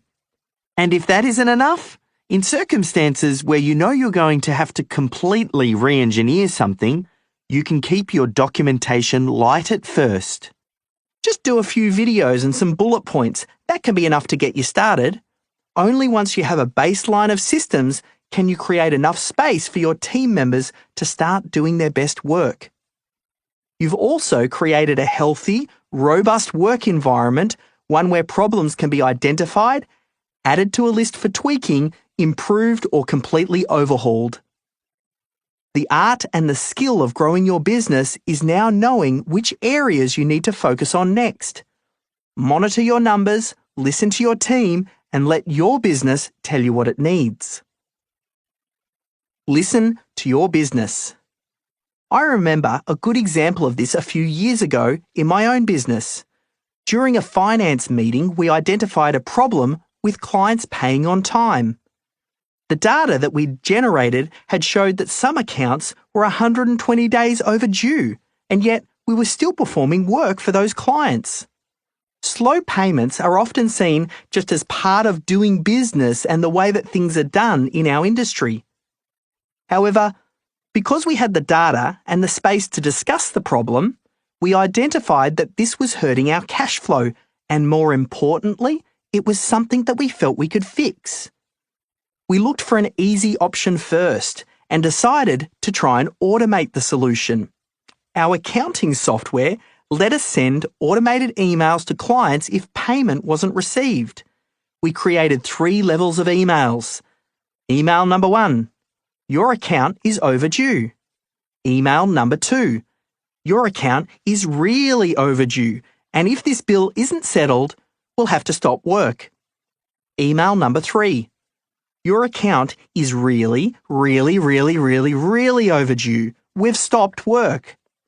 We knew that it would be clear fairly quickly whether or not this was effective. The short story was, it wasn't. There was a slight improvement, but it appeared that clients were just ignoring those emails. We knew from previous experience that if we called or even sent a personal email to the client directly, we'd often get a response. But the automated solution just wasn't working. While we would have loved to have solved the problem first go, often you have to have a few goes at it. It's just part of the process of finding a solution. We'd implemented our first idea, gathered the data, and found that the issue reappeared on our problems list. In our next monthly meeting, someone floated the idea of taking payment up front and using automatic billing. The idea was to get payments to arrive consistently, in advance, and without any action required from our clients.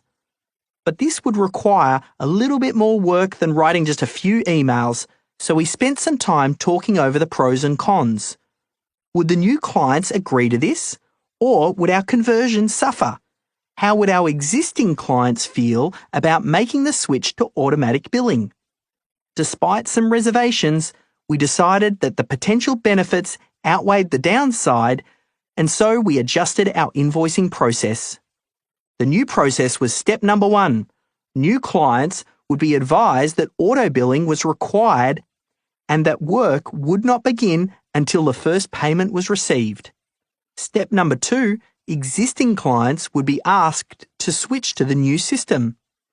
Step number 3, if an existing client objected, they would be permitted to remain on an account system with the understanding that if they were late with a payment, they would subsequently be transferred to auto billing. Now, yes, we did have a little bit of pushback, but nowhere near as much as we feared, and, as we hoped, we saw an immediate improvement.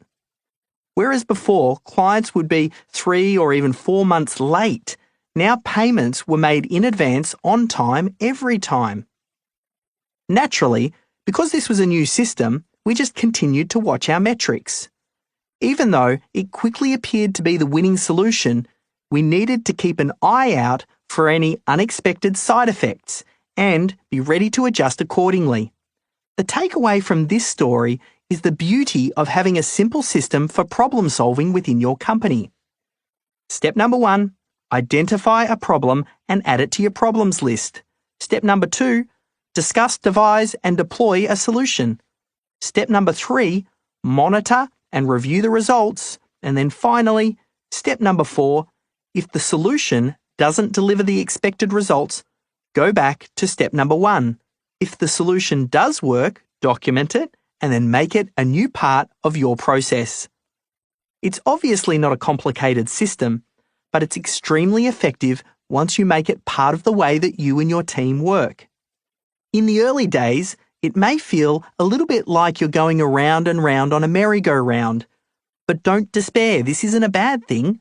The goal is to reach a point where your core systems are solid and you go through a cycle of identifying problems, fixing them, and then moving on to the next one. Business is simply a game of problem solving. Wax on, wax off. The accelerated method of optimization. You may recall earlier I mentioned the wisdom one of my mentors shared with me about hiring a coach, consultant, or expert in their field of expertise to help create the systems. While I caution against this in the early days, having worked your way through much of the Systemology process, you're now extremely well positioned to get the most value from working with consultants. You have a baseline and you know your key metrics. So, before any re-engineering or major changes take place, you can identify your current performance. This is the ideal scenario for a coach or a consultant because you're giving them something to work from. The process is still the same, you just share with them the problems you're experiencing and they'll advise on a solution. The difference is now you have a system for implementing the new changes swiftly and then a mechanism for reviewing the results. Working with an expert can be an extremely smart way to accelerate things. Keep thinking about your business as a collection of systems, and you'll recognize that the more you focus on building up your database of systems, the more valuable it becomes. Which brings us back to the last of the 4 stages of business growth. Saleable. This is what you're working towards. You may not be ready to sell, and you might decide that you don't ever want to sell. But by building your business as though it is saleable, you'll open a world of opportunities that you never knew existed. Case study: Diggity Doggy Daycare. Multi-award-winning doggy daycare centre, Diggity Doggy Daycare, manages canine activities, exercise programs, grooming programs and day spas. Owner and founder, Jeanette Farron, was responsible for creating the business vision and managing staff. Running a doggy daycare was a demanding experience. There were a multitude of stakeholders to manage, including the dogs, their owners and staff. Handling live animals also required high standards and attention to detail. After running the business for over 13 years, Jeanette felt that it was time to exit the business. From the beginning, she had plans to sell the business. And with a background in business management, she was well aware that the best way to get top dollar when selling a business is to have the entire operation documented and running like clockwork. 2 years before the sale, Jeanette started the process of systemization. The first areas that corporate buyers look at when valuing a business are its accounts and systems. The earlier people can educate themselves about systems, the better, says Jeanette. While she had already been diligently documenting procedures, she started to uncover holes that were proving difficult to fill. At this point, she came across Systemology and attended one of our live workshops. Systemology gave me a lot of clarity and momentum to organise my systems, Jeanette recalls. She started the process by documenting her critical client flow. It took some hard work, but Jeanette went from working crazy, full-time hours in the business to stepping out of the daily operations and working on the business. Towards the end of the process, she stopped going into the office completely. While her hours within the business decreased, her confidence around selling Diggity Doggy Daycare for a great price increased. I knew that we had done everything and more for the business to be a really good proposition for buyers, especially corporate buyers. At the point of selling the business, we were running at full capacity. Systems and processes were on point and financials were solid. This gave the buyers confidence that they could take this model and then deploy it in other locations, says Jeanette. All ended well for Jeanette. She was able to exit her business and command a high multiple of profits. The eventual buyer highly regarded Diggity Doggy Daycare's systems, and they played a huge role in getting a top valuation. Jeanette is currently travelling around Australia, taking the time to think about her next endeavour. Well done, Jeanette. You're an inspiration to many. Optimise. Action steps. Step 1. Create a CCF dashboard to measure performance. Step number 2. Spot the problems. And finally, step number 3, begin optimization. Now is the time. Congratulations! You've made it to the end. We've covered an enormous amount of ground, so it's a really good idea to stop and take a step back and look at the 7 stages of Systemology from a high level. Stage number 1, define. Stage number 2, assign. Stage number 3, extract. Stage number 4, organise. Stage number 5, integrate. Stage number 6, scale. And finally, stage number 7, optimise. Most books in this genre use their closing chapter to remind their readers of all the benefits of what they've just read and why they should act on it right now. But in this instance, it feels a little bit redundant. In my experience, the vast majority of people that come to me to learn Systemology do so not because they want to be convinced of the benefits of systemizing their business, but because they're already sold on the idea and they just need a plan to make it happen. I'm the first to admit that business systemization is not an original idea. It's been around for decades. You may have even tried to systemize in the past but failed. What you needed was a system for making it happen, and this is the gap that Systemology fills. Every small business owner deserves to have a business with complete business reliability. This is the reason I assume most people will listen to this book. And if you've listened all the way through to this final chapter, you're already likely convinced of its merits. The argument for systemization is strong, and when you walk through the process, it's almost impossible to deny. No, a desire to act is not your biggest obstacle to getting started. The obstacle is when. When will systemization become your business's top priority? What we know for sure is that as time passes, your future reality will happen automatically. The question is, what reality will you have? The fact is, doing nothing costs you more than being at the same place at some point in the future. The pathway to the future is never a straight line. It's curved and it accelerates as time passes. Do nothing and you will automatically drift down. Moving up and riding the curve upwards takes clear, decisive action. So what options do you have? If you lower the priority of systemization for too long, jumping from survival to saleable is, at minimum, riskier, harder, and more costly. And the reality is that no matter how far away the upwards curve feels to you right now, at this point in time, you're as close as you're ever going to be. Now is the time to make the jump. This has become even more relevant with everything that's going on in the economy right now. The world is changing before our eyes. The good news is business systemization has never been easier. Your team has never been more open to change than right now. Don't miss this window for opportunity. Perhaps one of the best ways to move people from should to must is to focus purely on the bottom line. So let's do that now. How much is not systemizing costing you? While this is a tricky question to quantify exactly, since the effects of systemization are so far-reaching, don't worry, there's a calculator for that. Head to systemology.com/resources. That link will take you to a financial calculator that provides a basic formula for calculating profit. This allows you to observe the effects of small improvements in multiple areas and how that can impact your business.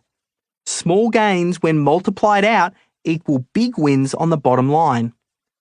Now, I don't want to get too caught up in the maths here, but I do want you to understand the numbers we'll be working with. Firstly, there is attention. How many people become aware of your business? Secondly, inquiry, the percentage of people who become interested prospects. Third, sales, the percentage of people who go on to make a purchase. Fourth, money, the average price of the products or services you sell. Fifth, repeat, the number of times a client comes back. And finally, sixth, the margin, the profit you make after your expenses. Now, if these numbers look familiar, it's because they're derived from your CCF and the CCF dashboard. They're the key metrics from within your business, and they're the numbers we're going to look to improve as we install systems. Now, the question is, what size improvement do you think you can make by improving your systems? Do you think with some new marketing systems you could increase the number of people who learn and inquire about your business? Do you think that you could improve the number of sales your business makes by documenting what your best salesperson says and then getting all of the other team members to follow suit? Could you add a step to ensure that team members always look out for other ways to help your clients and upsell where it makes sense? Do you think having a consistent way of onboarding clients and delivering work could reduce errors and increase efficiency? Would all of these changes lead to your clients having a better experience that will, in turn, increase the likelihood that they'll come back and they'll also refer new clients? Do you think that with a focus on your systems, capturing your best practices, getting everybody following these new processes, and in some areas completely re-engineering your systems, do you think it would be possible to get even a 10% improvement in each of these metrics? Absolutely, and of course it's possible. I've seen the introduction of systems skyrocket performance across the board, far in excess of 10% wins. But even with a conservative outlook, 10% wins are well and truly achievable by installing good systems. Now, here's the kicker. What do you think the impact would be to your business if you saw a 10% gain in each of these numbers? I'll give you a hint. It's not 10%. When you dig into the numbers, you'll discover that those 10% wins compound each other and improve the bottom line profits by almost 80%. Let's look at an example. Attention. Imagine you get your advertising message in front of 100,000 people. Inquiries. 20% of those convert from a browser to an inquirer. That would be 20,000 people. Next, sales. 25% of those inquiries end up making a purchase, or 5,000 sales. Money. Your average product price is $200. Repeat. Your clients purchase on average once per year. And finally, margin. You make 25% profit margin on your total sales. To work out your profits, you multiply the sales by the money, by repeat, and by margin. In this example, that puts our bottom line profit at $250,000. Sales, $5,000, multiplied by money, $200, multiplied by repeat, just once, that would equal your revenue, which is $1 million. Now you times your revenue by your margin, which is 25%, and that gives you a profit of $250,000. Now, let's see what happens if you make a simple 10% improvement in each of these metrics across the board. Attention! Now you get your advertising message in front of 110,000 people. Inquiries. 22% of those convert from browser to inquirer. That would be 24,200 people. Next, you improve your sales by 10%. Now, 27.5% of those people end up making a purchase. That would be 6,655 sales. Next, money. Your average product price is increased by 10% to $220. Then for repeat, your clients now purchase on average 1.1 times per year. In other words, 1 out of every 10 clients make a second purchase. And finally, with your margin, you now make 27.5% profit margin on your total sales. So let's quickly look at the maths. Sales, 6,655 multiplied by money, 220 multiplied by repeat, 1.1 equals your revenue. That's $1,610,510. Now, take your revenue, multiply it by your margin, 27.5%, and then that equals your profit. Roughly $442,890. Can you see the power in this? Simple 10% improvements in each metric gained through deploying systems increases the net profit from $250,000 to almost $500,000. That's an extra $190,000 in profit from just a handful of 10% wins. And don't forget that these are just conservative numbers. Get more than 10% in just one or two of these areas, and the bottom line profit soars.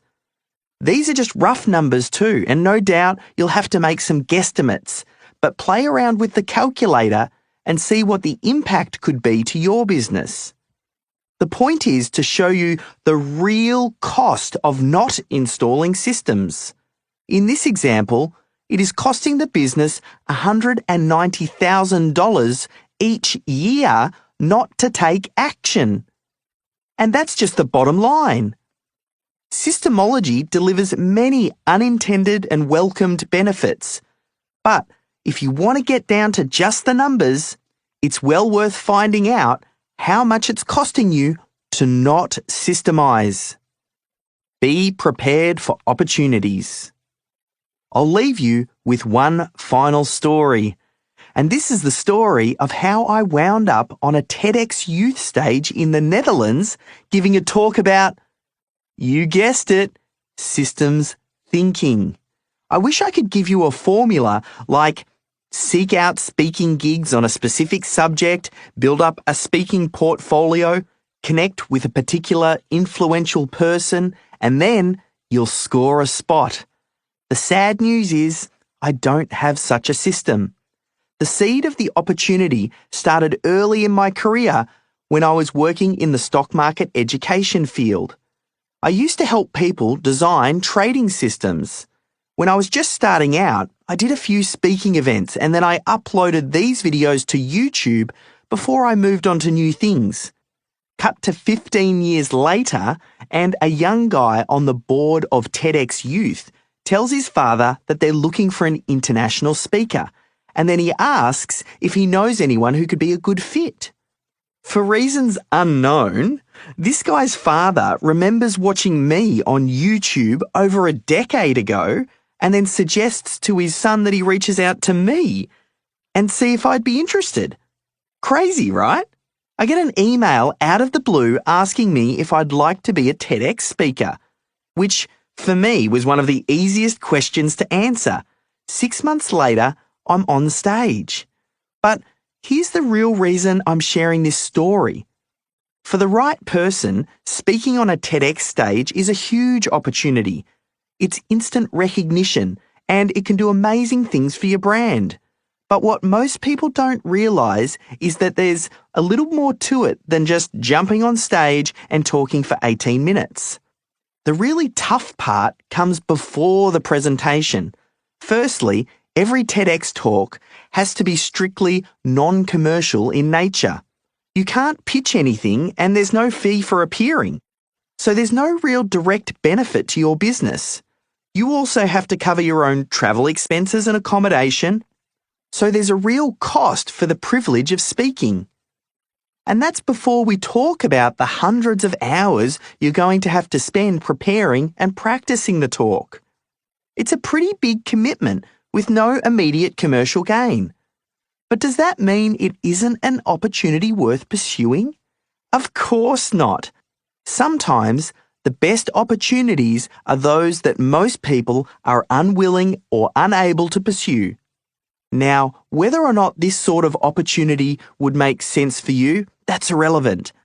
The point is that the opportunities present themselves all the time. Some you might decide not to pursue due to the time or money deficiencies, while others you might just miss because you don't have the headspace to see them. Maybe there is a system for becoming a TEDx speaker, but if there is, I don't know it. My TEDx talk came about through yet another non-linear sequence of events that I couldn't replicate if I wanted to. Getting the opportunity was not something that I had any control over. But being prepared to take advantage of the opportunity when it presented itself was absolutely something within my power. The truth is, being ready to take advantage of opportunities as they present themselves will always get you the biggest wins. I suppose that's kind of obvious by definition. Opportunity is a time or a set of circumstances that makes it possible to do something. Whether it's doing a TEDx talk in the Netherlands, working with Michael E. Gerber to launch his book, or selling the MCG, the Melbourne Cricket Ground, Australia's most beloved sporting ground. You'll learn more about that last one when you watch my TEDx talk. You must be ready when the time comes. Accordingly, if I were to wish anything for you, it's that you have the space in your own life to be able to take advantage of these non-linear opportunities when they present themselves. I know if you're good at what you do, if you take the time to connect with others doing good work, and you build a reputable business that genuinely solves your clients' problems, opportunities are going to present themselves, sometimes when you least expect it. I won't repeat my TEDx talk now. Instead, I'll include a recording at the end of this audiobook. But a lot has happened since then, and I've thought a lot about what I would say if I had the opportunity again to share my thoughts on systems thinking. If I had a do-over, I would discuss how creating systems is hard work and how you have to have the discipline to stick with it. It's mostly simple and straightforward, but it's far from easy. I sometimes think that in my talk, I made it sound easier than it actually is. But by now, I think you know what's required. Now is the time to get started. Make this happen, not just for you, but for your team, for your family, and for your community. Stick to the path, and you'll create results beyond your imagination. Epilogue: tragedy or opportunity? There's no reason I couldn't have written this book a couple of years earlier. For quite some time now, I've been honing the Systemology approach and collecting numerous amazing stories of its application in a wide range of different businesses in disparate industries. But for whatever reason, I had a sense I wasn't quite ready. Maybe I was scared I would fail. Maybe it was the universe waiting for the right moment. Maybe I was just busy and I find writing books a slow and painful process. Whatever the reason, I'm glad I waited. Because more recent case studies and my own personal experiences have illustrated the power of Systemology beyond what I could have ever imagined even 12 months ago. In fact, shortly after completing the Systemology manuscript, I had an unexpected development that allowed me to produce an epilogue so perfect you would be forgiven for thinking that it was part of some master plan. It started with a phone call. Melissa, the incredible systems-oriented manager of my digital agency, contacted me to say she needed to head back to America to take care of some urgent family matters. Thanks to Systemology and Melissa's commitment to keeping these systems running when she took leave, the business didn't miss a beat. The team stepped up and everything kept ticking along nicely. But after a few weeks, Melissa returned and announced what at first was some devastating news. She had planned to move back to America for some personal reasons. It was like a bombshell had hit. Melissa resigned. So what was I to do? Should I try and replace Melissa? Or take back management of the business myself? Neither option was appealing. My passion for the agency died years ago, and with Systemology at a critical point in its development, this wasn't the time for me to get pulled back into things. Even if I did quickly find the right candidate, it would take my time to get them up to speed, time I felt I couldn't spare, which really only left me with one alternative: to sell the business. The more I thought about it, the more it seemed like the right time for me to completely let go of the agency. The universe was giving me a friendly little push out of the nest and letting me know that it was time to go all in on Systemology. Remember the 4 stages of business systemization? Number 1, at the bottom of the pyramid was survival. Number 2 was stationary. Number 3 was scalable. And at the top of the pyramid, number 4 was saleable. To be the best example of what I teach and to take this business through to completion, selling the agency was a natural conclusion. I set to work contacting a handful of people within my network. I had no interest in creating some kind of bidding war because my priority was finding someone I was confident would take good care of the agency. It wasn't just about leaving my years of hard work in someone else's hands. It was also my amazing team who were trusting me to find someone who would take good care of them. Within a couple of weeks, I had some good interest and 2 offers on the table. Both interested parties had solid credentials, but in the end it was clear which one was the right choice. He was someone that I'd worked with previously, so he was already familiar with and highly valued our systems-centered business. He had a great reputation in the industry and had plans to stay true to what it was that we had built. Even then, there was no need to rush. The potential buyer was appointed as an acting CEO. This gave us both a chance to do our due diligence. I got to see how he would handle the business, the team and the clients, and he got to look under the hood, so to speak. That way he could examine the finances and the systems. Once we were both ready to sign on the dotted line, we negotiated a fair sale, a high multiple of annual earnings. We had the legals written up and the deal was done. It was rewarding watching how smoothly everything came together. Once the sale was completed, I asked the new owner what it was that attracted him to the business and what helped him reach the final decision. Naturally, I was hoping without any prompting that he'd refer to the systems that held the business together. And I wasn't disappointed. The financial performance of the business was important, of course, but seeing how comprehensively the systems were defined and recorded, resulting in the business that had been running independently for 3 years, gave him the confidence to take the helm. I didn't sell the business just so I would have a nice epilogue for my book. But it just goes to show you the importance of being prepared and building a business founded on solid systems. Without this, what options would I have had? Sheesh, without systems, I wouldn't have had a saleable business. To quote an old Australian saying, I would have been up shit creek without a paddle. Fortunately, I was prepared. Systemology gave me options. Now I know with every fibre of my being that Systemology transforms businesses from survival to stationary to scalable to saleable.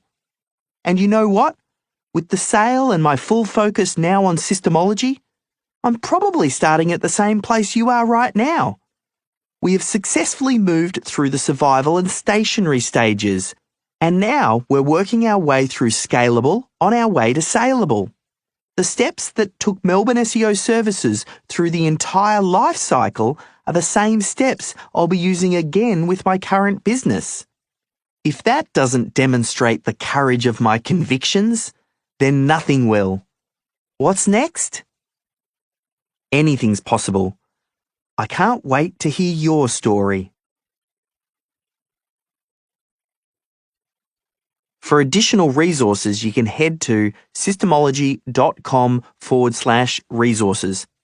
I've got a bunch of cool, useful tools and templates and example systems, interviews, and a range of additional material that will support your understanding of the Systemology method.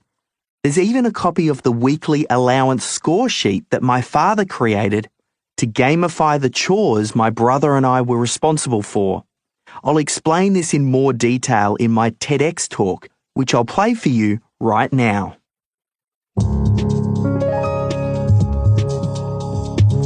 Why am I holding this piece of wood? And more importantly, why have I given you a piece? It just looks like an old piece of wood painted green around the edges, doesn't it?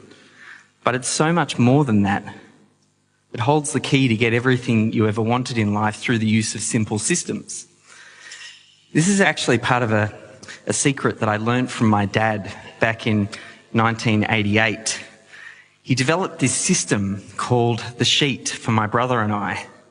It was a system where we could earn points for taking different actions, things like brushing our teeth, making our bed, and washing Dad's car, those sorts of things. And then at the end of the week, he would add up all the points that we'd earned and used a scoring system to calculate how much pocket money we'd get.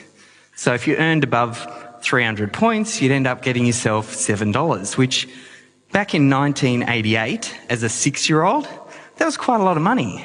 And I can tell you firsthand that it buys a whole bunch of candy. Now, it's funny to have a look at the sheet now and see I could earn 2 points by going to bed at 10:15 p.m. on a Friday night.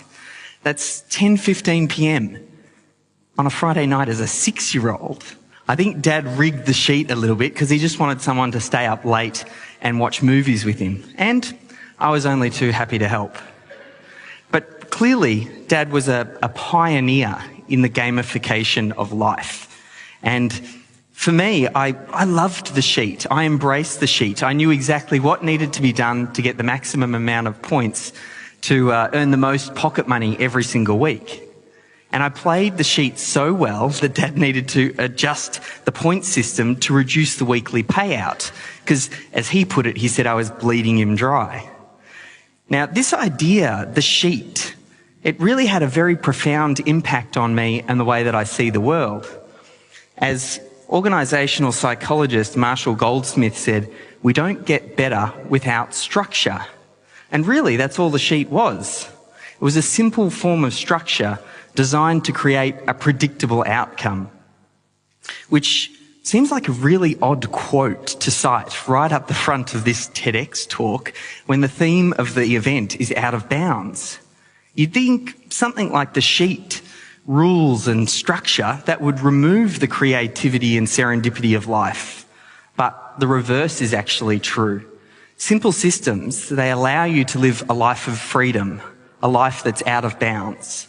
Now, I know this sounds like a really exciting topic, doesn't it? Systems. But stick with me, because what I'm going to share with you quite possibly can change your life. I want to share with you a process for becoming the system architect in your life. And it's 3 steps that include, first, becoming consciously aware of the systems around you.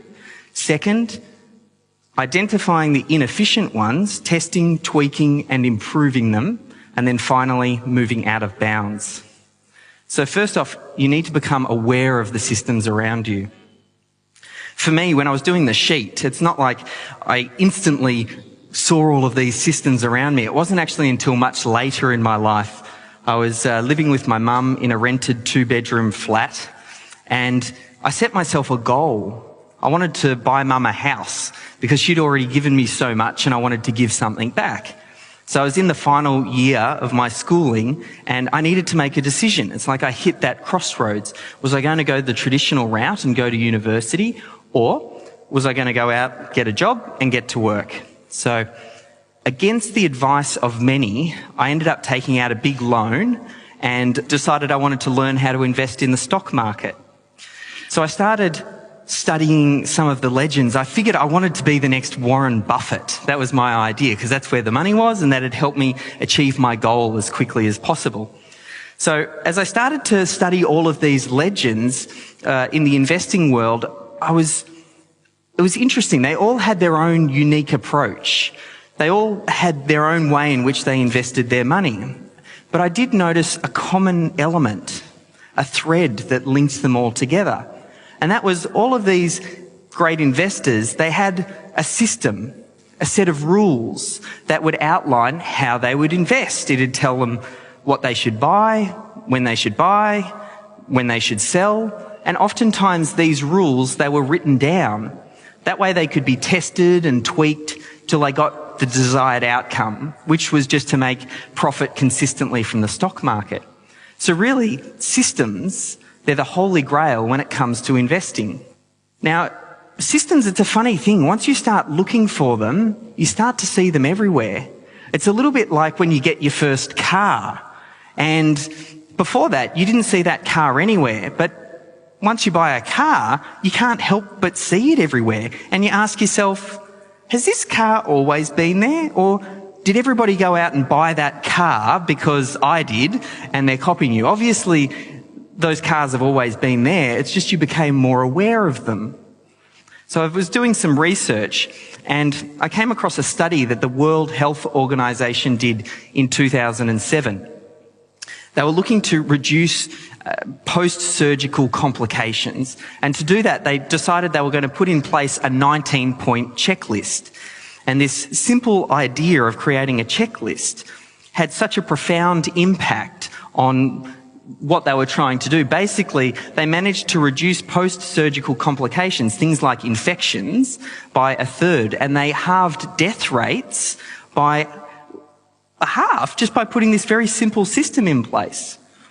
And I began to realize that your life, it's just a collection of systems. Whether it's your health, whether it's your relationships, whether it's business, finance, it's just a collection of systems. And whether or not you're consciously aware of them or not, you know, some operate at the subconscious level and some you're very much aware of. But if you're aware of them or not, it doesn't actually change the impact that they have on your life. I mean, if you eat poorly and you don't exercise, you're going to be overweight. And just because you didn't know that it existed, that's not going to change the outcome. An unhealthy system is an unhealthy system. So you have to be very conscious of these systems that are going on. It doesn't matter where you learn these systems as well. It could be from a parent, it could be from a friend, it could be from a teacher, and it still has a real impact on your life. And not only that, what makes it even more of a challenge to spot these systems that are going on, oftentimes the results of them, they're not felt in the moment. It's like it creeps up on you. I mean, it's not like if you miss, one day of exercise and eat poorly, you're going to wake up overweight. It's a gradual process. So you need to stand guard at the doorway of your mind and be quite conscious about the systems that you allow your mind to run. Which leads me to the next step in this process for becoming the system architect of your life. Now you're more consciously aware of some of these systems. What we need to do is identify the inefficient ones, test and tweak and improve them, and then you'll start to see some real positive effects. So I wanted to give you a real practical example, something that you could apply in your life and see some immediate results for. Now, I want you to ask yourself, what's the process that you go through when you're deciding that you're going to pack for a holiday? What's the system that you run? It might not have even been something that you consciously think about. Maybe what you do is you think on the spot and you ask yourself, what should I take on holiday? And you keep asking yourself that question until you can't come up with anything else. But that's a pretty poor system at best, and it almost guarantees that you're going to forget something. A much better approach would be to write a simple checklist, something that you could refer to each time that you go on holiday.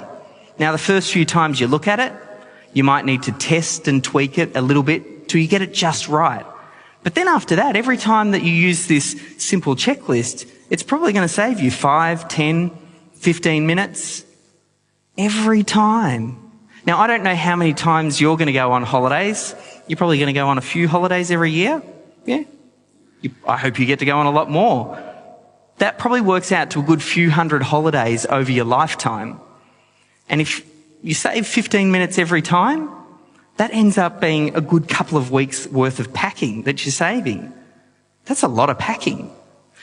Now, I don't know what you're going to do with this extra time that I'm saving you now that you're starting to put this idea of a travel checklist in place. Maybe you'll learn to paraglide. Maybe you'll pick up scuba diving.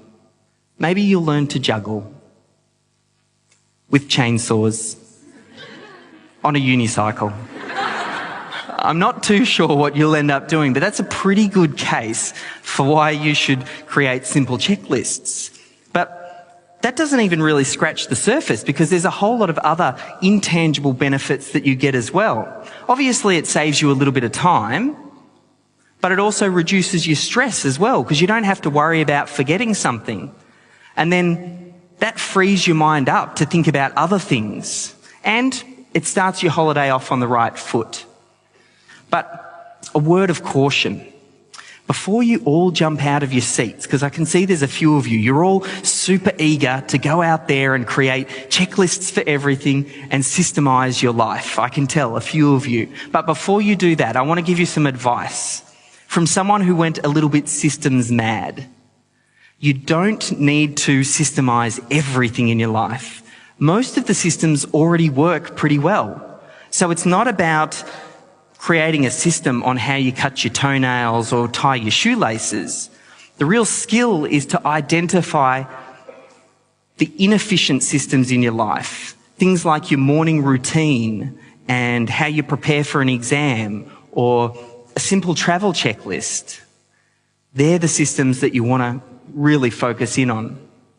Which leads me to the final step in this process for becoming the system architect of your life. Now you're more consciously aware of these systems that are going on around you. You can identify the inefficient ones, you can test and tweak and improve them. Now finally, you get to move out of bounds. Psychologist and best-selling author Mihai Csikszentmihalyi hit the nail on the head when he said, "Control of consciousness determines the quality of your life, and systems give you that level of control." Now more than ever, your brain is getting hijacked and distracted by all these different things that are going on, whether it's a text from a friend, whether it's checking your social media updates, or whether it's surfing on YouTube. All of these activities and thoughts, they rob your mind of the space it needs to think about the really big ideas, the ideas of impact, things that can change the world, things like space travel or self-driving cars or artificial intelligence, virtual reality or medical breakthroughs. We live in such an amazing era in history with so much disruption. And this disruption creates opportunity. But you need to have the right foundation, the right structure, and the right systems in place to be able to take advantage of this. Now, for me, I'm working on a new project. I'm creating the Sheet 2.0, the ultimate gamification of life. And I've found my first test subject, Nathaniel Charlie Jenyns. Now, Nathaniel doesn't quite know it yet, but I was the original tester, the alpha tester of the Sheet. So I know all of the loopholes. And Nate, he's not going to have it so easy because I know all those secrets. But I have been thinking, because he's not quite ready yet to get entered into this program, but I have been thinking about the advice that I'd give him. I'd say, son, you can live a great life by identifying and becoming consciously aware of the systems around you. If you can spot the inefficient ones, test and tweak and improve them, it's hard work and it's a lifelong endeavour, but I guarantee you'll get everything that you ever wanted in life. And there's a chance that you might even live a life most would consider out of bounds.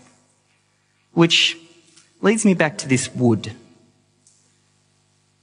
Why am I holding this piece of wood? And more importantly, why have I given you one? It just looks like an old piece of wood painted green around the edges, right? But I want this to serve as a reminder for you.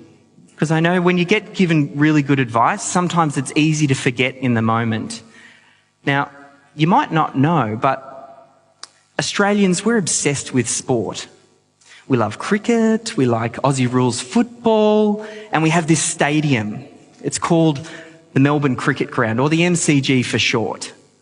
Now, it's hard to explain how important the MCG is to Australians, but it's the largest stadium in the Southern Hemisphere. It holds over 100,000 people. All of our major sporting events get held there, and it's almost like a religious icon.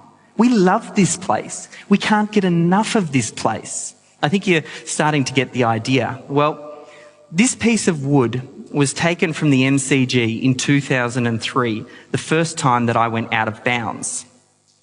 I had this idea because they were doing some renovations on one of the old stands, and I had this idea to get my hands on a lot of the discarded wood and carpet and then sell it off as sports memorabilia. So that's exactly what I did. I took the wood and the carpet and I chopped it up into little pieces, and then I announced to the media that I was selling Australia's most well-known sporting stadium for $24.95. And as you can imagine, the media ate this up. They loved it. TV, radio, newspapers, magazines, they all wanted to cover the story. And it was my first big entrepreneurial breakthrough. Now, you can bet your bottom dollar none of this would have been possible without some pretty amazing systems. Because when you're selling thousands of these and you're shipping them around Australia and around the world, you need to be running a smooth operation. And my systems kept me cool, calm, and collected. Now, you hold a piece of wood in your hands. This is a piece of history. And I want it to serve as a reminder for you to become consciously aware of the systems around you, test, tweak, and identify those inefficient ones, and live a life that's out of bounds. Thank you.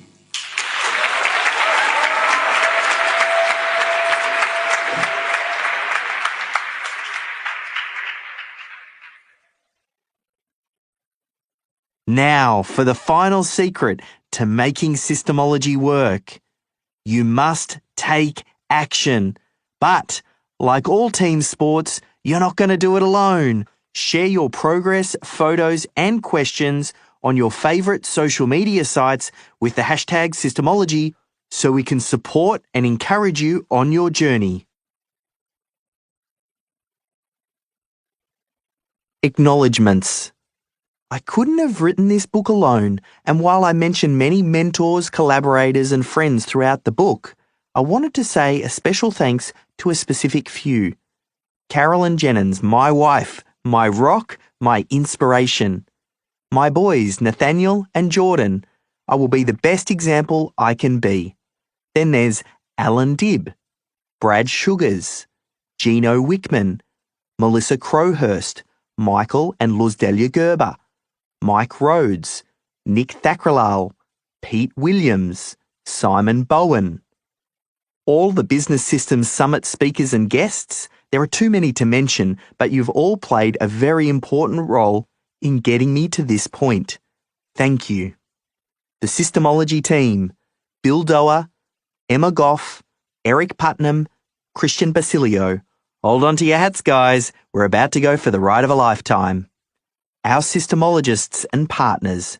You are the messengers, and it's time to take this message worldwide. Thank you for believing in us, and together we will change the world. Our clients, a few of whom have shared their stories within this book, and the hundreds of others who have helped me refine my process. And finally, you, the listener. Well done on buying this audiobook. Like Neo did in The Matrix, you have just taken the red pill. Welcome to Wonderland. Now I will show you how deep this rabbit hole goes. Woohoo! You made it! I hope you are as excited as I am. This has been a Systemology production. Thanks for listening. If you enjoyed this audiobook, please be sure to review it and share it. If you would like to find out more about Systemology, you can visit our website at systemology.com. This audio recording and the text is copyright Systemology 2020. The end! Audible hopes you have enjoyed this program.